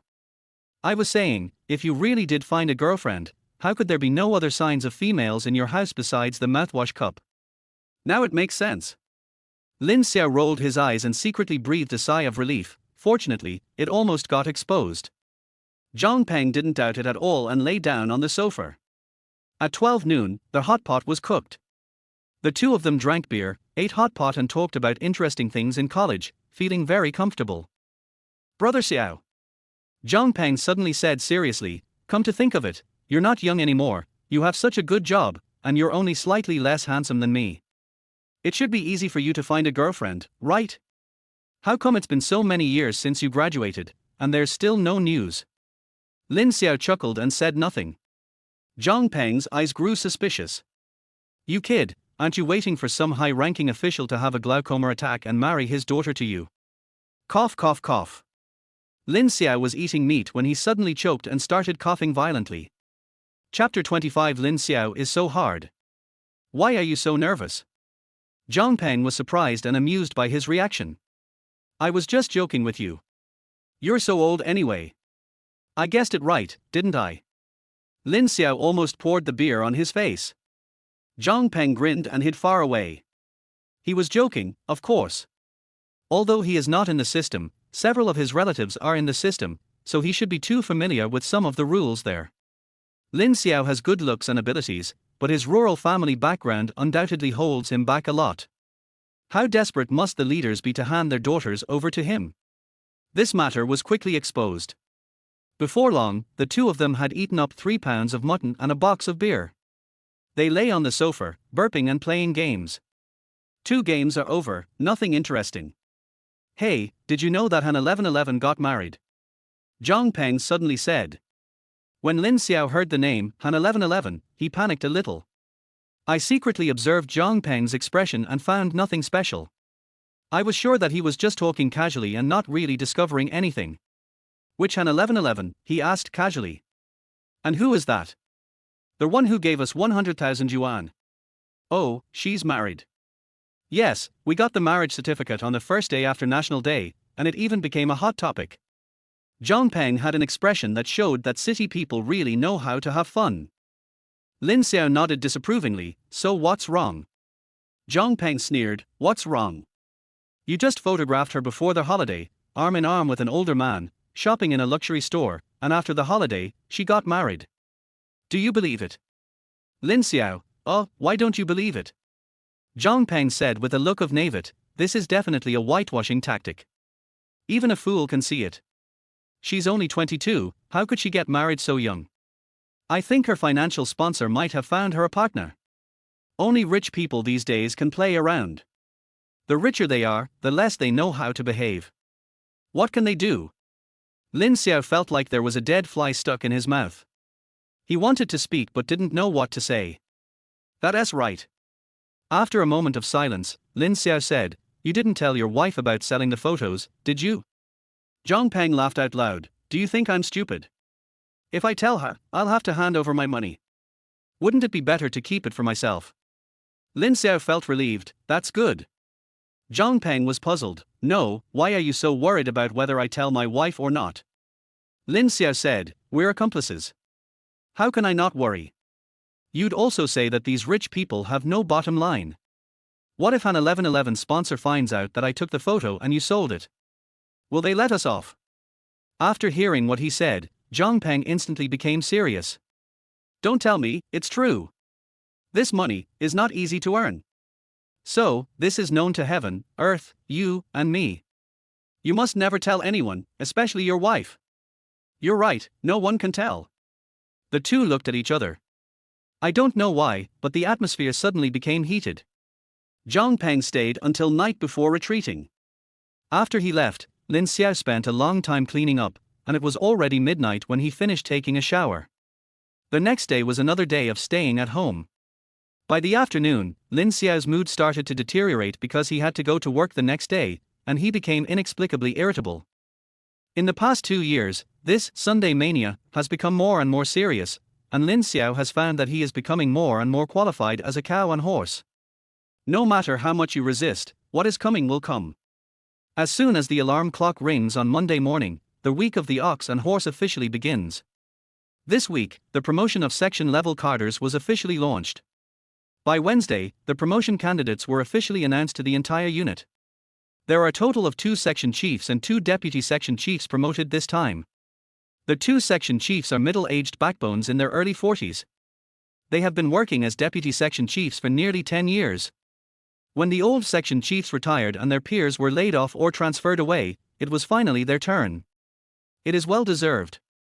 There are 2 deputy section chiefs, one of whom is already 35 years old. He is the type with average ability but good interpersonal relationships in the unit. No one is surprised to see him on the list. The other one is Lin Xiao. His appearance was completely unexpected to everyone, and everyone was shocked. No, why should he? He's so young, and his education level isn't high, and he only just got promoted to the 4th position in the first half of the year. There are many people in the company who have more experience and better conditions than him. How could it be him? Everyone was dumbfounded.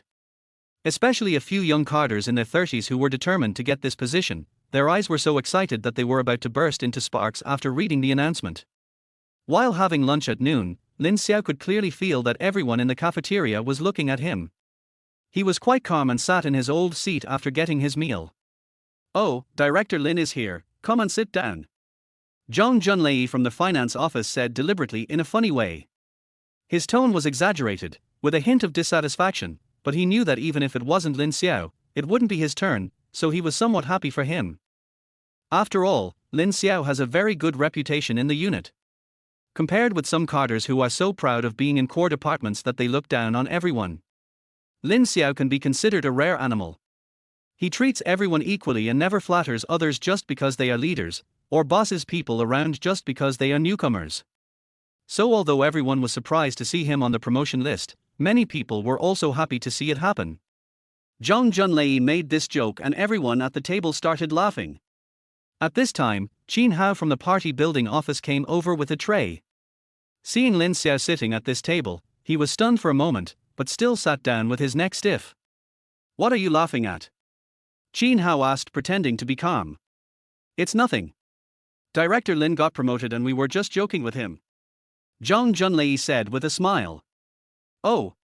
Qin Hao sneered, "He's just a deputy section chief, and you're already calling Director Lin? Zhang Junlei, you're exaggerating."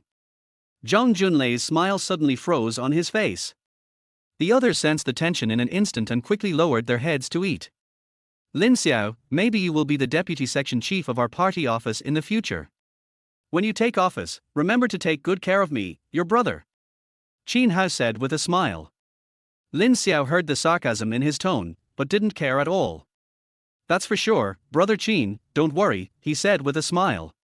Qin Hao originally wanted to embarrass him, but he didn't expect that he would agree directly, and his tone was so casual. This directly changed the nature of his words. Originally intended to be sarcastic, now it became flattery. Qin Hao was stunned and his face suddenly turned ugly. The others were also very surprised. They didn't expect that Lin Xiao, who was always easy to talk to, would be so tough today. Everyone held their breath and were secretly scared. "I thought, power is indeed a man's aphrodisiac. He just got promoted and is already so hard." Chapter 26 Sadhan 1111. By Wednesday of the following week, Lin Xiao's promotion procedures were completed. Normally, the cadre promotion process takes at least a month, but this time it was accelerated, with meetings, conversations, and voting taking place for a week straight to get everything done. My colleagues were all stunned, wondering how this could be possible. On Wednesday afternoon, the personnel department issued an appointment announcement, and Lin Xiao suddenly became the deputy section chief of the office. The former deputy section chief, the elderly mother who was trying to have her third child, was transferred to the party office. Of course, the position was gone, but the woman continued to stay at home to take care of the pregnancy. As soon as the appointment document was released, Li Mingdao came over cheerfully and said, "How about it, Xiaolin? I didn't lie to you, did I?" Lin Xiao smiled and was speechless. "Oh, I can't call you Xiaolin now. You are now a legitimate section-level cadre. In 2 years, you will be on equal footing with me." Li Mingtao's tone was a little sour. Lin Xiao also knew that he was hated now, so he just accepted the sarcasm from everyone. He laughed and said, "Brother Li, aren't you scolding me when you say that? I've been following you since I first joined the company. You're my master. I'm successful thanks to your guidance. How dare I be on equal footing with you?" Li Mingdao laughed heartily. "That's true, but as the saying goes, a master can only lead you to the door, but the practice is up to you. Your achievements today are due to your hard work and dedication. As your master, I dare not take credit for them." Lin Xiao really didn't like to be hypocritical, but he had to agree, "No matter what, you brought me up single-handedly. I will be grateful for your teachings wherever I go in the future." The two of them chatted with each other and laughed warmly. Li Mingdao felt a little jealous at first, but later, seeing that Lin Xiao was sincere and not arrogant despite his favor, he respected him even more than before. His self-esteem was greatly satisfied, and his congratulations to Lin Xiao were more sincere. "Get off work at 5:30. Lin Xiao didn't work overtime today and even left a few minutes early. After walking for a while outside the office, he got into Han 1111's Mercedes-Benz and headed straight for the airport.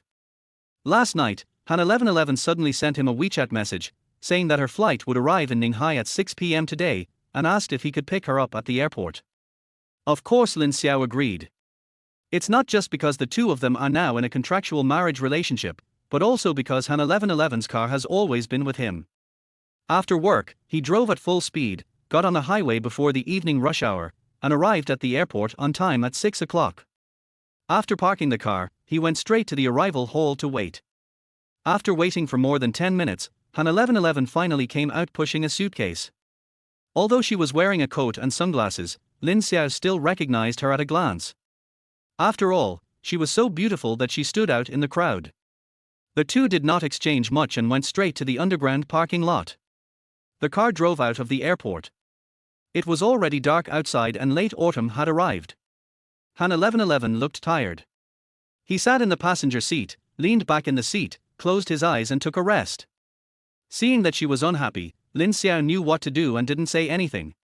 Out of the corner of his eye, he saw the warm yellow street light shining down, forming a halo of alternating light and dark on her chubby little face. It was not until they entered the city that Han 1111 sat up straight and opened his eyes. "Brother Lin, I heard you got a promotion," she asked. Lin Xiao was stunned for a moment. He didn't expect her first sentence to be this. "Oh, yes," he admitted. Han 1111 nodded without any expression. "Very good, congratulations." Lin Xiao smiled awkwardly. He could tell that Han 1111's tone was not like that of his colleagues at work, which was filled with disdain, sarcasm, or a strong sense of jealousy, but it was definitely not a blessing from the heart. As the saying goes, your own failure is terrible, but your friend's success is even more heartbreaking. Han 1111's current mentality is a little unhappy because his recent situation is very bad, but his friend got a promotion and a raise. Lin Xiao understood, and after hesitating for a moment, he asked, "Have you been busy with work recently?" "Not bad," Han 1111 said in a low voice. "I saw a clip of your offline performance on TikTok. Oh. You sing really well, you deserve the championship."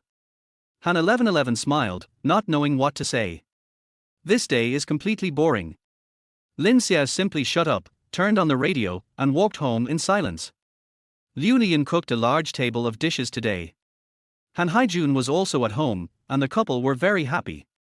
No matter how unhappy Han 1111 was, she still forced herself to put on a smiling face the moment she entered the house. A family of four sat down.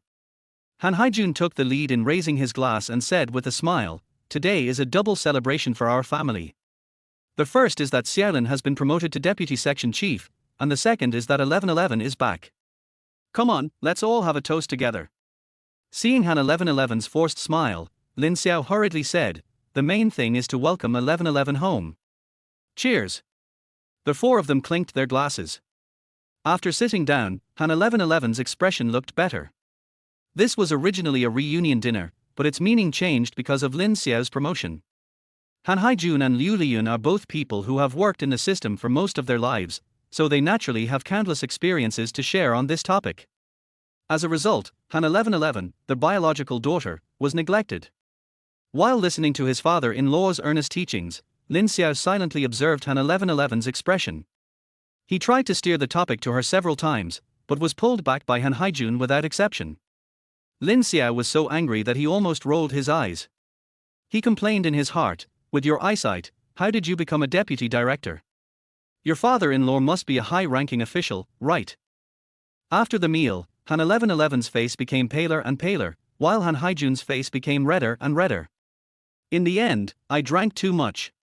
It was 9 o'clock in the evening. Lin Xiao gave up the idea of going home. Han 1111 had been away from home for half a month. He couldn't be taken away by his new son-in-law as soon as he came back, that would be too ignorant. So after washing the dishes and talking to Liu Lian for a while, he was locked in Han 1111's room again. As soon as the door closed, the surroundings fell silent, and the atmosphere was quickly filled with awkwardness. The two of them didn't even exchange glances. Han 1111 took the initiative to open the cabinet, and Lin Xiao quickly took out the bedding and spread it on the floor. He was so skilled that it made people feel distressed. Turn off the lights and the air becomes quieter. After a moment of silence, Lin Xiao asked, "You seem to be in a bad mood all night. Did something happen?" Han 1111 didn't say anything. "You can tell me. Although I can't help much, I can still listen to your thoughts," he said again. This time, Han 1111 finally responded. Perhaps the darkness had made her relax her guard. After hesitating for a moment, she said, "It's nothing serious. It's just, the company originally promised to release an album for me, but now the matter has been put on hold." Lin Xiao frowned. "Is it because of your declining reputation?" Han 1111's throat rolled. In the dark night, Lin Xiao did not answer. "Brother Lin, are you asleep?" Han 1111 asked. "No." "Well, then why aren't you talking?" "I don't know how to comfort you." Lin Xiao smiled and said, "But I think that since you are still young and have such a recognizable voice, you will have many opportunities in the future. Your company signed you, which means they must recognize your value. So, releasing an album is only a matter of time, so don't be too discouraged." Although these words are of no use. But Han 1111 still felt very warm after hearing it, and the haze in his heart was swept away. "I understand, thank you, Brother Lin." "You're welcome, I can't help you with anything. It's been very useful. Good night." Good night. Chapter 27 Han 1111's wife style. The next morning, Lin Xiao suddenly caught a cold. Aki. He kept sneezing, and when he turned around, he found that Han 1111 was already wearing a mask. Lin Xiao spread his hands, meaning, "Aren't you too snobbish?" Han 1111 said awkwardly, "I still have several performances to perform, I can't catch a cold." Lin Xiao was speechless. Liu Lian specially made ginger soup for breakfast, but she was still puzzled. "It did get a little cold yesterday, but I changed the quilts in your room in advance. How come 1111 didn't catch a cold, but you did? Are you too tired from work lately and haven't rested well?" What can Lin Xiao say? You can't say that you slept on a cold floor, so the thick quilt and the person inside it were both asleep, right? So I can only admit awkwardly that I have been feeling a little weak recently. Han 1111 knew that he caught a cold because he slept on the floor, and felt ashamed, so after dinner he said directly, "Dad, Mom, let's go to Lin Xiao's house tonight, to sleep." Han Haijun was very surprised. "Why do you have to go?" Liu Lian understood immediately and smiled happily. "Okay, you guys go, the young couple still needs their own world, why do you always have to get together with us old men and women?" Han 1111 and Lin Xiao's faces turned red due to the teasing. Liu Lian thought they were shy, but in fact one was guilty and the other had a fever. After finishing their meal, the couple packed up and left. Han 1111 sent Lin Xiao to his workplace, then took the house key he gave her and went directly to Qianlanyuan. Waiting for Lin Xiao to come home from get off work. Because the key was given to Han 1111, he could only knock on the door. He knocked for a long time before the door opened. Then Han 1111 stood at the door with a panicked look on her face and messy hair. This scene made it difficult for him not to think of the various videos on TikTok that caught his wife cheating. Before I could ask, a strong smell of paste hit my nose. Lin Xiao hurried to the kitchen and found a soup pot on the stove. The countertop was covered with spilled porridge. The pot had burned dry and was a black mess. This. Lin Xiao tilted his head to explain. Han 1111 said apologetically, as if she had done something wrong, "I'm sorry, Brother Lin, I saw that you had a cold, so I wanted to make you some porridge, but I was so engrossed in listening to music that I forgot something was still cooking in the kitchen. When I smelled the burnt smell, it was already like this." After listening to this, Lin Xiao felt a little touched and funny. "Well, at least this heart is worth affirming. Go out and eat later," he said. Han 1111 stood at the kitchen door and originally wanted to ask if there was anything he could do to help, but when he saw the horrible stove, he swallowed his words and went out obediently. Half an hour later, dinner was served on the table. 2 simple dishes, 1 meat and 1 vegetable, and a pot of very thick vegetable porridge. Han 1111 was surprised. "You're so fast." Lin Xiao was so anxious that he kept coughing. "My goodness, is it okay to say this to a man? Why is your cold getting worse? Didn't you take medicine?" Han 1111 asked with concern. "Eat, it's too much work." "All right." Han 1111 pursed her lips, not knowing what to say. Lin Xiao smiled and said nonchalantly, "Eat it, it's just a home-cooked dish." Han 1111 grinned and said, "That's good enough. I didn't help you at all and even caused you trouble." Lin Xiao waved his hand, poured himself a bowl of porridge, and ran to the living room. "What's wrong?" Han 1111 was puzzled. "Oh, it's okay, I was afraid of infecting you." Han 1111 thought he was making fun of her for wearing a mask in the morning. But seeing his serious expression, I believed that he was really thinking about me, and I felt inexplicably good. The two of them finished the meal quietly, one in the living room and the other in the dining room. After dinner, Lin Xiao quickly put on a mask. Han 1111 offered to wash the dishes, but he refused. At night, the two of them lived in peace. When it was time to go to bed, Lin Xiao still insisted that Han 1111 sleep in the master bedroom and wanted to change her bed sheets. "You have a cold, let me change." 1111 offered. "Can you?" "Won't." Han 1111 admitted it honestly, and then said, "Then don't change it, let's just leave it like this." Lin Xiao was very surprised. Han 1111 added, "It's okay, I'm not that picky. And I slept in the afternoon," she said silently in her heart.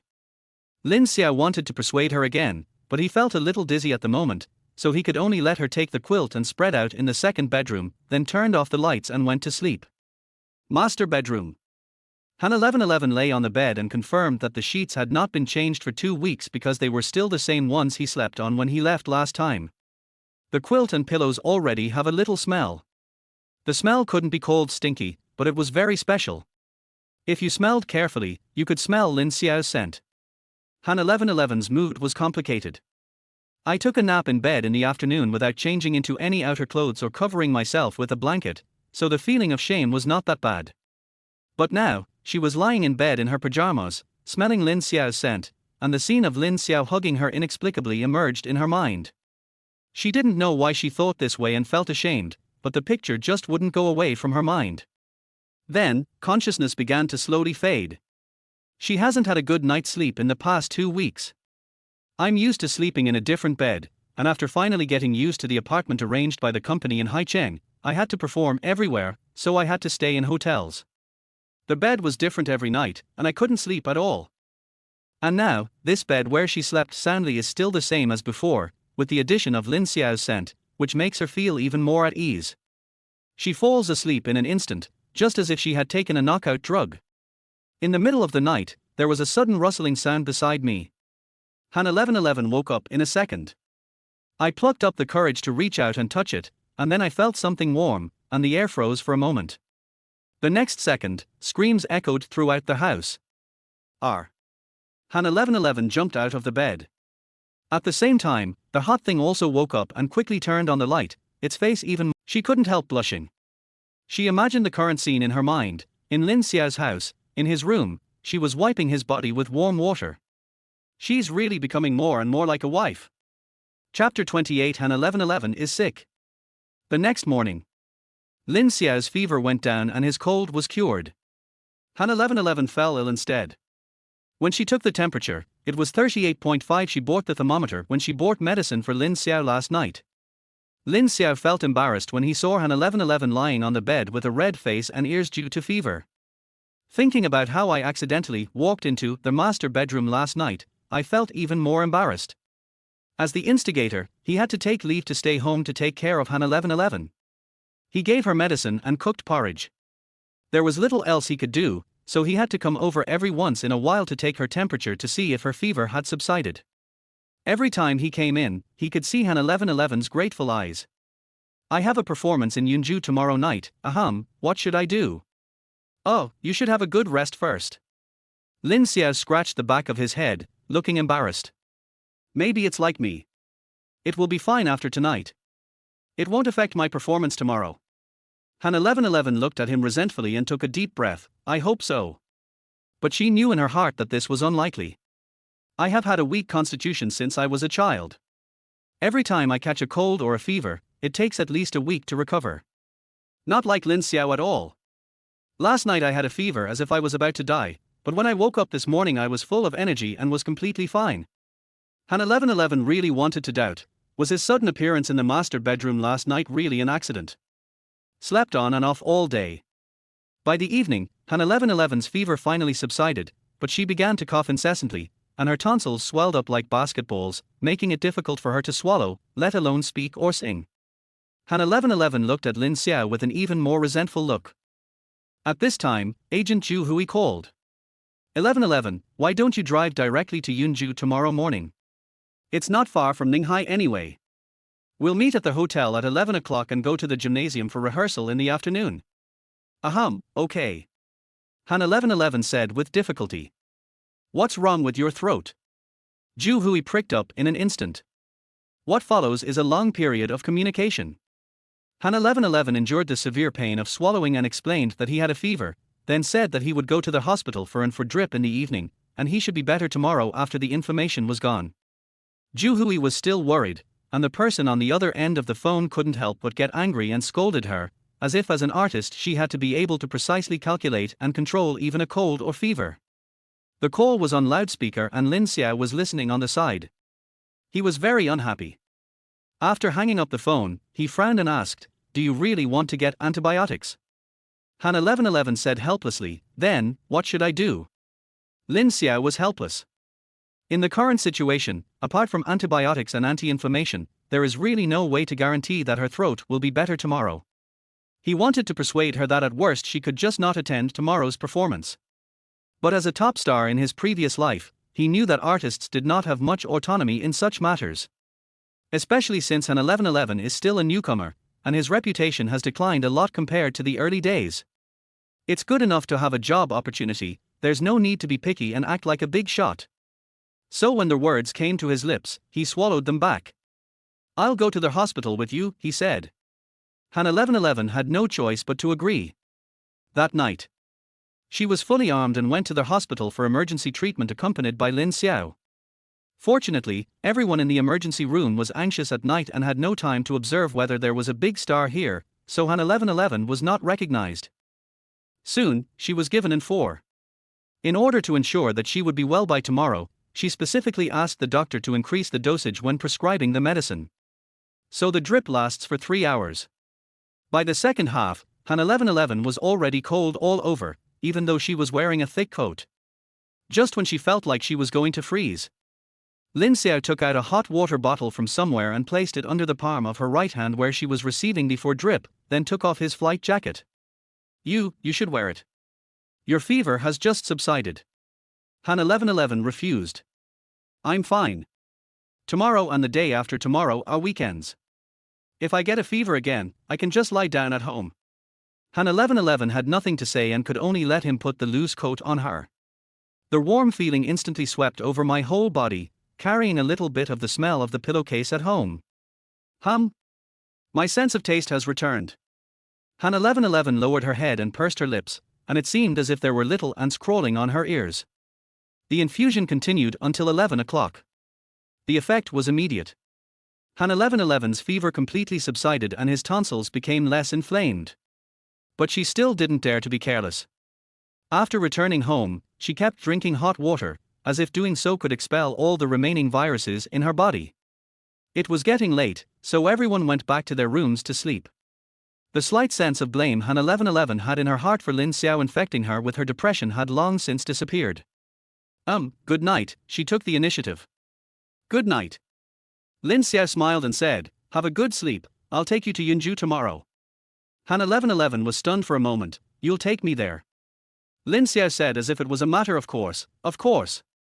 You're already in this state, how can I trust you to drive for 3 hours? After saying this, he felt a little ambiguous and quickly added, if your parents knew about this, wouldn't they scold me to death? Han 1111 then nodded. Although I felt embarrassed, I chose to accept his kindness in order to ensure a smooth performance tomorrow. Then, thank you for your help. Don't be polite. Go to bed, good night. Good night. The two of them returned to their rooms and slept soundly.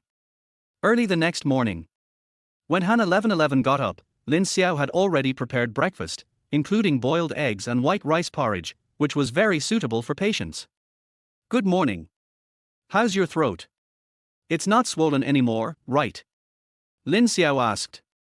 Han 1111 shook his head. That's good. Before he could finish his words, Han 1111 spoke with a look of pain on his face, and said in a very magnetic voice, but I'm mute. Lin Xiao was stunned for a moment. Oh, was the Donald Duck voice just now made by Han 1111? He almost laughed out loud. Seeing Han 1111's panicked expression, he quickly pretended to be serious and said, eat first. I'll buy you some throat lozenges later. Use them on the way. I hope your throat will be better by the time we get to Yunju. At this point, there is no other way. Han 1111 could only nod in agreement. After breakfast, the two drove to Yunju. Because Han 1111's voice was unable to speak, the two of them remained silent all their way. In order to avoid embarrassment, Lin Xiao turned on the radio all their way. As he was playing, the TV station started playing the song covered by Han 1111, which was also the famous song that made her become an overnight sensation on The Voice of China. The name of this song is Later. When a gentle voice floats out with a sad emotion, it presents a completely different flavor from the original singer. The originally calm atmosphere in the car suddenly became a little awkward. When the song was about to enter the chorus, Han 1111 quickly turned off the radio. Why don't you listen? It sounds great. Lin Xiao said. Han 1111 said nothing and looked out the window. His face was already a little flushed. Chapter 29 He who wears the crown must bear its weight. At 11:30, the two arrived at a 5-star hotel in Yunju. Assistant Chen Jujia was waiting at the door. When she saw the license plate, she hurried to the driver's seat to open the door, but saw Han 1111 getting out from the passenger seat. Sister 1111. Before she finished speaking, she caught sight of a handsome man sitting in the driver's seat. Although he is dressed simply and his skin is not very fair, his angular facial features are still so handsome that people can't take their eyes off him, and his temperament is no less than any male star in the entertainment industry. Chen Jujia's eyes widened. Sister, this is... Well. Han 1111 was a little embarrassed.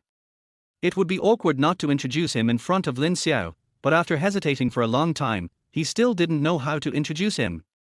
So it took him a long time to utter, he's the one on my, marriage certificate. Chen Jujia lost 10 brain cells before she understood this sentence. His eyes suddenly lit up. Oh, it's my brother-in-law, she shouted loudly, and her whole body became clear.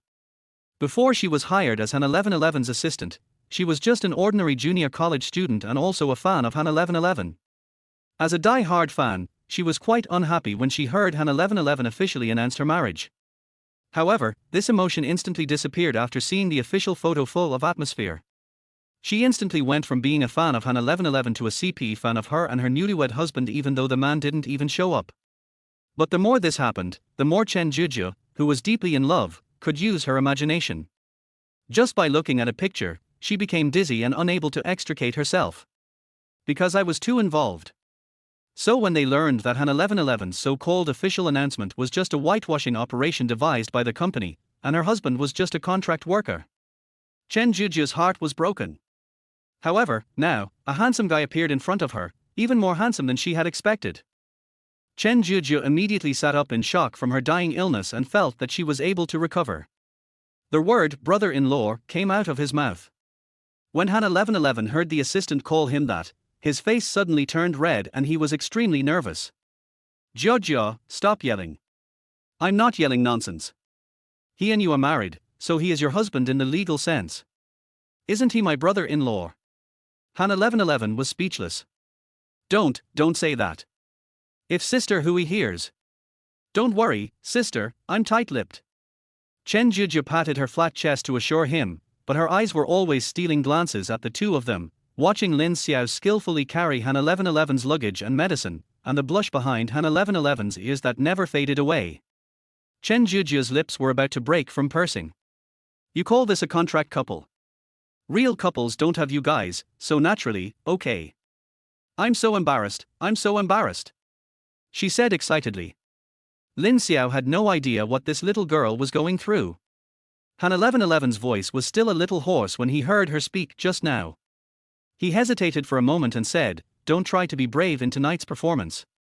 If your voice is really not in good condition, ask your agent for leave, okay? Han 1111 nodded. Then I'll go first. Call me if you need anything. Lin Xiao nodded, still feeling a little uneasy. However, knowing that it was pointless for him to stay, he drove away. Han 1111 watched the taillights of the car disappear around the corner, and his tense mood finally relaxed. When I turned around, I saw Chen Juju's starry eyes full of emotion, and I was shocked. Jiao, you. Don't worry, sister. I'm tight-lipped and I promise I won't say a word. As she spoke, she even made a serious gesture of zipping her mouth. Han 1111 frowned. No, what are you promising? After a lunch break. By the afternoon, Han 1111's voice had improved a little, but it was still a little hoarse. Go to the performance venue for rehearsal. As soon as the smoky voice version of Later came out, Agent Zhu Hui and the organizers of the performance all frowned. Han 1111 became popular on the stage of The Voice of China because of her extremely clean and ethereal voice. The original singer of the song Later has a relatively deep voice, and the feeling of singing it is also heart-wrenching. Therefore, it became a hit on the entire internet as soon as it was released 6 years ago, and has become a highly praised heartbreak song among contemporary young people. But Han 1111's voice brings a different interpretation to this song. Under her interpretation, there is no heart-wrenching pain. The tone of the whole song is relief and calmness, with a hint of regret. It is hard to say which of the two singing styles is better. But it is undeniable that Han 1111's version is eye-catching. I didn't expect that Later could be sung so fresh and clean. She became an instant hit because of this. But now, the smoky version of Later on the stage lacked any ethereal quality. At first listen, it was a complete imitation of the original. No wonder everyone frowned when they heard it. After the rehearsal, manager Zhu Hui anxiously asked the organizer, "How is it going? Can our 1111 perform normally tonight?" The organizers looked helpless. The singing lineup has long been announced, so it's definitely not possible to replace her at the last minute. But her performance, the audience will boo her later, you'll have to bear the consequences. Zhu Hui was speechless and could only nod in agreement. At this point, we can only leave it to fate. The performance officially begins at 7 p.m. Lin Xiao did not leave Yunju, but found a hotel opposite the stadium where the performance was to take place tonight and booked a room there. The room window faces the gymnasium. Although it's not as immersive as the live performance, I can enjoy the entire show without paying for the ticket, so what else do I need? After taking a shower, he sat on the balcony with his legs crossed and waited for more than 2 hours before Han 1111 finally appeared with the hoarse version of Later. It was obvious that her throat was still not healed. Although she tried hard, the overall flavor of the song was completely different from her highly acclaimed version. Lin Xiao actually thinks this version is also good. Except that their voice is not as good as before. Han 1111's breath control and emotional expression from beginning to end are first class. And his voice became hoarse, which was an accident and the audience should understand. However, when the show ended, when Lin Xiao opened Douyin and clicked on the local page, he found that the sky had fallen. What the hell is this song? The harder some people work, the more it proves that their championship title is undeserved. This is the strength of the champion. I now truly believe that she won this championship thanks to the help of her sponsor. You said your voice is hoarse, so what? Isn't it your job as a singer to protect your voice? I paid full price for my ticket. Refund my ticket. I came here today just for the song and later, but this is all I got to listen to. Lin Xiao watched dozens of videos in a row. Except for a few who expressed understanding for Han 1111's condition, the vast majority of people made all kinds of ugly complaints and insults. They obviously felt that even if her voice was not in good condition, she should bear the consequences herself, and the audience should not pay the price. Lin Xiao felt that it was understandable that netizens were so angry. People have spent real money to watch the show. If you have a cold or fever, it's your business, not a reason for you to feed everyone shit. But having said that, if someone else had made such a mistake, the audience might not have reacted so strongly. But who made you the champion? Since you have enjoyed the glory that others have not enjoyed, you have to bear more stringent standards and requirements than others. If you want to wear the crown, you must bear its weight. Lin Xiao sighed. Chapter 30 Lyricist and composer of Later. At this moment, in Han 1111's room, Agent Zhu Hui was on the balcony on the phone, her tone flattering, yes, yes. This was truly an unexpected situation. I'll definitely give her a good scolding. I definitely won't do it again next time. Han 1111 and his assistant Chen Zhijia were in the room, holding their breath and looking at each other. After a long time, Zhu Hui hung up the phone and came in. She sat on the edge of the bed, breathing heavily, and her face looked very bad. Sister Hui. I'm sorry. Han 1111 said aggrievedly. Zhu Hui was so angry that she wanted to lose her temper, but seeing her pitiful appearance, she couldn't get angry at all. I will continue to support the artists I sign, even if it means I have to kneel down. She sighed and said, that's it for this time. I'll give you a good scolding so that you'll remember this lesson. Han 1111 was speechless. Chen Zhijia said indignantly, but Sister 1111 didn't want to be sick. People aren't machines, they can't stay healthy forever. Machines can malfunction. Today's audiences really have no empathy at all. Zhu Hui was so angry she laughed. She put her hands on her hips and said, you go to a restaurant and order a plate of shark fin. The restaurant brings you a plate of vermicelli and tells you that the shark fin is sick today. Can you understand it? Chen Zhijia suddenly stopped talking. The atmosphere in the room was oppressive. Han 1111 said at this time, Sister Hui, don't worry, I promise that this kind of situation will not happen again in future performances. I hope so. Zhu Hui sighed and said helplessly, the company was already very unhappy about your scandal and shelved the plan to release an album for you. I went to their boss and talked him into it, and he finally agreed to release a single for you first.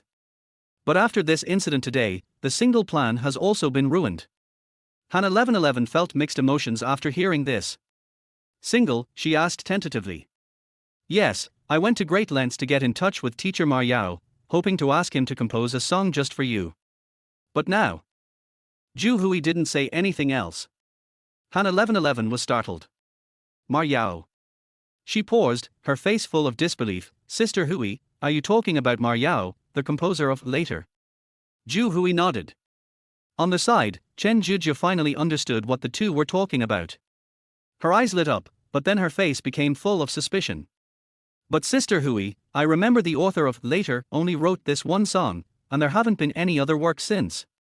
Could he have retired from the entertainment industry? Why would I quit the industry? I'm just a songwriter and I don't do any front stage work, so how can I be in the industry? Chen Zhijia stuck out her tongue. But Sister Hui, since this guy hasn't released any new work in 5 or 6 years, it means he must have run out of ideas. Asking him to write a song, will it really work? Zhu Hui said calmly, give it a try. I always feel that someone who can write a work of the caliber of Later wouldn't run out of talent so easily.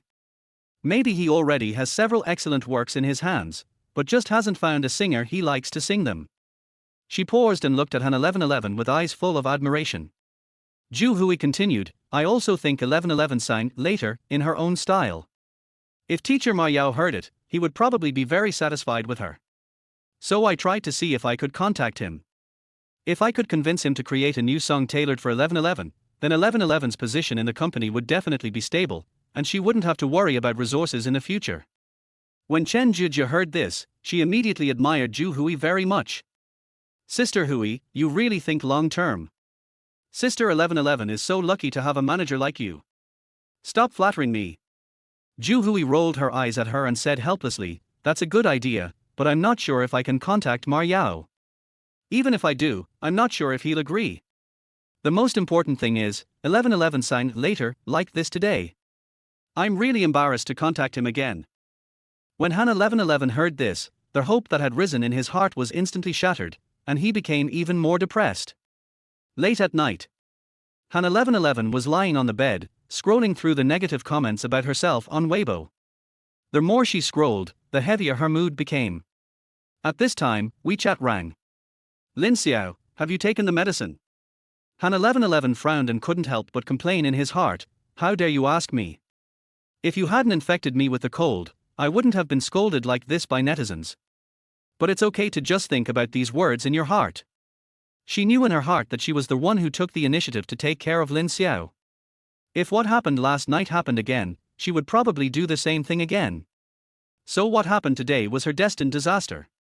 She tapped the screen to reply. 1111 buck 60, eat it. The other side responded quickly. Lin, then why haven't you slept yet? Xia, just fell asleep. Lin, are you sad about tonight's performance? Han 1111 sent back a pitiful emoticon. Lin Xiao paused, feeling depressed. Lin, I'm sorry, it's all my fault. I gave you my cold. Xia, I don't blame you. Silence. It took a long time before new news came in. Lin, what are your plans for tomorrow? Going home, or doing other work? Go home, my agent told me to heal my voice. Lin, oh. Then I'll wait for you in the hotel parking lot tomorrow morning. Han 1111 hesitated for a long time before replying with an okay. The other party did not respond. The next morning at 9 o'clock, Lin Xiao picked up Han 1111 and drove directly onto the highway back to Ninghai. Of course, his presence was not noticed by his agent Zhu Hui, who thought that Han 1111 drove back by himself. On the way. In fact, Han 1111's voice has almost recovered, but because of what happened last night, her mood has become very bad. Lin Xiao chatted with her and learned about the failure of the single. The author of Later. He looked incredulous. Sister Hui just has this idea. It's not certain whether we can get in touch with her. Han 1111 said this deliberately, but her face still showed disappointment. What if we get in touch? Well, Sister Hui said that if the teacher likes my version of Later, she might agree to write a new song for me. Han 1111 sighed dejectedly, then mustered up the courage to ask Lin Xiao, Brother Lin, do you think, will the composer of Later like my version of the song? Lin Xiao paused and said with a smile, of course. Although Han 1111 knew that he was comforting herself, she felt much better. Thank you, Brother Lin. You're welcome, and I really mean it. At noon, the two returned to Qianlan Garden. Han 1111 didn't tell her parents that she was back. She wanted to have some peace and quiet for the next 2 days, so she didn't plan to go home. Of course Lin Xiao agreed, this way he didn't have to sleep on the floor. But I don't feel like talking to her anymore. After the two of them had a simple hospital meal, Lin Xiao went to the small room to work overtime, saying that he had a report to be submitted on Monday. Han 1111 went to the big room to rest. Because of the negative comments online, she didn't sleep much the whole night. She lay down on Lin Xiao's bed and fell asleep quickly. When I woke up, it was already dark. She was still a little dazed, but a call from her agent Zhu Hui brought her back to reality in an instant. 1111, I have great news for you. Teacher Ma Yao has written a new song for you. Chapter 31 Great News. Han 1111 woke up in a second. What? Who? Sister Hui, can you say it again? Teacher Ma Yao. He's the composer of Later, Teacher Ma Yao. Zhu Hui couldn't suppress her excitement at the other end of the phone. Han 1111 was confused and even suspected that he had not woken up yet and was dreaming. She pinched her cheeks. Hiss, it hurts. Did you really contact this teacher? She asked, suppressing her excitement. What? I didn't contact them. They contacted us first. This time, Han 1111 was really shocked. Zhu Hui said excitedly, when Director Xiao of the company called me to tell me about this, I couldn't believe it. How could it be such a coincidence? We just mentioned him yesterday. I wouldn't dare to do this in my dreams. Han 1111 suppressed the excitement in her heart and asked, "Did you contact him before, so he agreed to write a song for me?" Zhu Hui laughed and said, "What contact? I haven't been able to contact him at all." But didn't you say yesterday? I mean, I wanted to contact him, but there's very little information about Mr. Ma Yao, and no one has ever seen his real face. I actually contacted the producer of Later and asked him to help connect me, but he was actually very reluctant and said that Mr. Ma Yao is unlikely to write songs for others anymore. I said he was just perfunctory, and now look, isn't it written for you? He wrote it for you on his own initiative. Zhu Hui grew increasingly excited as she spoke, proudly saying, "It seems I was right. This teacher Mar must have been so impressed by you after hearing you sing Later that he took the initiative to write a song for you. Oh, with my comprehension, if I didn't quit being an agent and became a singer, maybe I could make it big too." Han 1111 was speechless. "Sister Hui, this song. The music has been received, and the music department is working on it." Zhu Hui said excitedly, "Although I don't understand the song, I saw Director Xiao's expression when he saw the music score. This song is definitely of good quality." After hearing her say this, Han 1111's tense heartstrings relaxed a little. I became more and more curious about this song. Hang up the phone. When Han 1111 came out of the master bedroom, Lin Xiao had already prepared dinner. "Wake up, let's eat." "Yeah." Han 1111 couldn't hide her smile and asked him, "Have you finished writing your report?" Lin Xiao smiled and said, "I finished writing it and have already submitted it. I hope it will get good reviews." Han 1111 laughed, "When you write work reports, do you also have the concept of giving positive reviews?" Lin Xiao smiled and said, "Of course. If the superiors are satisfied, then it's a good review. If they are not satisfied and send it back for revisions, then it's a bad review." Han 1111 nodded and did not continue the topic. Lin Xiao served her a bowl of seafood porridge. Seeing that she looked cheerful, completely different from that in the morning, he couldn't help laughing. "It seems like you slept well, your face looks rosy," he said. Han 1111 was a little embarrassed, so he quickly lowered his head and drank a mouthful of porridge to avoid the other person's sight. It's delicious. Did you cook it?" "No, it was sent by the neighbor next door." Han 1111 was surprised. "Is your neighbor so nice?" "Yes, this house was given to me by him." Han 1111's eyes widened. "This is unlikely." Lin Xiao rolled his eyes. "Of course not. There are only two of us in this house. If I didn't cook the porridge, who else could have done it?" Han 1111. "That's right, why would you lie to me? My mom even said you're honest and steady. But it's really delicious." Han 1111 drank one mouthful after another and soon finished the whole bowl of porridge. She pursed her lips and looked at the casserole again. Before she could open her mouth, Lin Xiao took her bowl. I can do it myself." She was very embarrassed. Lin Xiao said calmly, "Eat some food, it's very light and suitable for you." Han 1111 sat down obediently and looked at the mushrooms and rapeseed, steamed egg custard, and fried eggplant with beans on the table. Although they were all very ordinary home-cooked dishes, Lin Xiao made them bright, fresh and attractive. Han 1111 had a big appetite and took a bite as well. Delicious," she praised sincerely. "Eat more and recover." Lin Xiao said this and put the porridge in front of her. Han 1111 was not polite either. He ate with relish, spoon after spoon. Soon the second bowl of porridge was finished, and most of the dishes on the table were eaten. Hiccup tilde. Han 1111 burped, covered his mouth, and looked shy. "It seems like I ate them all. It's specially made for you."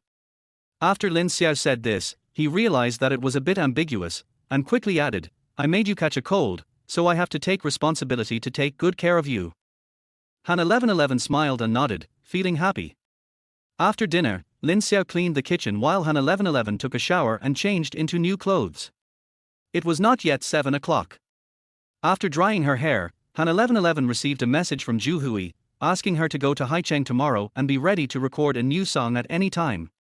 Han 1111 frowned for a moment. Still reply, "Okay." Coming out of the room, she told me that she was going to Haicheng tomorrow. Lin Xiao was stunned for a moment and asked her, "What time is your flight tomorrow?" I'll take you there before I go to work. Han 1111 shook his head. No need, I'm taking the high-speed rail this time, and my assistant will come to Ninghai to pick me up first. Lin Xiao nodded. That's good.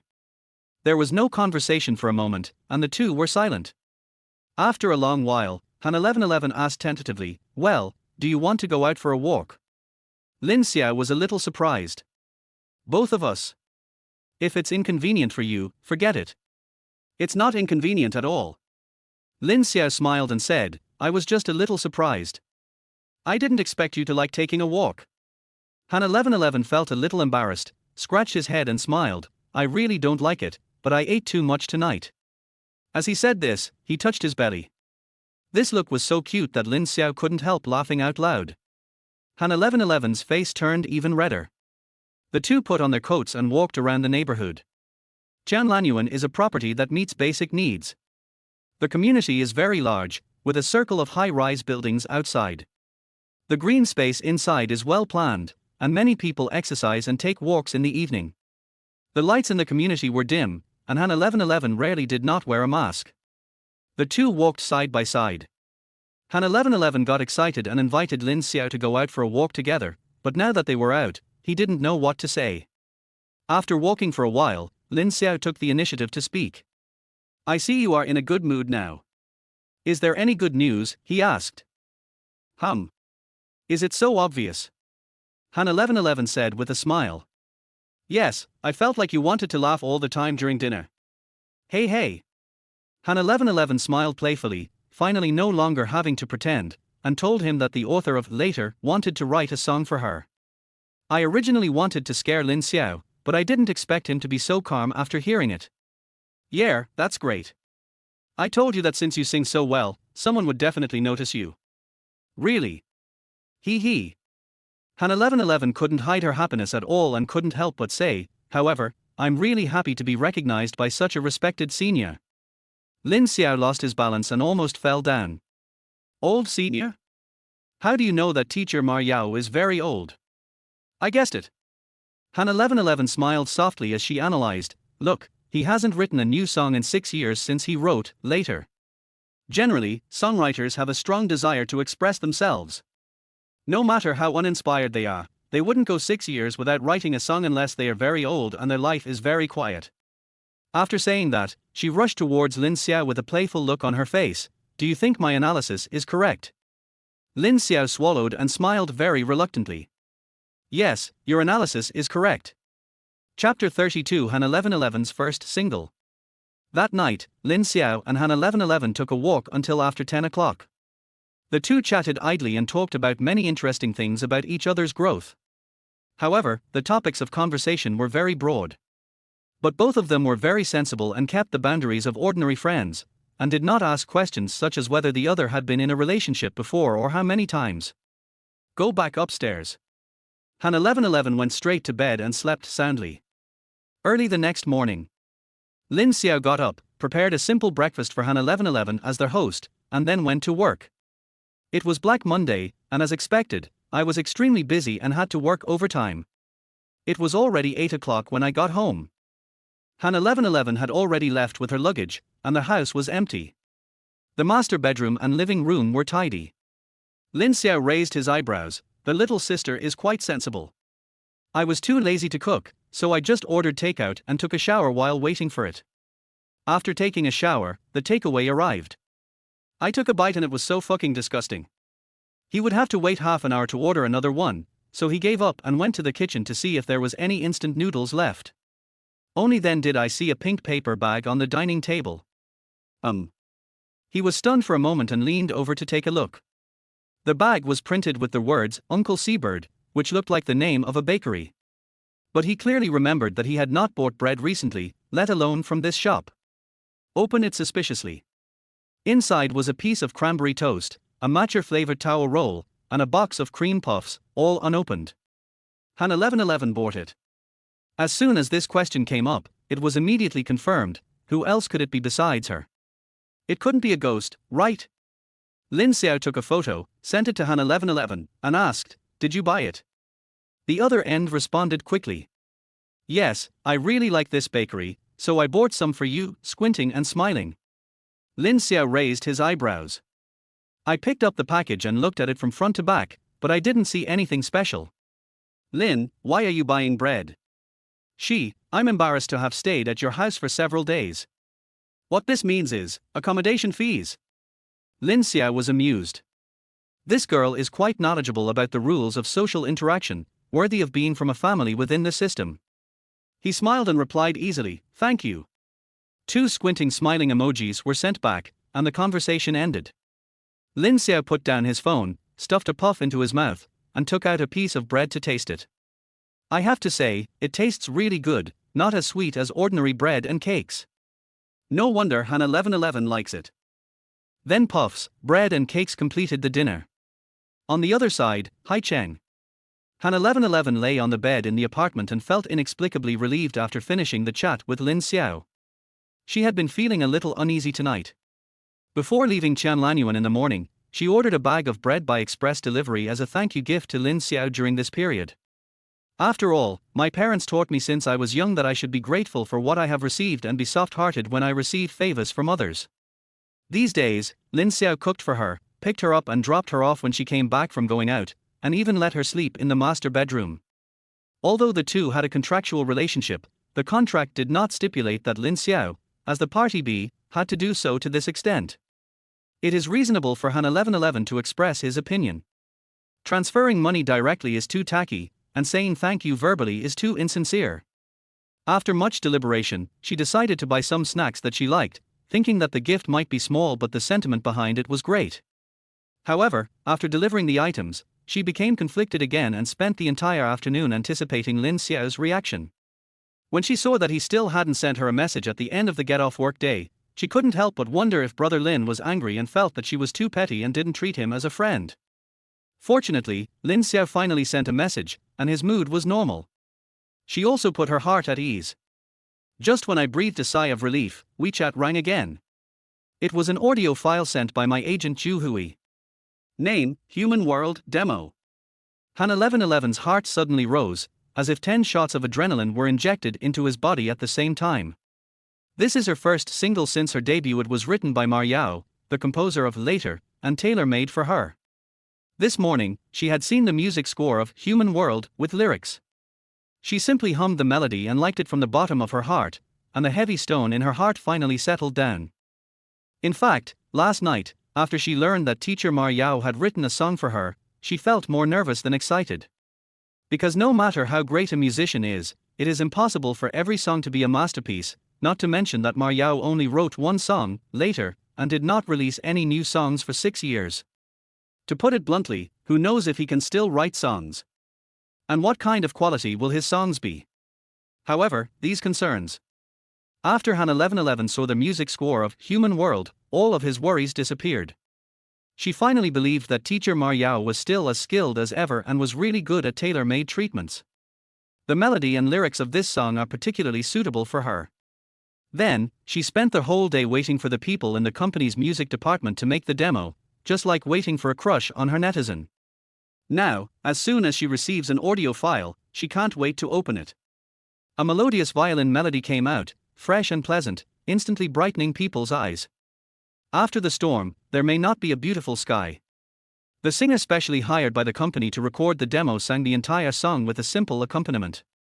Han 1111 listened attentively the first time, afraid of missing any note. The second time, I started trying to sing along. By the third time, she had already covered the demo singer's voice with her own voice, fully interpreting her understanding and conception of the song. After singing the whole song, I was sweating all over and felt indescribably relaxed and comfortable. Han 1111 is not a conceited person. His parents taught him to be humble and low-key since he was a child, so he never dares to affirm himself easily. But this time, she is very confident that she can sing the song Human World well. With such excitement, she slept well and went straight to the company's recording studio early the next morning. Recording is a very cumbersome process. The producer will constantly adjust the original arrangement according to the singer's voice and performance, and finally present a good work in which the singing and accompaniment complement each other. Of course, some big-name singers are unwilling to cooperate, so the producers can only make a complete program based on their own understanding, and the singers only need to record the songs in half a day. Of course, Han 1111 did not receive such treatment, nor did he think that this was a correct attitude towards music. So from the very beginning, she decided to put in all her efforts to interpret the song Human World to the best effect. So she stayed in the recording studio for 2 days, singing the song over and over again dozens of times, and even sang her voice hoarse. The company's music director Xiao Yun highly appreciates her professionalism. But after changing the arrangement again and again, I always felt that something was missing. Finally, adhering to the principle of it's better to be critical of others than to embarrass yourself, he said to Han 1111 with a sullen face, "Is this the level of the champion of the voice of China? Do you even understand the connotation of the song Human World? Go home and figure it out before recording. You're wasting my time." Han 1111's voice was hoarse and he was exhausted. When I heard the producer's comments, I felt like the sky was falling. Chapter 33, asking Lin Xiao for help. Han 1111 returned to the recording studio with a depressed look on his face. Along the way, she was thinking about what the music director Xiao Yun had just said. He said that he did not understand the connotation of human world, which simply means that he did not fully understand the lyrics, so the emotional expression was biased. But in the car, she looked at the lyrics over and over again, but didn't think the song was very profound. "I have no idea where to start." Return to the apartment. Han 1111, who was extremely inconfident, no longer dared to do reading comprehension blindly. After much thought, he decided to seek external help. But she was troubled again when it came to choosing reinforcements. Of course, classmates and friends outside the circle cannot be contacted, because Human World has not been released to the public yet, and rashly transmitting and discussing it may easily lead to leaks. It's even more difficult to find friends in the circle. Han 1111 is simple but not stupid.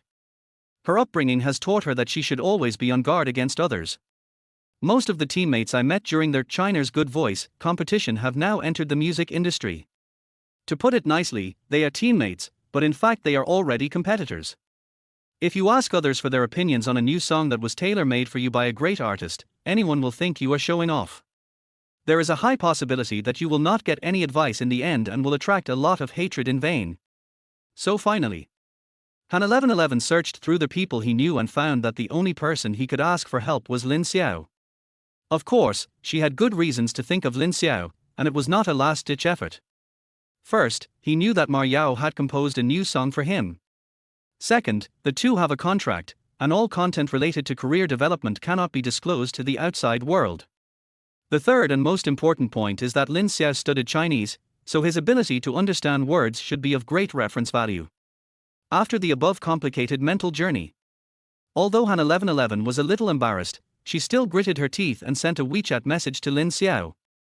1111 buck 60, are you there? Ninghai, hundreds of kilometers away. Lin Xiao had just finished dinner, changed into his sportswear and put on his sneakers, ready to go out for a run. Han 1111's WeChat message surprised him. He subconsciously thought that she had encountered some accident and squatted down at the entrance. "Lin, yes, what's up?" "Xia, I have something I want to ask you. Is it free for you now?" This made Lin Xiao even more curious. "Lin, it's convenient, you decide." There was a pause of more than 10 seconds on the other end, and then an audio file was sent over, titled, "The Demo Version of Human World. XH, this is a new song I recorded today. Can you give me some suggestions?" Lin Xiao didn't expect this to happen. "I finally felt relieved, as long as nothing happened. But then I changed my mind." It was quite surprising that Han 1111 came to him for advice. I didn't think much about it at the moment, just clicked on the audio and listened quietly. First there is a violin prelude, which is similar to the original version on Earth. After the prelude, Han 1111's soft and ethereal voice sounded. "After the storm there may not be a beautiful sky. There won't be a rainbow if the sky is clear." The demo version is less than 2 minutes long, the arrangement is not mature enough, and the accompaniment is relatively simple. But Han 1111 has already brought her voice characteristics and professional skills to the extreme, so she immediately attracted Lin Xiao. He listened to it twice in a row before switching the screen back to the chat interface. "Lin, you sang very well. Hope." Lin Xiao frowned as he looked at the string of ellipses. "What does this mean? Do you think my praise is not exciting enough?" Just as I was wondering, the other party made a voice call directly. After the call was connected, Han 1111 told him about the criticism he had received today. Lin Xiao then realized why she came to him for advice. So, you're asking me this because I studied Chinese in college? Yes, I'm really not good at reading comprehension. Han 1111 was very embarrassed. Lin Xiao couldn't help laughing, but quickly regained his composure. After reading the lyrics twice, I had a rough idea in my mind. Let me ask you, what type of song do you classify Human World as? He asked. What type? Han 1111 thought for a moment and said, a love song. Lin Xiao remained non-committal. Why do you think it's a love song? Han 1111 said seriously, the lyrics are always in the second person, as if the singer is confiding in someone. And then there's the line, I wish your eyes could only see smiles, and if heaven and earth are truly worth singing about, it's because of you that they become so noisy. Aren't these all confessions? Aren't they love songs? When Han 1111 expressed this opinion, he was actually not very confident. Because except for these two sentences, the rest of the lyrics are ambiguous and specious, and do not clearly express the feelings, which is completely different from those lyrics about love. Han 1111 didn't quite understand it, so he didn't dare to judge it as a love song. Lin Xiao then smiled and said, if you say this song is about confiding in someone, you're not wrong, but I think that you in the lyrics is more likely referring to myself. Han 1111 was stunned for a moment. You mean, this isn't a confession to a lover, but a monologue? My personal understanding. You might as well try to understand it from this perspective. Han 1111 suddenly felt like a new door had opened. She switched the screen and looked at the lyrics again. All the vague and ambiguous feelings she had while recording the song during the day suddenly became clear. So, this is not a love song, but a song of inner monologue. Han 1111 expressed his opinion. What do you mean? Lin Xiao was not in a hurry to express his opinion. Look at the verse. There's not always a bright future after a storm, and not all relationships have a beginning and an end. These are life lessons. Telling them to others might sound preachy and difficult to accept, but telling them to yourself is like a form of self-comfort after experiencing hurt, and your emotions instantly change. Han 1111 was now very excited and continued, in the chorus, I hope your eyes can only see smiles, and I hope that every dream you have in the future will not be in vain. These are completely impossible wishes, representing the ability to maintain a yearning for life after experiencing pain. Do you think I'm right? This end of the phone. Lin Xiao had known Han 1111 for a month, and it was the first time he heard her talk so much at once, so he laughed. That's pretty much what I got from the lyrics. But what? Guess why this song is called Human World? Lin Xiao asked. Han 1111 was stunned for a moment. Isn't it because the lyrics contain the words, heaven on earth? Lin Xiao asked, then why not call it, heaven on earth? Han 1111 frowned, and it was hard not to suspect that Lin Xiao was deliberately arguing. I don't know. After the chorus ends, the lyrics end with the line, the sky is vast, the earth is vast, the world is hazier than you can imagine. I can't bear to deceive you anymore, I hope you can understand. How do you understand this? Han 1111 was speechless. Lin Xiao smiled and said, this sentence, I see a kind of transparency after having seen a lot of things. Even though we have talked about many principles and made many wishes before, in fact, you and I both know in our hearts that the principles and wishes are just deceiving ourselves. So the phrase, I hope you understand, is actually just trying to make us face reality and acknowledge that many things in life don't go as planned. Knowing more truths won't necessarily lead to a good life, but this is precisely the meaning of living in this world. On the other end of the phone, Han 1111 was stunned. Unexpectedly, the lyrics that seemed straightforward and meaningless to her actually had so many profound meanings that she hadn't noticed or thought of. At this moment, a stream is flowing in my heart. The loneliness that goes against one's will. Han 1111 was lost in thought and whispered, I think I understand why this song is called Human World. Chapter 34 Red Rose White Rose. After listening to Lin Xiao's advice, Han 1111 suddenly felt as if the clouds had cleared and the sun had come out. Immediately, a complex emotion of admiration mixed with amazement occupied her heart. Brother Lin. She asked incredulously, you've only been reading the lyrics for 10 minutes. How did you come up with such a deep thought? It's as if you wrote this song. Lin Xiao coughed twice unexpectedly. Har, you flatter me too much, I don't have the ability to write songs. Han 1111 just smiled, and of course she didn't think that this song was really written by Lin Xiao. There was a pause. Lin Xiao laughed and said, "After all, I've been working for over 5 years. You've just graduated from college and don't have much life experience, so it's normal for you to interpret this song as a love song." On the other end of the phone, Han 1111 blushed for a moment when she heard him say that. She thought to herself, "I do have no experience in life, but I also don't have any experience in love." Of course, he didn't say this out loud. He just smiled and continued to thank Lin Xiao profusely. After hanging up the phone, Lin Xiao stood up from the ground. Before answering the phone, he was about to put on his shoes and go out for a run, and he squatted throughout the call. Now he stood up suddenly, feeling dizzy and grimacing. "Damn, my legs are numb." At this moment, in a music bar in Haicheng, Xiao Yun, the music director of Fei Hong Entertainment, was sitting in a booth at this time, listening to the band's performance and drinking alone with a heavy heart. As a musician, alcohol and music are his best stimulants, so he often comes to this bar, not only to find inspiration for work problems, but also to occasionally discover some talented amateurs. But today, after drinking 3 glasses of wine here, he still had no idea what was wrong with the song Human World. At this moment, a short-haired woman with a graceful figure and seductive makeup came in front of him wearing high heels. Her 2 long legs in fishnet black stockings caught the eyes of all the men in the bar. Xiaoyun followed the long legs all the way up and stared for a long time in the dim light before he could see the woman's face clearly. "Yonner?" He was a little surprised and asked with a smile, "Why are you here?" Of course he knew this person.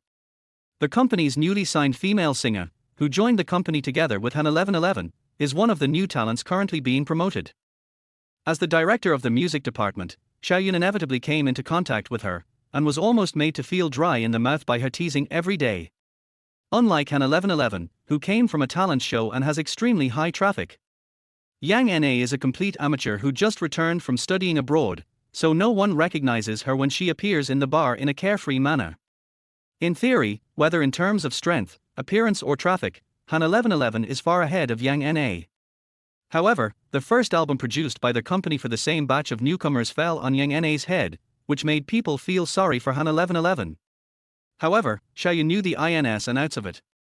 Yang Na is the niece of a vice president of Fei Hong Entertainment, so it is natural for her to enjoy the shade by leaning against a big tree. In addition, she has a hot temper and open behavior.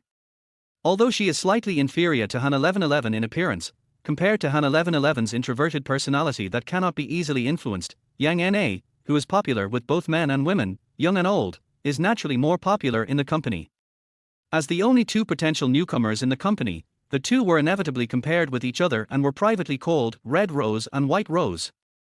3 days ago, Yang Na's Red Rose was always the better choice, but when the news came out that the author of Later had tailored a song for Han 1111, it's hard to say who will win or lose in the first match between the 2 newcomers. At the moment, when Xiaoyun saw Yang Na suddenly come here to find him, he had already guessed her purpose, but he just remained calm. Yang Na sat down next to him and ordered a dry martini. Xiaoyun smiled and said, "This wine is strong, are you sure you can drink it?" Yang Na tossed her short chestnut brown hair back and smiled seductively, "Strong liquor is good. If you drink too much, you can do bad things. What do you think, Mr. Xiao?" Xiaoyun raised his eyebrows, very pleased with the title. Director Xiao and President Xiao, there is only one word difference between them, but the impression they give people is very different. It's like handsome and pretty handsome, cool and pretty cool. Sometimes fewer words are better than more. Xiaoyun considers himself not a gentleman, but he is not a sex-hungry ghost who has never had a full meal. Yang Na's tricks are not enough to make him unable to walk. However, she had Vice President Zhang behind her, which forced Xiaoyun to be more patient with her. "Just say what you want to say. I don't like beating around the bush," he said directly. Mr. Xiao is straightforward. Yang Na smiled, "Then I won't hide it anymore. I heard that the company is recording a new song for Han 1111, and it was written by the same composer of Later." Xiaoyun nodded, "That's true. The whole company knew about this, so there was no need for him to hide it." Yang Na's face darkened and she asked directly, "Can you give me this song?" Xiaoyun was stunned for a moment and almost burst out laughing. "Good boy, I want it alive." "Does Vice President Zhang know that you are here to steal the song?" he asked. "I know, but he doesn't agree." Yang Na was also frank. Then why did you come to see me? Xiaoyun now thinks this is quite interesting. Yang Na sneered, opportunities are earned by oneself. How can you know if you don't try? If Mr. Xiao rejects me, I won't lose a piece of meat, but what if you agree? Xiaoyun asked back, why do you think I will agree to you? Yang Na said confidently, I found out everything. Han 1111 auditioned for 2 days, and Mr. Xiao wasn't satisfied with her performance, so I came here to take advantage of the situation. As she spoke, she deliberately leaned forward to hold the wine, proudly showing off her snow-white skin. Xiaoyun couldn't help swallowing. This woman has made no secret of her ambitions and will surely achieve great things in the future. Xiaoyun smiled and said, if it were a song written by one of these musicians, I would definitely give Vice President Yang a favor.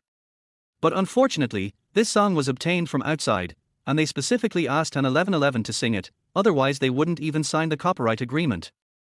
He spread his hands, indicating that he could do nothing to help. Yang Na's face showed disappointment for a moment, but she soon regained her composure, lowered her crossed legs, and a gloomy look appeared under her short skirt. I know all this, and I'm not here to embarrass Mr. Xiao today. She smiled seductively, however, although Ma Yao specifically designated Han 1111 to sing Human World, he certainly wouldn't mind having another choice, right? Xiaoyun's brows jumped, you mean? Yang Na said proudly, let me also record a version of Human World. I believe that with my ability, I will definitely be recognized by that weird old man. When he specifically asks me to sing, the company can't object anymore, right? Xiaoyun raised his eyebrows and wondered who gave you the courage to be so confident? He was not very satisfied with Han 1111's performance. But to be honest, her singing was already 90 points, and he was not satisfied only because he always strives for perfection. If someone else were to sing, he was sure that among all the newcomers in the company, no one would sing better than Han 1111. Including Yang Na. But now, all she wants is a chance to compete fairly, which is not too much to be honest. There was no need for Xiaoyun to keep people at a distance, so it was not worth it to offend Vice President Yang. He thought for a moment and said, come to the recording studio tomorrow and let me see your skills. Yang Na achieved her goal. She touched the man's thigh with her toes and smiled swayingly, I still have a lot of skills. Mr. Xiao, you can learn from me slowly in the future. Chapter 35, Get Ready to Become Famous. The next day, Han 1111 came to the recording studio full of confidence, ready to bring a completely different version of Human World. As soon as I went upstairs, I saw a familiar face sitting there from a distance. Beside him stood an assistant who looked like a human-shaped storage rack, holding a bag, a kettle, coffee and some miscellaneous things in his hands. She suddenly had a bad feeling. Yonner? She walked closer and greeted her. Oh, you're here. Yang Na smiled provocatively, and did not stand up, but continued to mutter to the 2 pieces of paper in her hands. This attitude made Chen Jiujie, the assistant following behind Han 1111, very angry, but she didn't dare to say anything more. After all, although Yang Na is a newcomer, she has the support of her uncle, who is the vice president, and this is known to the whole company. Within the company, even many well-known artists didn't dare to mess with her, let alone her, a small assistant. Han 1111 didn't take her arrogant attitude seriously. With a quick glance, I saw that she was holding a music score with the word Human World written on it. Her heart suddenly tightened. After hesitating for a moment, he asked, Yonner, where did you get this score? Director Xiao gave it to me. Yang Na said with a matter-of-fact look, sneering, Director Xiao is not satisfied with your performance, so he asked me to give it a try. Don't you know? Han 1111 frowned. Considering Xiaoyun's dissatisfaction with him yesterday, he didn't know whether to believe this. But this was written specifically for me by teacher Ma Yao, she said calmly. So what? Yang Na looked disapproving and sneered, songs are just commodities. They've been sold to the company, and it's the company's right to decide which singer to sing them. You don't really think you can sit back and relax just by climbing a big tree, do you? How naive. Yang Na spoke in a voice that was neither too high nor too low, just loud enough for the employees coming and going in the corridor to hear. Everyone couldn't help but feel scared, and at the same time felt sorry for Han 1111, such a talented, good-looking and popular young talent. I'm afraid that he will be severely suppressed by Yang Na, a member of the royal family, in the future, and will never have a chance to stand out in his life. Opposite Yang Na, Han 1111 was indeed choked by her words. But her expression did not change, still that soft and indifferent expression. After a moment, she said coldly, "When it comes to climbing a tree, I'm average, and you, Yang Na, are the master. If you didn't have a background, you wouldn't be able to steal someone else's album. Do you mind me saying this? You." Yang Na was defeated in a second. She never expected that Han 1111, who looked weak, could be so tough. I was just about to teach her a lesson. At this time, music director Xiao Yun came over and understood everything when he saw the tense atmosphere between the two. He acted as if nothing had happened, briefly told Yang Na that she was coming to try out recording Human World, and then arranged for her to enter the recording studio first. Only after the two of them went in did Han 1111's tenseness relax. Chen Zhuzhu quickly came over with admiration on her face, very excited. "Sister 1111, you were so brave just now. I always thought you were the kind of person with a calm and quiet personality, but I didn't expect you to be so tough. I was really afraid that crazy woman would just attack her." Han 1111 smiled awkwardly. "I was pretending, my hands were actually shaking just now." Chen Zhuzhu said, "It's impressive that you can pretend. With Yang Na's presence, how many people in Feihong are not afraid of her? The fact that you can withstand her aura is truly impressive." Han 1111 just forced a smile and said nothing more. "In fact, the reason why I was able to withstand Yang Na's pressure was nothing else but the teachings of my parents since childhood that no matter what difficult situation I encounter, I must first stabilize myself and never be easily overwhelmed by others. As the saying goes, it's better to lose the battle than the person that has the truth." Now that she has calmed down, she is no longer afraid of being retaliated by Yang Na. Anyway, as the two most evenly matched newcomers of the same period, they are born to be lifelong enemies. It doesn't make much difference whether we fall out or not. What she is worried about now is that the song Human World will be snatched away. Fortunately, from what Xiao Yun said just now, Yang Na was just doing a trial recording. Who the song will be given to in the end still depends on the songwriter Ma Yao's opinion. This made her feel a little relieved. After all, this song was tailor-made for her by Ma Yao, and she received guidance from Lin Xiao last night, so she is very confident now. At this moment, we can only give it our all. Yang Na recorded for a whole morning. When she came out, her nostrils were upturned and she looked determined to win. Han 1111 didn't even look at her and went straight into the studio. Xiao Yun yawned. "How was your day? Are you confident you can record it?" Han 1111 smiled calmly. "Yes." Xiao Yun was surprised by this determined look and calm attitude.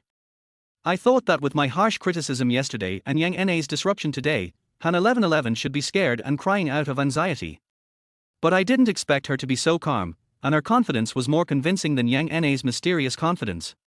Xiao Yun couldn't help but look at her with admiration. "Then let's get started." Han 1111 nodded, entered the recording studio and put on headphones. I took a deep breath and listened to the familiar violin prelude. The tone was gentle, the mood was low, and it was like crying and complaining. After the storm there may not be a beautiful sky. There won't be a rainbow if the sky is clear. The song slowly flows out. Xiao Yun's eyes lit up after hearing the first sentence. The lyrics are the same, but the emotions are completely different from yesterday. Yesterday, Han 1111's ethereal singing voice was so vague that it seemed a bit sticky. The whole song feels like a cheesy love song. But today, her mood was obviously more subdued, and her ethereal voice also fell to the ground, closer to the theme of Human World. She seems to be singing, but more like telling a story, calmly depicting her understanding of the impermanence of the world. "I hope you will know what to do when the last note disappears." For some reason, Xiao Yun's eyes became moist. He was very sure that Han 1111's performance just now had fulfilled all his expectations for this great song. Moreover, just now when he was listening to it, he had a burst of inspiration and finally knew what was missing from his arrangement. There's only one symphony missing in the interlude. The violin at the beginning is plaintive and brings out the helplessness of life. But the world should not be just about helplessness, it should also have ups and downs, twists and turns, storms and waves. Therefore, a rich symphonic feast automatically emerged in his mind, which was just right to enrich the color of Human World. For a musician, he is very happy at this moment. So much so that when Han 1111 came out of the studio, he couldn't suppress the smile on his face. 1111, you sang well, it turns out that the champion is the champion. Han 1111 smoothed the hair behind his ears, feeling embarrassed. Shall I do it again? She asked. No, it's already perfect. Xiaoyun looked at her, his eyes full of admiration, and said meaningfully, Han 1111, get ready to become famous. Chapter 36, Han 1111 helped count the money even after being sold. The next day, Xiaoyun completed the final revisions to the arrangement of Human World and asked Han 1111 to record the final version. As a result, just when the recording was halfway through, Yang Na came over aggressively in high heels. Xiaoyun, why did she win? I don't accept it. Yang Na's screams shook the heavens, her chest heaving with anger. Xiaoyun's face darkened. After all, he is the director of the music department, has produced hundreds of classic works, and is well known in the music circle. Now he was being addressed by his name by such a newcomer in such a rude manner. Even the best manners could not hold it in. Nana, I gave you a chance. It's you who can't compare to Han 1111. Who can you blame? Xiaoyun said coldly. You mean, Ma Yao chose her and not me? Yang Na looked incredulous, as if this was outrageous. Xiaoyun sneered, can I still lie to you? Yang Na crossed her arms and refused to give in. I don't believe it. Call Ma Yao now. I want to hear what he says in person. The situation has become so serious that many employees have come to check it out. Xiaoyun sneered, do you want to listen to what you're saying? Even I'm not qualified to meet or talk with a talented musician like Ma Yao, so why should you? When these words came out, everyone was shocked. I never expected that this teacher would be so mysterious. Even Director Xiao had never seen him before. Then how did you know that he chose Han 1111 and not me? I have my own ways. Xiaoyun was extremely impatient at this time, but he also knew that Yang Na relied on her backing and would never give up until she achieved her goal today. So he took out his cell phone and made a call. While the call was still waiting, he explained, this is a well-known producer from Tianxing Entertainment named Cao Yung. It was teacher Ma Yao who asked him to pass on the score for Human World to me. I also passed on the trial recording you two made yesterday to teacher Ma Yao through him, and he told me that teacher Ma chose Han 1111. After saying this, Yang Na's face turned even worse, but she still refused to give up. The call was connected at this time. Hey, Lao Xiao, what's going on? Yung, let me ask you, have you let teacher Ma Yao listen to the two versions of Human World that I sent you yesterday? Xiaoyun said. I gave it to you. What's wrong? Teacher Ma Yao definitely chose Han 1111, right? Of course. He wrote this song specifically for Han 1111, so why would he choose anyone else? But Ma Yao also said that Han 1111's performance far exceeded his expectations. She sang very well, and he was very, very satisfied. Hearing Cao Yung say this, Han 1111 was excited and a little shy. Yang Na was so angry that she was gasping for breath. Xiaoyun hurriedly asked, what do you think of the other version, teacher Ma Yao? Cao Yung laughed. Speaking of the other version, you said you could just send Han 1111's version, so why did you send the demo as well? Are you trying to highlight Han 1111's singing prowess by comparing the two versions? There's absolutely no need. In the studio, all the staff were dumbfounded. No way. Did this musician just now use Yang Na's version as a demo? It's not so discouraging, is it? At this moment, the small recording studio was so quiet that only Yang Na's gradually boiling breathing could be heard. Come to think of it, your Fei Hong is getting worse and worse. The level of the demo singers has obviously dropped. What kind of crap are they singing? Cao Yung was still chattering on the other end of the phone. Xiaoyun quickly hung up the phone. Then he shrugged at Yang Na, meaning, you see, I didn't lie to you, it was you who insisted on humiliating yourself. Yang Na's face turned red, and now she looked more like a red rose. R.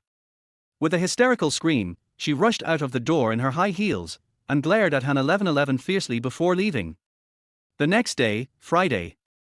After recording the official version of Human World, Han 1111 returned to Ninghai. The plane landed at 3 p.m. this time, but she took the initiative to ask Lin Xiao to pick her up at the airport, with excitement in her tone. It was difficult for Lin Xiao to refuse, so he could only ask his mother-in-law for leave through a back door.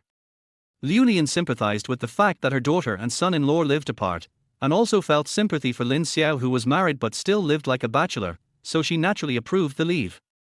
At 3 p.m., Lin Xiao drove Han 1111's Mercedes-Benz and arrived at the airport on time. After waiting for about 10 minutes, Han 1111 came out pushing the luggage. The two of them arrived at the underground parking lot with ease and got into the driver's seat and the passenger's seat respectively. As soon as the car door closed, Han 1111 smiled excitedly and said, "Brother Lin, my rendition of Human World received high praise from the songwriter, Mr. Ma Yao. I'm so happy. I was able to perform so well thanks to you. I have to treat you to a big dinner." Ever since Lin Xiao met her, she has always been cold and indifferent, and even when she smiles, it is just a smile. This is the first time he has seen her so emotional. He was inexplicably a little scared.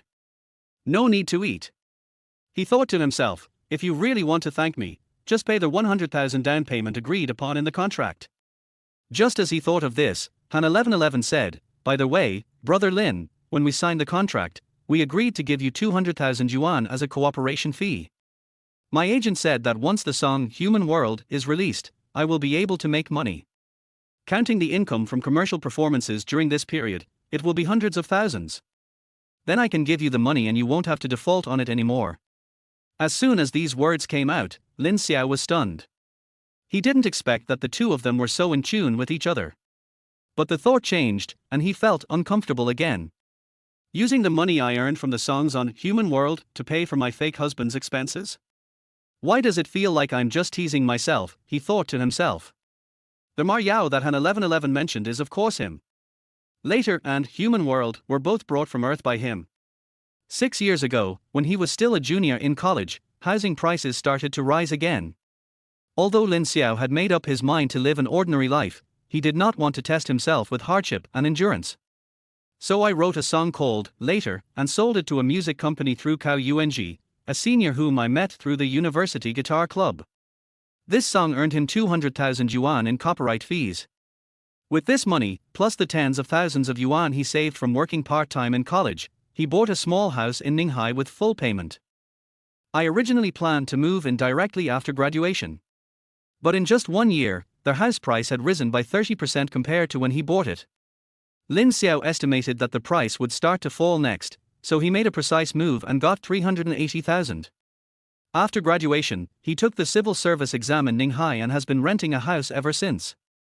When the housing prices fell to the level of 5 years ago, he used his savings and the salary he had saved in the past few years to buy the current house in Qianlanyuan. The total house price is 1 million, but the loan is only more than 200,000, which is fully covered by the Provident Fund. But when Zhang Peng saw that the house was next to the subway, he subconsciously thought that he had emptied his parents' savings to pay the down payment. Lin Xiao was too lazy to explain. Although he doesn't have much money now, he has a house and a stable job, so he doesn't have much pressure. I wrote this song Human World for Han 1111 purely because I first exposed her spouse-keeping scandal, causing her to be exposed online, and later caused her to catch a cold and have a stage accident, which exposed her online again. He felt really bad about it, so he wrote this song Human World for her as compensation. Of course, he could also give it to her directly without using Ma Yao's identity.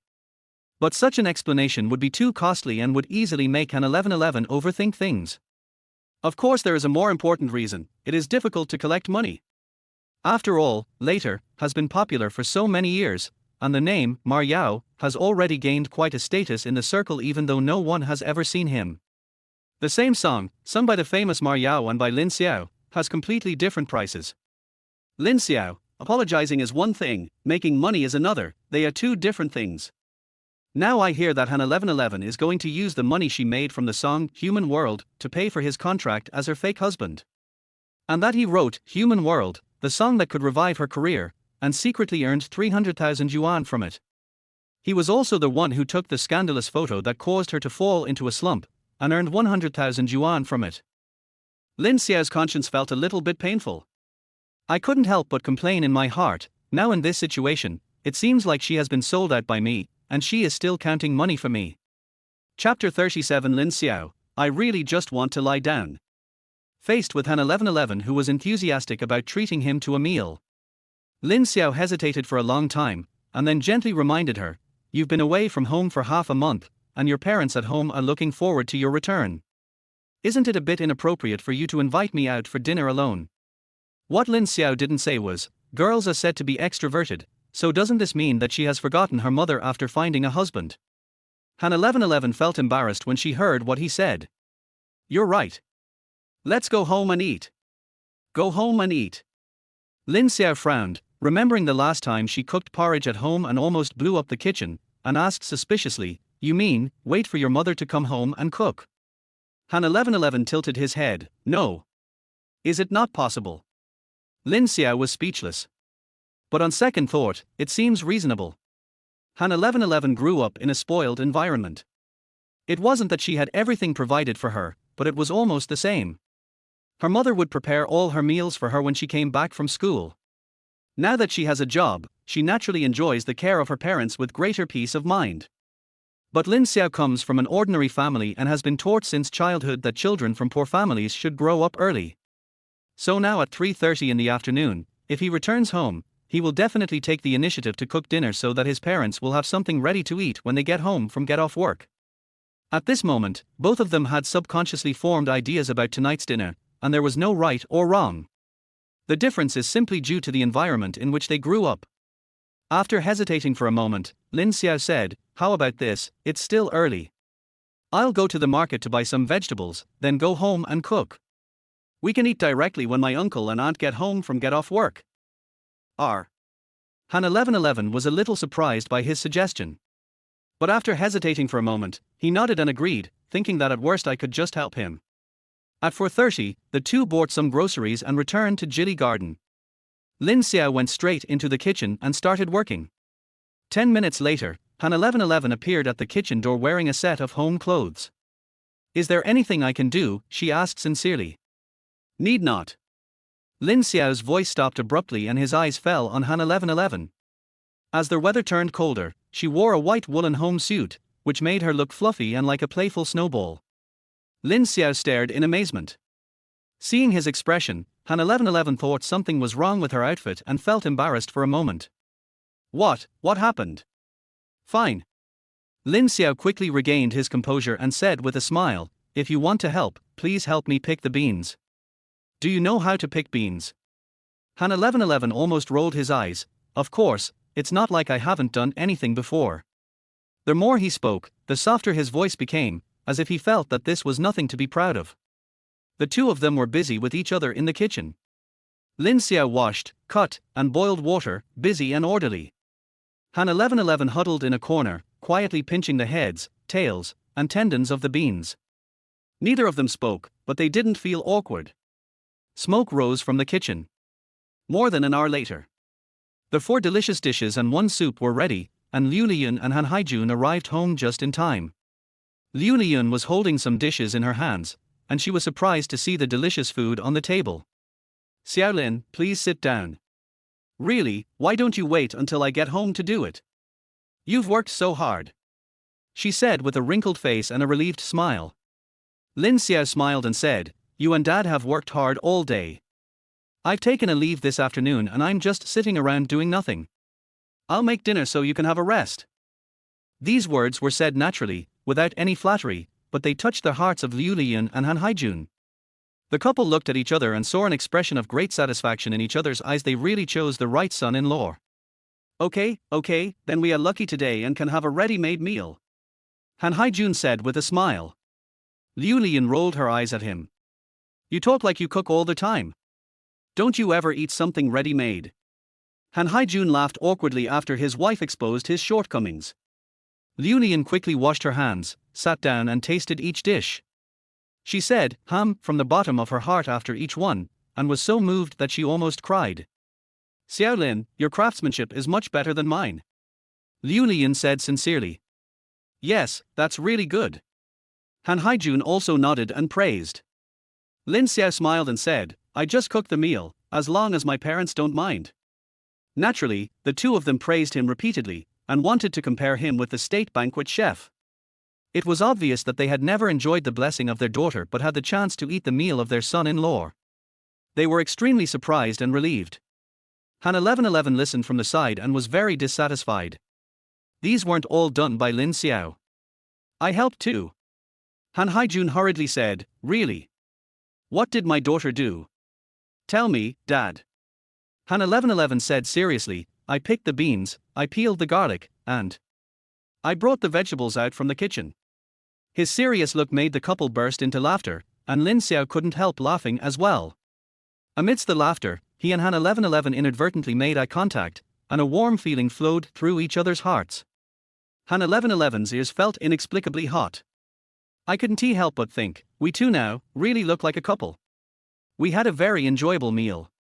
After dinner, Lin Xiao offered to wash the dishes, but Liu Lian stopped him firmly and sent him to the living room to drink tea with Han Haijun. Lin Xiao was not polite either, and became more and more natural in front of his fake father-in-law. Han Haijun handed over a cup of tea and suddenly asked, Xiao Lin, now that you've been promoted to deputy section chief, what are your plans for the next step? Lin Xiao was caught off guard by the question and was stunned for a while. I don't have any plans, just work hard, he said with a smile. Actually, what I said was from my heart. The purpose of entering the system is to be able to live a peaceful life, but in the end you have to make a big fuss. How desperate are you? I've lived 2 lives in vain. Han Haijun was not surprised by his answer, but he did not think that he was going to give up. He simply thought that he was still young and could not think so far ahead. If it were an ordinary person, Han Haijun would have just laughed it off. But the person in front of him is his son-in-law. He must use all his skills to guide and take care of him, and he cannot be careless at all. So he smiled and said, Your mother and I have been talking about you these past few days. We think that the street ceiling is too low. With your abilities, staying here all the time is really a waste of your talents. He paused and continued, So, we're thinking of seconding you to a higher level commission or bureau first. We'll keep you there until a suitable job becomes available, and then we'll try to keep you here. There are still plenty of opportunities up there, and you're still young, so you'll have a lot to do in the future. Han Haijun spoke very cryptically. But Lin Xiao understood and felt very reluctant. I really don't want to curl up. Chapter 38 Worried Father-in-law and Mother-in-law. Faced with Han Haijun's proposal, Lin Xiao was stunned for a while and didn't know how to respond. He was reluctant to give in. If I just refuse, it will embarrass my father-in-law. He felt that it was inappropriate. At this moment, Han 1111, who was pretending to play with his phone, noticed his dilemma and quickly spoke up to support him. Dad, let Lin Xiao figure out the work himself and don't worry so much. Seeing his daughter's anxiety, Han Haijun quickly smiled and said, I'm just worried that Xiaolin will take a DTIC. Okay, let's not talk about it for now. Xiaolin has just been promoted anyway, so there's still time to slowly plan it later. What he meant was that he would not mention it for the time being, but he would take care of Lin Xiao's work to the end. Lin Xiao was not someone who couldn't tell good from bad. Although he rejected this matter from the bottom of his heart, he still poured a cup of tea for Han Haijun and said sincerely, Thank you, Dad. Han Haijun smiled with a rosy face and nodded repeatedly. Well. After sitting at the Han family for a while, Lin Xiao and Han 1111 prepared to leave. After the last time Lin Xiao slept on the floor and got a fever, the two of them have now reached a tacit understanding. As long as Han 1111 comes back, she can go back to her parents' house for dinner, but she has to sleep at Lin Xiao's house. The amazing thing is that Han Haijun and Liu Lian also accepted this matter very smoothly. Han Haijun was a little reluctant at first, feeling that every time he saw them go out, he was sending his daughter off to get married. But after dinner today, he accepted the idea that Lin Xiao was his half very smoothly, and even took the initiative to ask them where they would sleep tonight. Lin Xiao and Han 1111 also took the opportunity to say goodbye. At this time, Lin Xiao received a call from his father Lin Jianping. What's wrong, Dad? Xiao Xiao, your mother twisted her waist and refused to go to the hospital. I can't persuade her, so you talk to her. Lin Jianping said angrily. How did you get twisted? Why didn't you go to the hospital? Give her the phone. Lin Xiao's tone suddenly became serious, and Han Haijun and his family of 3 also looked serious. 3 minutes later on the phone, Lin Xiao took the initiative to say, Well, Dad, Mom, my mom twisted her waist at work, so I have to go home overnight. 1111 should sleep at home tonight. Before he finished speaking, Liu Lian came out of the room carrying 2 gift boxes, and said with concern, A twisted waist is not a small matter, I have to go back and see a doctor. Han Haijun also nodded repeatedly. 1111, come with us. You are married now, and it is natural for a daughter-in-law to meet her parents-in-law. It's just right that you can drive together, so you can take care of each other on the road. Liu Lian said again. This sudden proposal made Lin Xiao and Han 1111 stunned for a moment, and then they looked embarrassed. Give these things to your parents. They are a token of appreciation. Liu Lian stuffed the gift box into Lin Xiao's hand. Lin Xiao was surprised at the efficiency of this family's social skills. After a long while, he smiled and said, "Thank you, Mom. Let's go now." Han 1111 was still standing at the door with a confused look on his face. After hearing Lin Xiao's words, she realized that she really had to go. She quickly went back to her room, changed into outer clothes, and followed him out. Han Haijun and Liu Lian took them downstairs. Seeing the taillights of the car going away, Han Haijun frowned and asked, "Why did you let 1111 go back to her hometown with Xiaolin? The parents of both parties haven't met yet, and their wedding hasn't taken place yet." The tone seemed quite dissatisfied. Liu Lian rolled her eyes at her husband. Young people who are in love and are discussing marriage still have to meet their parents separately. They've already obtained the marriage certificate, and Xiaolin is doing this and that at our house. It's only right that your daughter should go visit him. Besides, Xiaolin's mother is sick, and she, as the daughter-in-law, knows about it but doesn't show up. What a shame! How can Xiaolin not think about it? After hearing what his wife said, Han Haijun nodded in understanding. Yes, you are really thoughtful. The couple started walking in the community. By the way, did you just mention the secondment to Xiaolin? Liu Lian asked suddenly. I said it. What's his attitude? Well, not very active. Han Haijun told the truth. Liu Lian was a little surprised. It shouldn't be, this child. Han Haijun shook his head and sighed. You're still young, and you can't let go of your ideological burdens. You always feel ashamed of stealing your father-in-law's limelight. Liu Lian laughed. It's a good thing for a young man to have backbone. Do you think you appreciate a son-in-law who fawns over you every day and begs you to pave the way for his future? Han Haijun was stunned, then burst into laughter. 2. There's no rush for this. Let's plan it slowly. Xiaolin has to figure it out himself. Liu Lian changed the subject and said seriously, I just remembered another important matter. Han Haijun asked, what? Liu Lian said, Xiaolin's house is a small 2-bedroom apartment in the suburbs, so it's too far from our home. He and 1111 are married now, and they need their own space, but running back and forth isn't a good idea. If they have a baby, they won't have enough space, and it won't be convenient for me to help them during the confinement period. She paused and continued, we still have a house on hand. We were planning to sell it and buy 1111 an apartment in Haicheng for her to live in. Now that she's married, she'll definitely move her family to Ninghai with Xiaolin. I'm planning to talk to Xiaolin about selling his current apartment, and then we can pool our money and buy a bigger one in the new development next to ours. That way your daughter can live comfortably, and it'll be convenient for us to take care of her in the future. What do you think? Han Haijun was shocked. You're thinking too much. You're even bringing up 1111's childbirth. They just got their marriage certificate and haven't had their wedding yet. Besides, 1111 is only 22 years old and a singer. How could she have a baby so soon? Quick! Liu Lian rolled her eyes. A month ago, your daughter didn't even have a boyfriend, and now you're trying to transfer your son-in-law. Isn't that too fast? Han Haijun was speechless for a moment and had no answer. Liu Lian smiled and said, besides, look at how sweet this couple is. They are even reluctant to spend the night at her parents' house. That shows how much they love each other. Young people are so in love, and it's not uncommon for them to have children. Han Haijun was speechless. Although he doesn't reject the idea of being a grandfather, he even looks forward to it. But his wife's fabrication of her own daughter still made him, as a father, feel very embarrassed, and he didn't know what to say.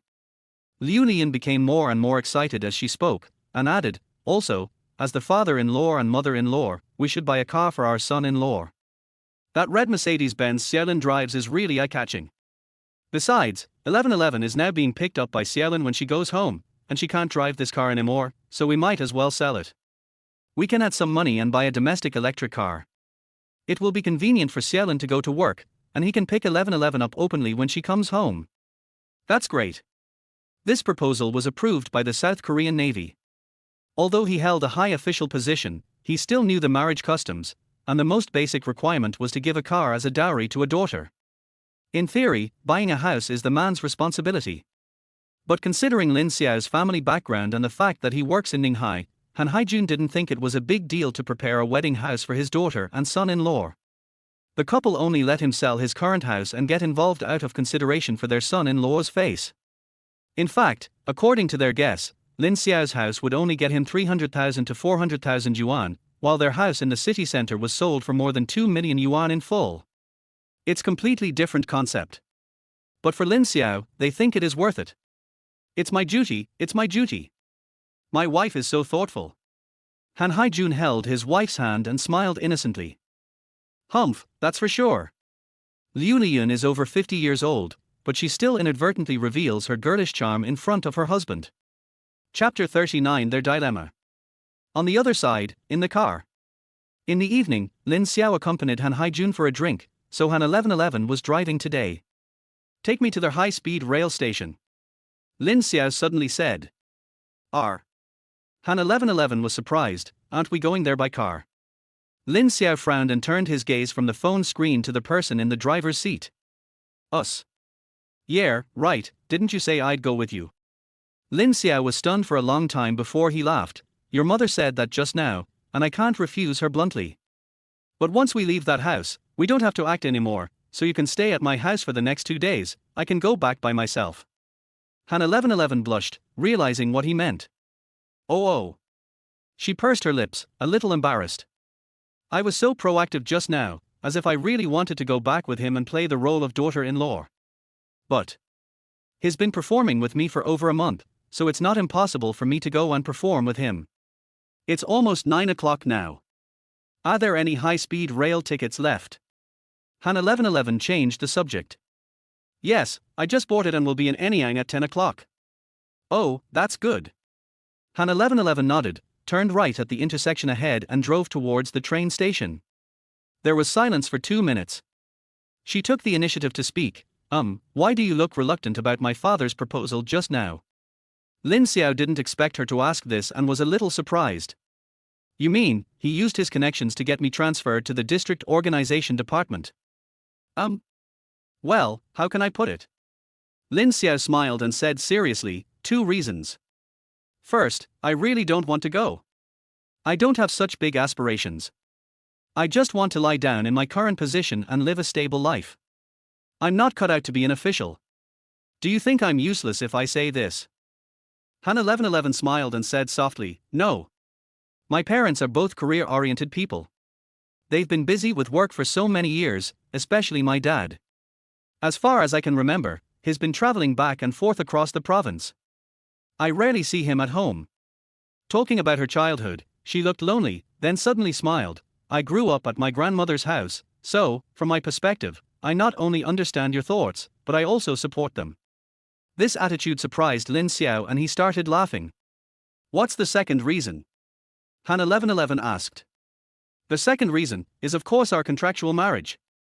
Lin Xiao smiled awkwardly and said, your parents seem to really treat me as a family member now, so they care so much about my future. They may think this is what they should do, but I can't take it for granted. When our contract ends and the divorce certificate is slapped in front of the old couple, they will definitely be heartbroken. And then they will think that all their plans for me have gone down the drain, then they will be even more heartbroken. These words caught Han 1111 off guard. When I think about it, it makes perfect sense. You're right. She said in a soft yet serious tone, but when our contract expires and we get the divorce certificate, I will tell my parents that it was my fault and I won't let them hate you, don't worry. So, for the next year, you can use my parents' influence in any way you want at work, but if you don't want to, forget it. Lin Xiao nodded, feeling relieved. He was really worried that in order to earn the 200,000 yuan fake husband service fee, Han Haijun and Liu Liyun would bear a grudge against him. Especially since Liu Liyun is the head of his unit, how can he live a good life in the future? Now after hearing what Han 1111 said, he was completely relieved. At the same time, I couldn't help but think, from the employer's perspective, this girl is very kind and righteous, so I give her a thumbs up. The traffic conditions were easing at night and we soon arrived at the train station. Lin Xiao thanked him, got out of the car and left. Han 1111 looked at his back, feeling inexplicably lost, but she herself didn't know what she was lost for. Lin Xiao boarded the high-speed train and arrived in the small county town of Anyang 23 minutes later. He wanted to take a taxi home, but when the taxi driver heard that he lived in a village in the suburbs, he looked at him as if he were a lamb to be slaughtered, and asked for 30 or 40 yuan, which was more expensive than Lin Xiao's high-speed rail ticket from Ninghai. Although he knew he was being ripped off, Lin Xiao had no choice but to get in the car. Smelling the stench in the taxi and riding home for 20 minutes, Lin Xiao suddenly realized that he should buy a car. It was already 10:30 in the evening when I got home. Mother Zhu Shuping was lying on the bed with a plaster on her face. Seeing her eldest son come back, she couldn't help but complain, "Look at you, I just twisted my waist slightly, it's nothing serious. Why did you come all the way back?" Although he was scolding, his tone was guilty. Lin Xiao said with a stern face, "He's lying on the bed and can't move, and he says it's nothing serious. Come with me to the hospital for an X-ray tomorrow." Zhu Shuping looked horrified. No, why go to the hospital for back pain?" Lin Xiao said angrily, "It doesn't cost much to take a film, and it's covered by medical insurance. What are you afraid of? Which is more important, this 100 or 80 yuan, or your health?" Zhu Shuping said seriously, Xiao, it's not that mom is reluctant to spend money on medical treatment, it's because our factory has a rule that if you take 2 days off in a month, half a month's salary will be deducted. Last week, your grandma twisted her ankle. I've already taken 2 days off to take care of her. If I take another 2 weeks off, all my work will be in vain. In 2 days, it will be November. I will definitely go to the hospital then." Lin Xiao rolled his eyes. "Can I choose a day to see a doctor?" "No, I have to go tomorrow, even if I can't take a day off." Zhu Shuping still refused to do so. She couldn't bear to see the 2,000 yuan salary she had worked hard for go to waste. Lin Xiao was also troubled. "My mother works in a steamed bun factory. She is paid by piecework. The more you work, the more you earn, and the less you work, the less you earn. She works all year round. Sometimes when there are few orders in the factory, workers will be given holidays. But now that winter has arrived, orders for semi-finished steamed buns have surged, and the factory's assembly line has to run for more than 16 hours a day, and the supply still cannot meet the demand. There is no possibility of taking a holiday. Of course, the workers in the factory don't want to take a holiday either. After all, their wages a piece rate, and the more orders they have, the higher their wages will be." Last month, Zhu Shuping excitedly called Lin Xiao and said that her salary exceeded 4,000 yuan for the first time. This is very impressive for a rural woman with only a primary school diploma. No wonder she is sorely in back pain but refuses to take a leave. Lin Xiao was helpless and stood there with his hands on his hips, looking very angry. Of course, this anger is not directed at my mother, but at the unscrupulous factories in these towns. As a person with higher education, Lin Xiao certainly knew that the factory's practice of operating without holidays all year round and deducting half a month's salary for employees who took leave for more than 2 days was a violation of the labor law. But today, the marketization process is advancing rapidly. In remote towns like Anyang County in an underdeveloped central province, labor laws simply don't cover some sweatshop. Of course, calling it a sweatshop is a bit of an exaggeration. After all, these factories provide a livelihood for many people, so these unfair terms have become a mutually agreed upon conflict between the bosses and the workers. But it wasn't supposed to be this way. Uneducated middle-aged female workers like Zhu Shuping earn their money through hard work, and they should be grateful to themselves, not the factory owners. Naturally, their basic rights and interests should also be protected rather than ruthlessly exploited. But no one cares about them, and they themselves don't think there is anything wrong. In fact, Zhu Shuping twisted her waist because she fell off her electric bike on her way home from get off work, which was definitely a work-related injury. But she had no idea about this at all, she just felt that she was unlucky. So in the end, only Lin Xiao was left fuming to death as he watched his mother lying on the bed screaming in pain yet insisting on going to work.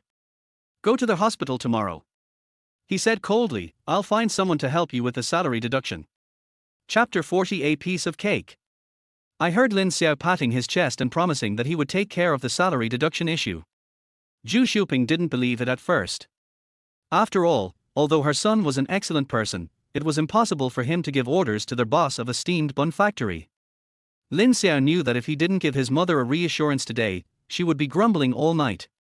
So I could only say, "Mom, did you forget that I told you last time that I was on a blind date with our leader's daughter?" Zhu Shuping became excited when she heard it, and even her father Lin Xianping, who was watching the game, pricked up his ears. "Yeah, how are you getting along with girls?" "Not bad. The girl's mother is the top leader in our unit." "What do you think the rank of the girl's father is?" "How could we guess that?" Zhu Xiuping was silent and frightened. It was obvious that she felt that even thinking about such a high-ranking official was an insult. Lin Xiao said vividly, "It's not convenient for me to say anything else. I can only tell you that he works in the provincial government." When Zhu Xiuping and Lin Jianping heard this, their eyes widened and they looked at each other in surprise. Lin Xiao said seriously, "This is my future father-in-law. I visited his home last time and he likes me very much. I want to ask him to pass on a message to our county magistrate. Do you think your factory dares to deduct your salary?" Hearing this, Zhu Xiuping's face was already full of excitement, and the stone hanging in her heart finally fell to the ground. But on second thought, she became anxious again.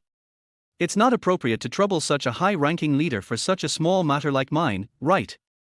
Aren't you the one who keeps nagging about whether it's suitable or not?" "No more, no more."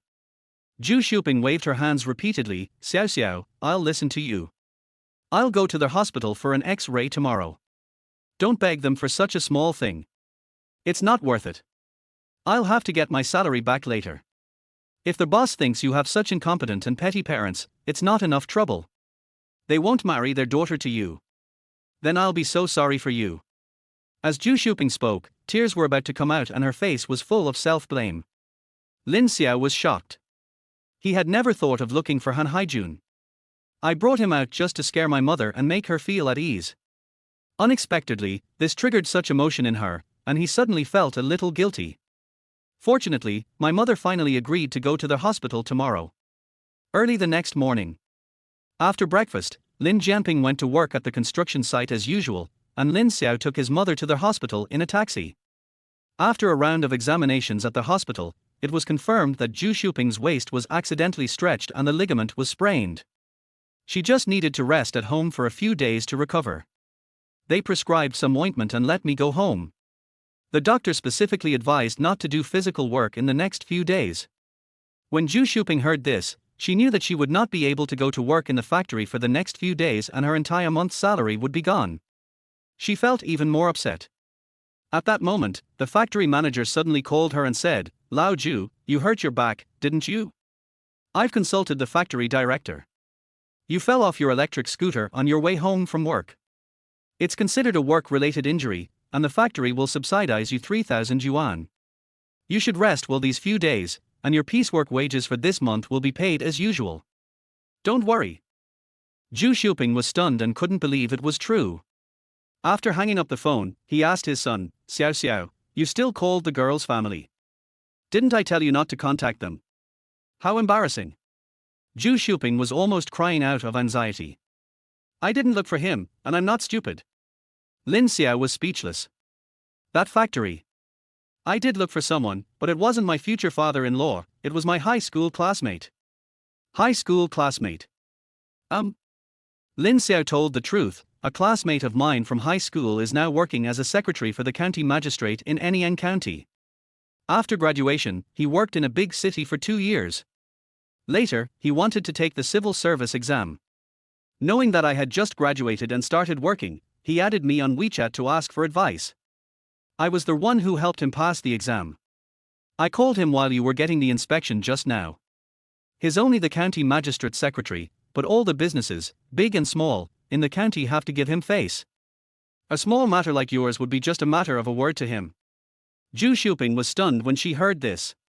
"And this matter, wouldn't this be too much trouble for me?" "What's the trouble?" Lin Xiao said helplessly, "Even if I didn't help him, we were high school classmates. Now we are both in the system. I am in the provincial capital and he is in the county. We can exchange information more in the future. It's only natural for us to help each other. Don't mind the trouble."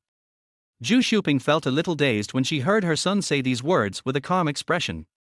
Only then did she realize that the little boy who had hidden behind her when he encountered wild dogs had now grown into a towering tree that could shelter her from the wind and rain. In an instant, she felt sad and relieved. That's good, that's good." She was filled with emotion. When she got home, Zhu Xiuping's back injury had improved a lot. She didn't know if it was because of her good mood. She washed her hands and prepared a big meal for her eldest son who rarely came home. Lin Xiao rolled his eyes and held her down, then went to the kitchen to make a simple lunch and dinner. In the evening, his younger brother Lin Yu was now in the second year of high school and lived on campus, and didn't come home on weekends. My dad just came home from work and the three of us had dinner together. At the dinner table, Zhu Shuping immediately exaggerated the story of her son's extraordinary performance during the day, her pride evident in her expression. Lin Xiaoping was also excited when he heard this, but he couldn't help but sigh. We had a very enjoyable meal. Zhu Shuping had been holding it in for the entire day, and finally couldn't help but ask, Xiao Xiao, what about the girl you went on a blind date with? Is she a good person? Lin Xiao just laughed. Seeing his mother wanting to ask but not daring to, he knew that he must have scared her when he mentioned Han Haijun's official position last night. As a country girl, my mother had no idea what such high-ranking officials were. Based on her imagination alone, she would inevitably associate the only daughter of such a family with an image of being willful, capricious, and difficult to serve. It's no wonder she thinks so. Lin Xiao thought so too before he met Han 1111 for the first time. Who would have thought that Han Haijun, a bureau-level leader, and Liu Liyun, a division-level native, could raise a daughter like Han 1111 who is introverted, well-behaved and understanding? No one would believe it if I told them. At that moment, facing his parents' worries, he smiled and said, the girl has a good personality. She's not the kind of arrogant and unruly young lady. After hearing what he said, Zhu Shuping breathed a sigh of relief. However, Lin Xiao changed the subject and said, but, she and I don't have any feelings for each other, so you're holding on to too much hope. Zhu Shuping was quite surprised and asked anxiously, how could I not feel anything? Didn't you say you got along well last night? Lin Xiao sighed, getting along well means we don't dislike each other, but that doesn't mean we can be together. Besides, she's the only daughter of a high-ranking official's family. Why should I, a poor boy from the countryside, be with her? After these words were spoken, Zhu Shuping and Lin Jianping fell silent and sighed at the same time. In the end, they were the ones holding their son back. Chapter 41, Red and Warm Han 1111. Lin Xiao really didn't mean to upset his parents. But it is better not to give them hope in the first place than to give them hope and then let them down. After all, although he and Han 1111 are now a legal couple, they are not the same kind of people in every aspect. In terms of family background, she is the only daughter of a high-ranking official, while he is just a poor boy from the countryside. In terms of work, he is a big star with a bright future, while I am just a grassroots civil servant. In terms of personality, Han 1111 is new to society and has a simple mind, while he has lived two lives and has a very mature mentality. When their one-year contract expires, they are destined to go their separate ways. Therefore, Lin Xiao had no intention of letting his parents know about this. This is also why he rejected Han 1111's offer to accompany him to perform at his home. He had mentioned his blind date with Han 1111 to his mother before, just to discourage her from arranging a blind date for him. But now seeing that his mother had such high hopes for this matter, he didn't dare to lie anymore and had to tell the truth.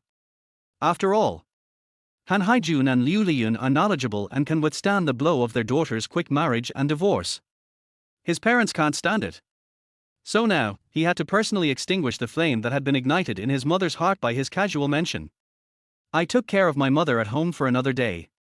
On Sunday afternoon, Lin Xiao bought a high-speed rail ticket back to Ninghai. It was dark when I got home. He opened the door with his key, the one he gave to Han 1111 the day before yesterday, which was a spare key specially given to her. The house is spotless and looks like it has never been lived in. At first, Lin Xiao thought that Han 1111 had not lived at home for the past 2 days, but after taking a look around, he found that the house was even cleaner than before he left on Friday morning. The pillows on the sofa in the living room were neatly arranged, obviously having been carefully placed by someone. Only then was he certain that Han 1111 had been staying at his house for the past 2 days. This sister is quite well behaved.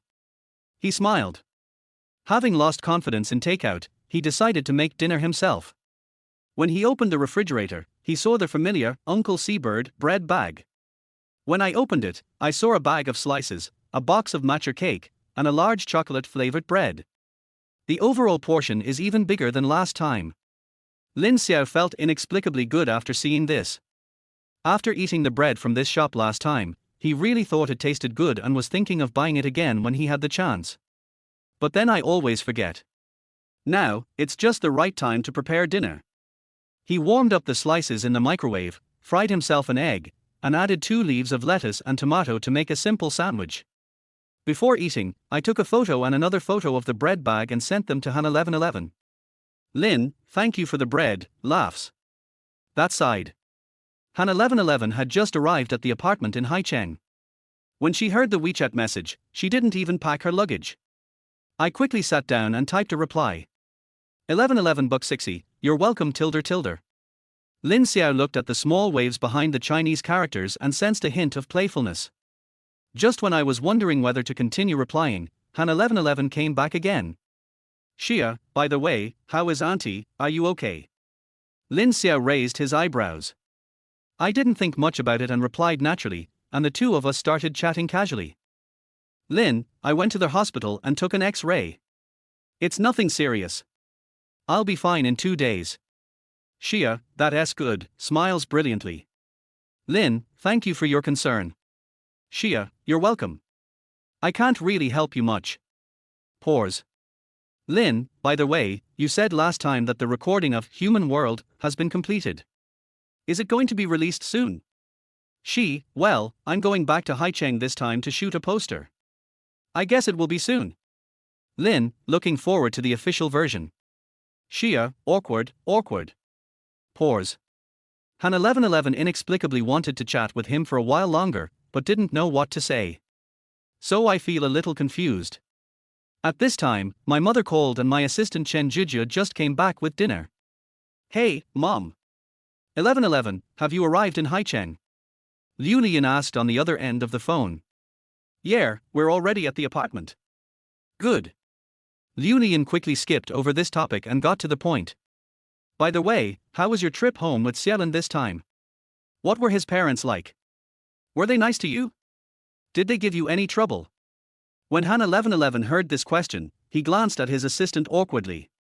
But he still forced himself to make up a lie. No. Mom, they are very nice people. They cooked a big table of food for me. Liu Lian easily found the loophole. Didn't she say her mother twisted her waist and couldn't move?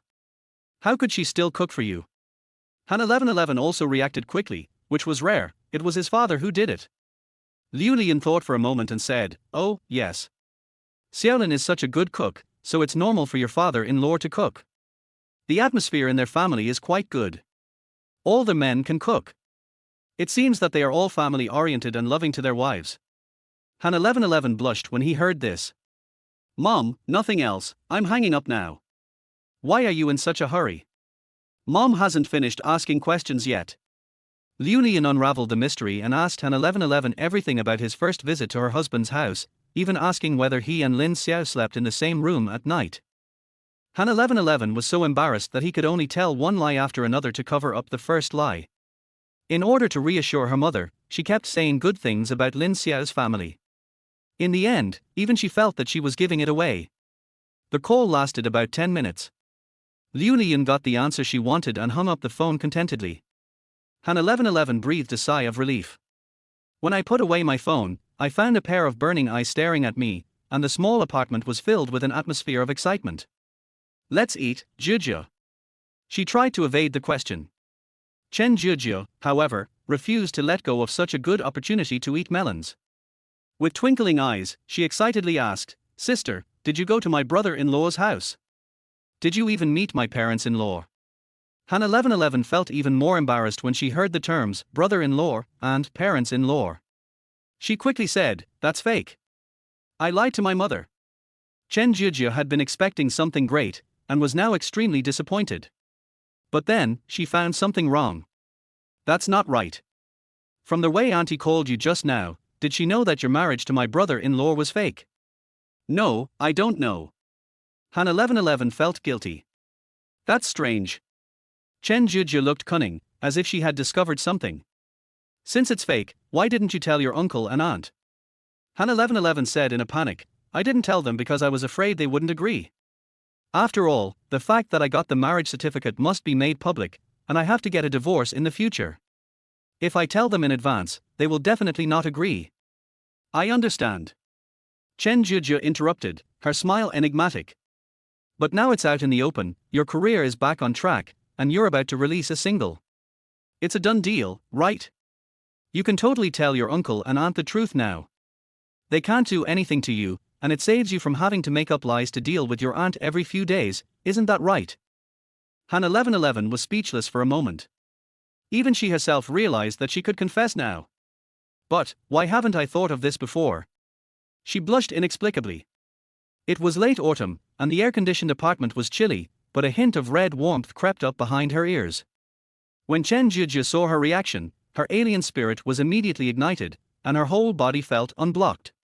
She looked like an experienced person, patted Han 1111's shoulder, suppressed her excitement and said, "Sister 1111, I understand everything." Chapter 42, Being Hyped. After the assistant left, Han 1111 hesitated for a long time, but finally made a voice call to Lin Xiao, telling him everything about the interrogation he had just received from his mother, and asked him not to reveal the truth later. Lin Xiao thought it was okay at first, until... "Did you tell your mother that we slept in the same room?" he asked. Yes, that's right." Han 1111's ears turned red instantly. Even though she was the only one in the apartment at the moment, she was still uncontrollably shy and nervous when it came to the lie of sharing a room. "Shouldn't I say that?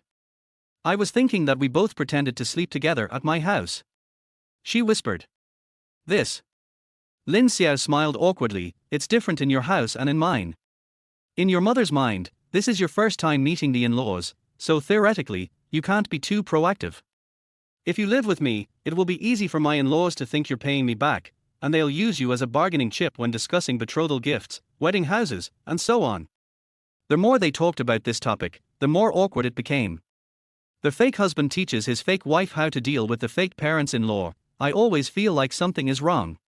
Lin Xiao laughed, "But it's okay.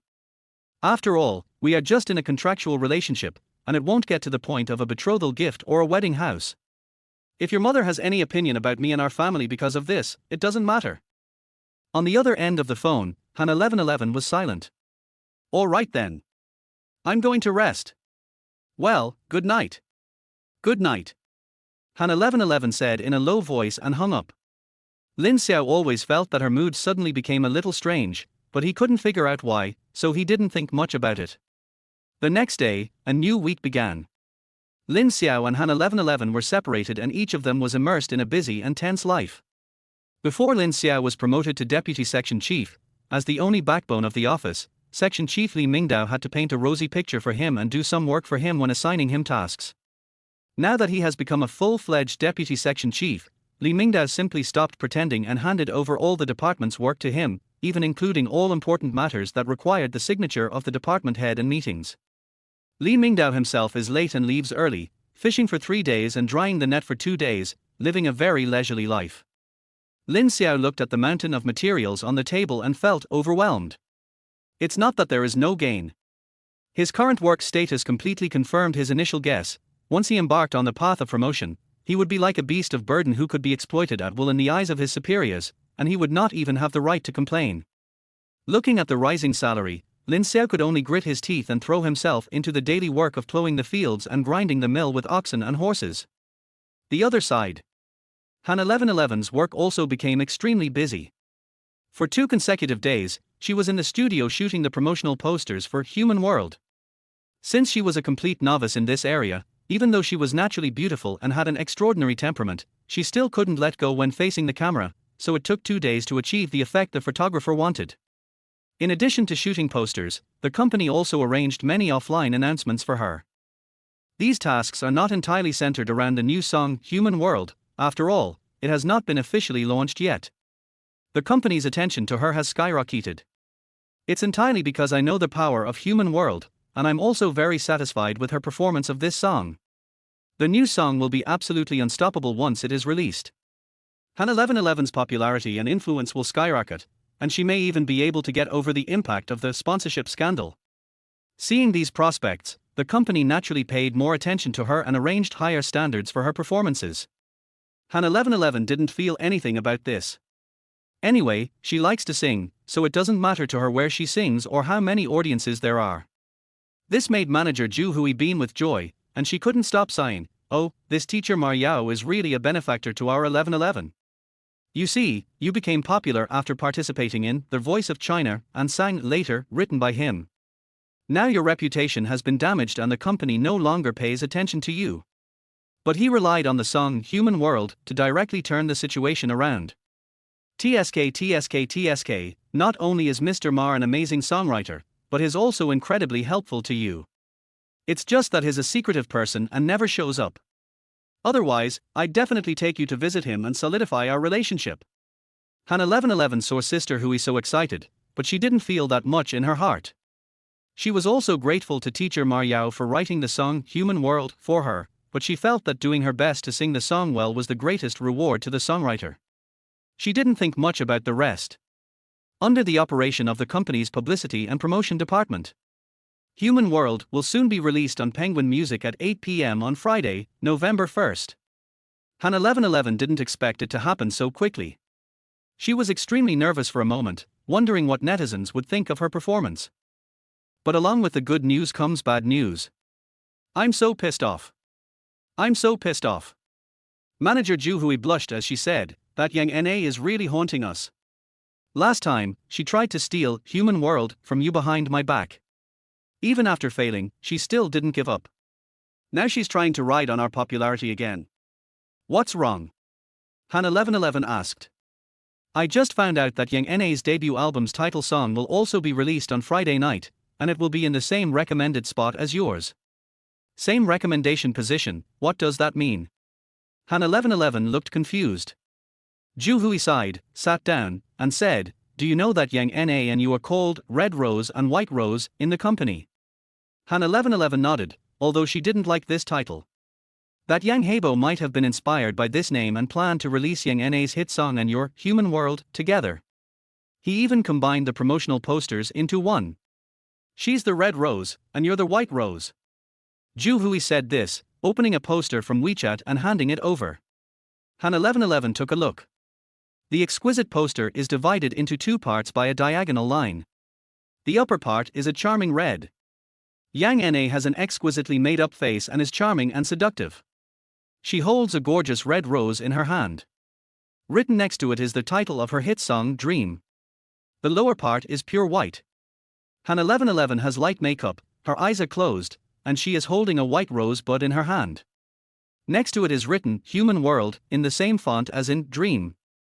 One red and one white, one desire and one purity, dream versus the world. I have to say, just looking at the poster, it is very tense and attractive. Only then did Han 1111 understand why the photographer insisted that she hold the white rose when taking the poster and why the dress she prepared was also pure white. She didn't think much about it at the time, thinking it was just the photographer's design. Only now did she realize that she had been ambushed over there at that time, and she couldn't help but find it funny. Now know the truth. Han 1111 was not as excited as Zhu Hui, but said calmly, "Is this a PK? I'm not afraid of her. I have confidence in my song." Chapter 43 Win Big. Soon it was Friday. At 8 o'clock in the evening, Human World and Fantasy Dream were released on Penguin Music at the same time. Feihong Entertainment is one of the most famous entertainment companies in mainland China. The company's music industry is particularly outstanding, having produced many big-name singers over the decades. Feihong Entertainment has a good relationship with Penguin Music, the largest music streaming platform in China. So this time, although the new songs were released by two new singers, Penguin Music still gave them the best recommendation position on the homepage, and started warming up 2 days before the songs were released. Therefore, the news that Han 1111's new song will be released tonight was already known to the entire network 2 days ago. Should I say it or not? Although Han 1111's popularity plummeted due to the sponsorship scandal before National Day, her pure image was also greatly affected. But in the hearts of the public, her singing skills are still worthy of recognition. After all, the competition clips of The Voice of China are still available on the internet. If they sound good, and that cannot be faked. So, even though her popularity is not as high as it was during the competition, and even the official announcement of her marriage did not save much, netizens are still secretly paying attention to her new songs. Some black fans are even holding back their enthusiasm, wanting to see what kind of song she can come up with. If you sing badly, don't blame us for being rude. Therefore, on the eve of the release of Human World, the expectations for this song on the internet were still very high. Correspondingly, Yang Na, who has no fame in China, is purely here to take advantage of the popularity of this song Dream. She really benefited from it. 2 days ago, as soon as the Red and White Roses poster appeared on the homepage of Penguin Music, discussions about who this Yang Na was spread all over the internet. Netizens are puzzled. Even though Han 1111's reputation has declined, her strength and popularity are there, so why can Yang Na appear on the same cover with her? There is no Eileen Chong in this world, no Red Rose and White Rose. But this poster with the theme of red and white roses is so impactful that it is hard not to compare the two female singers together. As a result, Yang Na's team's goal was successfully achieved. Ju Hui was so angry that she was foaming at the mouth as she watched the discussion about Yang Na soar like a rocket online. But at this point, there is nothing we can do. The only option is to fight to the death. At 8 o'clock in the evening, the two songs were released on time. Lin Xiao was at home after get off work. After eating and washing the dishes, he was just about to go out for a run. Suddenly I remembered that Human World will be online tonight. So I put down the sportswear I had just found, half lay down on the sofa, connected my phone to Bluetooth, and turned on Penguin Music. As soon as 8 o'clock arrived, he clicked on the Red and White Roses poster on the homepage and went directly to the music page. There are only two songs on the page, the first one is Dream and the second one is Human World. He clicked on Human World. The familiar violin prelude sounded. I have to say, music is human.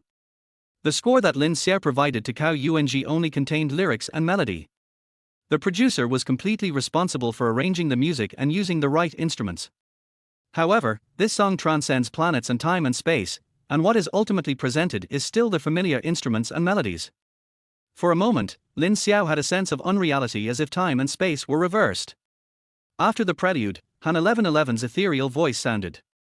After the storm there may not be a beautiful sky. There won't be a rainbow if the sky is clear. The breath is steady, the voice is ethereal, but the emotions are firmly planted on the ground. Han 1111 used her very solid musical skills to sing out her new understanding of the song, which is very similar to Fei Wang's original version, but retains her own characteristics. If this version were to be released on Earth, it would definitely be considered a poor imitation of the original. But there is no Fei Wang on Blue Star. So Han 1111 is the swan song. Lin Xiao was quickly immersed in it and even forgot about the original singer. The only thing in his mind was Han 1111's pure and ethereal voice, which was so shocking that he almost cried.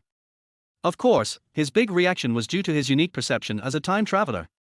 After all, the song is called Human World. Others may not have such a personal experience.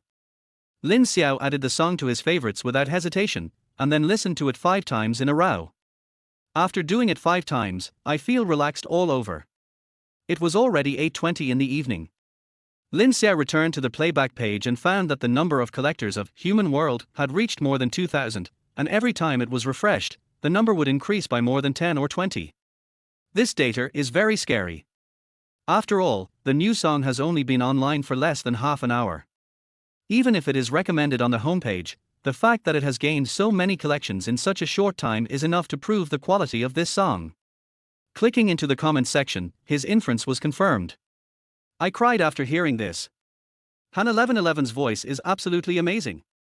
The strongest newcomer in recent years. Is everyone okay with me saying this? As expected of the composer of Later, the songs he wrote have such a lasting effect. There are no high notes or showy techniques in the whole song, but Han 1111's voice just goes straight into your heart. It's absolutely amazing. Hat fans, just keep saying that my sister she is the worst champion. I won't comment on Han 1111's character, but her singing skills are definitely this good, thumbs up. I was just contaminated by the song next door. I came back to clean my ears. Lin Xiao then remembered that there was another song next door that was trying to ride on the popularity of the song called Fantasy Dream.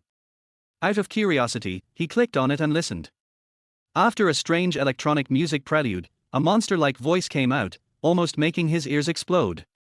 He quickly clicked pause, his brows furrowed. How to put it? The style is avant-garde, the arrangement is bold, the lyrics are carefully polished, and Yang Na's singing voice has its own reverberation, which is a very rare type in the mainland music scene. Lin Xiao can't go on. This is shit. He couldn't help but complain. Although he really didn't want to be partial to his fake wife, he had to admit that Han 1111 was far better than Yang Na. See the comments section. The netizens' comments were like poison, and the style was completely different from the next door human world. This isn't a dream, this is a nightmare. This sister can sing like this and still share a poster with Han 1111. Her family must be quite rich, right? I ask again, when will Penguin Music's compensation system for bad songs be implemented? You sang very well, but don't sing it next time. As a passerby, Lin Xiao felt embarrassed and didn't dare to scroll down. I exited and looked at my collection, 205. Good, there are 200 more people who don't care about their lives in this world. He couldn't stand it anymore, so he quickly left and listened to Human World twice to cleanse his ears. Only then did he forget the melody of Dream. Put down your headphones. He hesitated for a moment, then clicked into the chat box with Han 1111 and sent a message. I listened to the new song, it was sung very well, congratulations. After waiting for a moment, there was no reply. He didn't think much about it and prepared to go out for a run. At this time, my mother-in-law Liu Lian called and said, Xiao Lin, are you free tomorrow at noon? Come over for lunch. Lin Xiao heard the uncontrollable joy in her tone and knew that it must be good news. As the head of an organization, Liu Lian is not someone who easily reveals her likes and dislikes. So even if you don't want to go.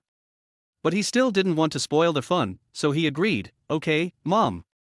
Chapter 44, Chosen Son-in-Law Lin Xiao. The next day, Saturday.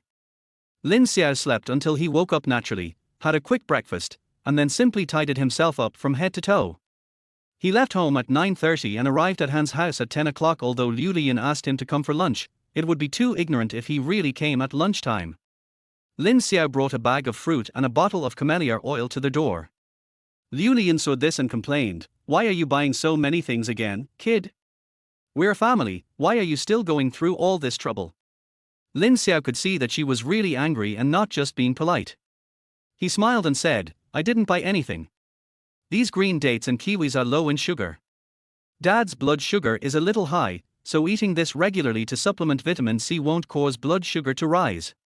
This camellia oil is from camellias that my mom picked and squeezed herself. It can soften blood vessels and lower blood lipids. You can put some of this in your cooking. It's better than the cooking oil you buy. Liu Lian took it and looked at it. Sure enough, there was no label on the oil barrel, and there were some oil stains at the bottle mouth. Lin Xiao's words warmed her heart. You are such a thoughtful kid, you are so much better than that damn girl 1111. Then I will accept it, and you must thank your parents for me. Liu Lian spoke sincerely. Lin Xiao agreed, washed his hands and went to the kitchen to help. When he found out that Han Haijun was not at home, he asked, Dad, aren't you going to rest today? Liu Lian's eyes lit up, and she smiled with a suppressed look of joy. In the past, I was guaranteed to have no rest on Saturdays, but I couldn't guarantee a rest on Sundays. In the future, I'm afraid I'll be even busier. This pause has a special meaning. Lin Xiao understood immediately. On their way here, he kept wondering what good news Liu Lian had that made her invite him to dinner. After much guessing, he could only guess that Han 1111's new song's reputation data would make a comeback, and he also felt that his mother-in-law was quite concerned about the music market. Think about it now. When Liu Lian called him last night, Human World had just been online for less than half an hour. It's far from time to celebrate. Someone like Liu Lian, who has been in the system for a long time, would never do something like opening champagne at halftime. Now it seems that it is true. The good news that she didn't say on the phone turned out to be about Han Haijun. Han Haijun is now at the deputy bureau level. At this level, each step up is as difficult as climbing to heaven. Many people retire directly in this position. The best they can do is to be promoted to a nominal position and get an extra 200 yuan in retirement pay. Look at Liu Lian's expression. Han Haijun's promotion this time is definitely not a nominal position.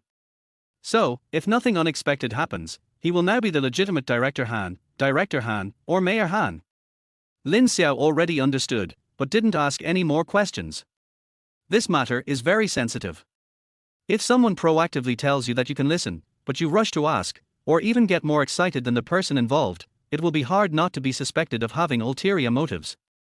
So when faced with Liu Lian's hint, he just laughed it off. In the end, Liu Lian couldn't help but inform Han Haijun that the transfer order had come down and he would soon take office as the mayor of Izhou City. Izhou. Lin Xiao was a little surprised. What a coincidence, it happens to be the prefecture-level city above my hometown, Anyang County. Liu Lian pretended to be worried and said, yes, Izhou is neither close nor far, it's still over 300 kilometers away from Ninghai. After taking office, running back and forth every day is definitely not an option. I'm afraid it will take 10 days or half a month to come back. Although they were words of complaint, Lin Xiao could not hear any sadness in them. But think about it, no matter who this happens to, it will be a good thing that will make their ancestors' graves smoke green smoke. They are so happy that they can't even wake up. Still worried. Burn it. But since the other person was worried, Lin Xiao could only follow the conversation and pretend to comfort him. As they were talking, Lin Xiao suddenly remembered Han 1111's sponsorship scandal a month ago. Although Han 1111 later explained to him that the reason for not clarifying was that he was afraid of affecting his father Han Haijun's career. But Lin Xiao couldn't accept it at that time. Because according to his later contacts with the Han family, Han Haijun was the type of person who kept himself clean and worked hard during his tenure as an official, and it was absolutely impossible for him to be a corrupt official. As the saying goes, a man of integrity fears no crooked shadow. If Han Haijun was really innocent, why would he be afraid that his identity would be questioned by netizens after Han 1111 clarified the matter? But now, Lin Xiao suddenly realized. There is a set of procedures for cadre promotion. The higher the level, the more complicated the procedure and the longer it takes. The Korean Navy has now issued a redeployment order. In other words, this matter had been brewing at least half a year ago, and he himself had known about it for at least 2 months. Once you sort out the timeline, everything becomes clear. Don't be afraid of rumors. But he couldn't just watch the promotion opportunity he had worked so hard to get go to waste, so Han 1111's so-called star journey had to be sacrificed. Regarding the promotion of the Han Navy. No matter how happy Liu Lian was, her communication with Lin Xiao was limited to the point. Changing the subject, she suddenly said, Xiao Lin, your dad and I discussed it last time and we plan to buy you a car. Lin Xiao was cracking garlic and almost hit his finger with a kitchen knife. Why are you so surprised? Liu Lian smiled and said, according to custom, a daughter must be given a car as a dowry when she marries. Although 1111 has one now, it is old after all. We plan to sell it and buy a new one for you to drive. It will be convenient for you to go to get off work and it will be more convenient to pick up 1111 in the future. It will be more useful than the current one. Lin Xiao smiled ashamedly. Although Han 1111 has bought this red Mercedes-Benz for 3 years, she studied in Haicheng and entered the entertainment industry directly after graduation. She rarely drives it and it is basically as good as a new one. Liu Lian clearly knew that this car was not suitable for him to drive, so she took the initiative to suggest changing it, but she didn't say it explicitly and insisted that it was old. Lin Xiao felt sorry for Xiao Ben. But on the other hand, his mother-in-law was really considerate of him. She paid for the car and also considered his face. He didn't know what to say for a moment. Liu Lian thought he agreed and moved on to the next topic. And their SA house. Liu Lian smiled and said, ordinarily, the woman buys the car and the man buys their house, but our family doesn't care about that. Buying a house has never been the man's obligation, and we don't sell our daughters, right? Lin Xiao could only say yes awkwardly. Liu Lian laughed even more heartily, and continued, so, your father and I are considering buying a new house together. The housing prices have fallen over the years, and now they are finally picking up a bit. We have another house we're planning to sell. The one you're living in now is nice, but it's a bit out of the way. On a selfish note, I'm thinking, why not just sell it too? We can pool our money and buy a bigger one downtown. It'll be comfortable for you and 1111 to live in there. What do you think? Lin Xiao's eyes widened and he was so scared that he started swallowing his saliva. No. The mother-in-law's standards are so confusing. When it comes to buying a car, it is the woman's obligation, but when it comes to buying a house, it becomes a joint effort between the man and the woman. Lin Xiao didn't dare to speak. During the days since he and Han 1111 got their marriage certificate, he could clearly feel that Han Haijun and Liu Lian's affection for him was growing day by day, but he never expected that they would give him cars and houses as gifts in just over a month. Not only was it delivered, but it was also delivered very smoothly, without losing face at all. In fact, he had considered these things before agreeing to Han 1111's contract marriage. But what he was thinking was, even if his parents-in-law like this son-in-law who suddenly appeared, they will definitely have to observe him for a year or two for the sake of their daughter's lifelong happiness. By then, if they wanted to take any action, his contract with Han 1111 would have ended. He needn't worry about it. But he never expected that Liu Lian's trust and good impression of him would be established so quickly, reaching its peak in just 1 month. Lin Xiao almost began to doubt his life. Could it be that the most suitable career for me in this life is being a son-in-law?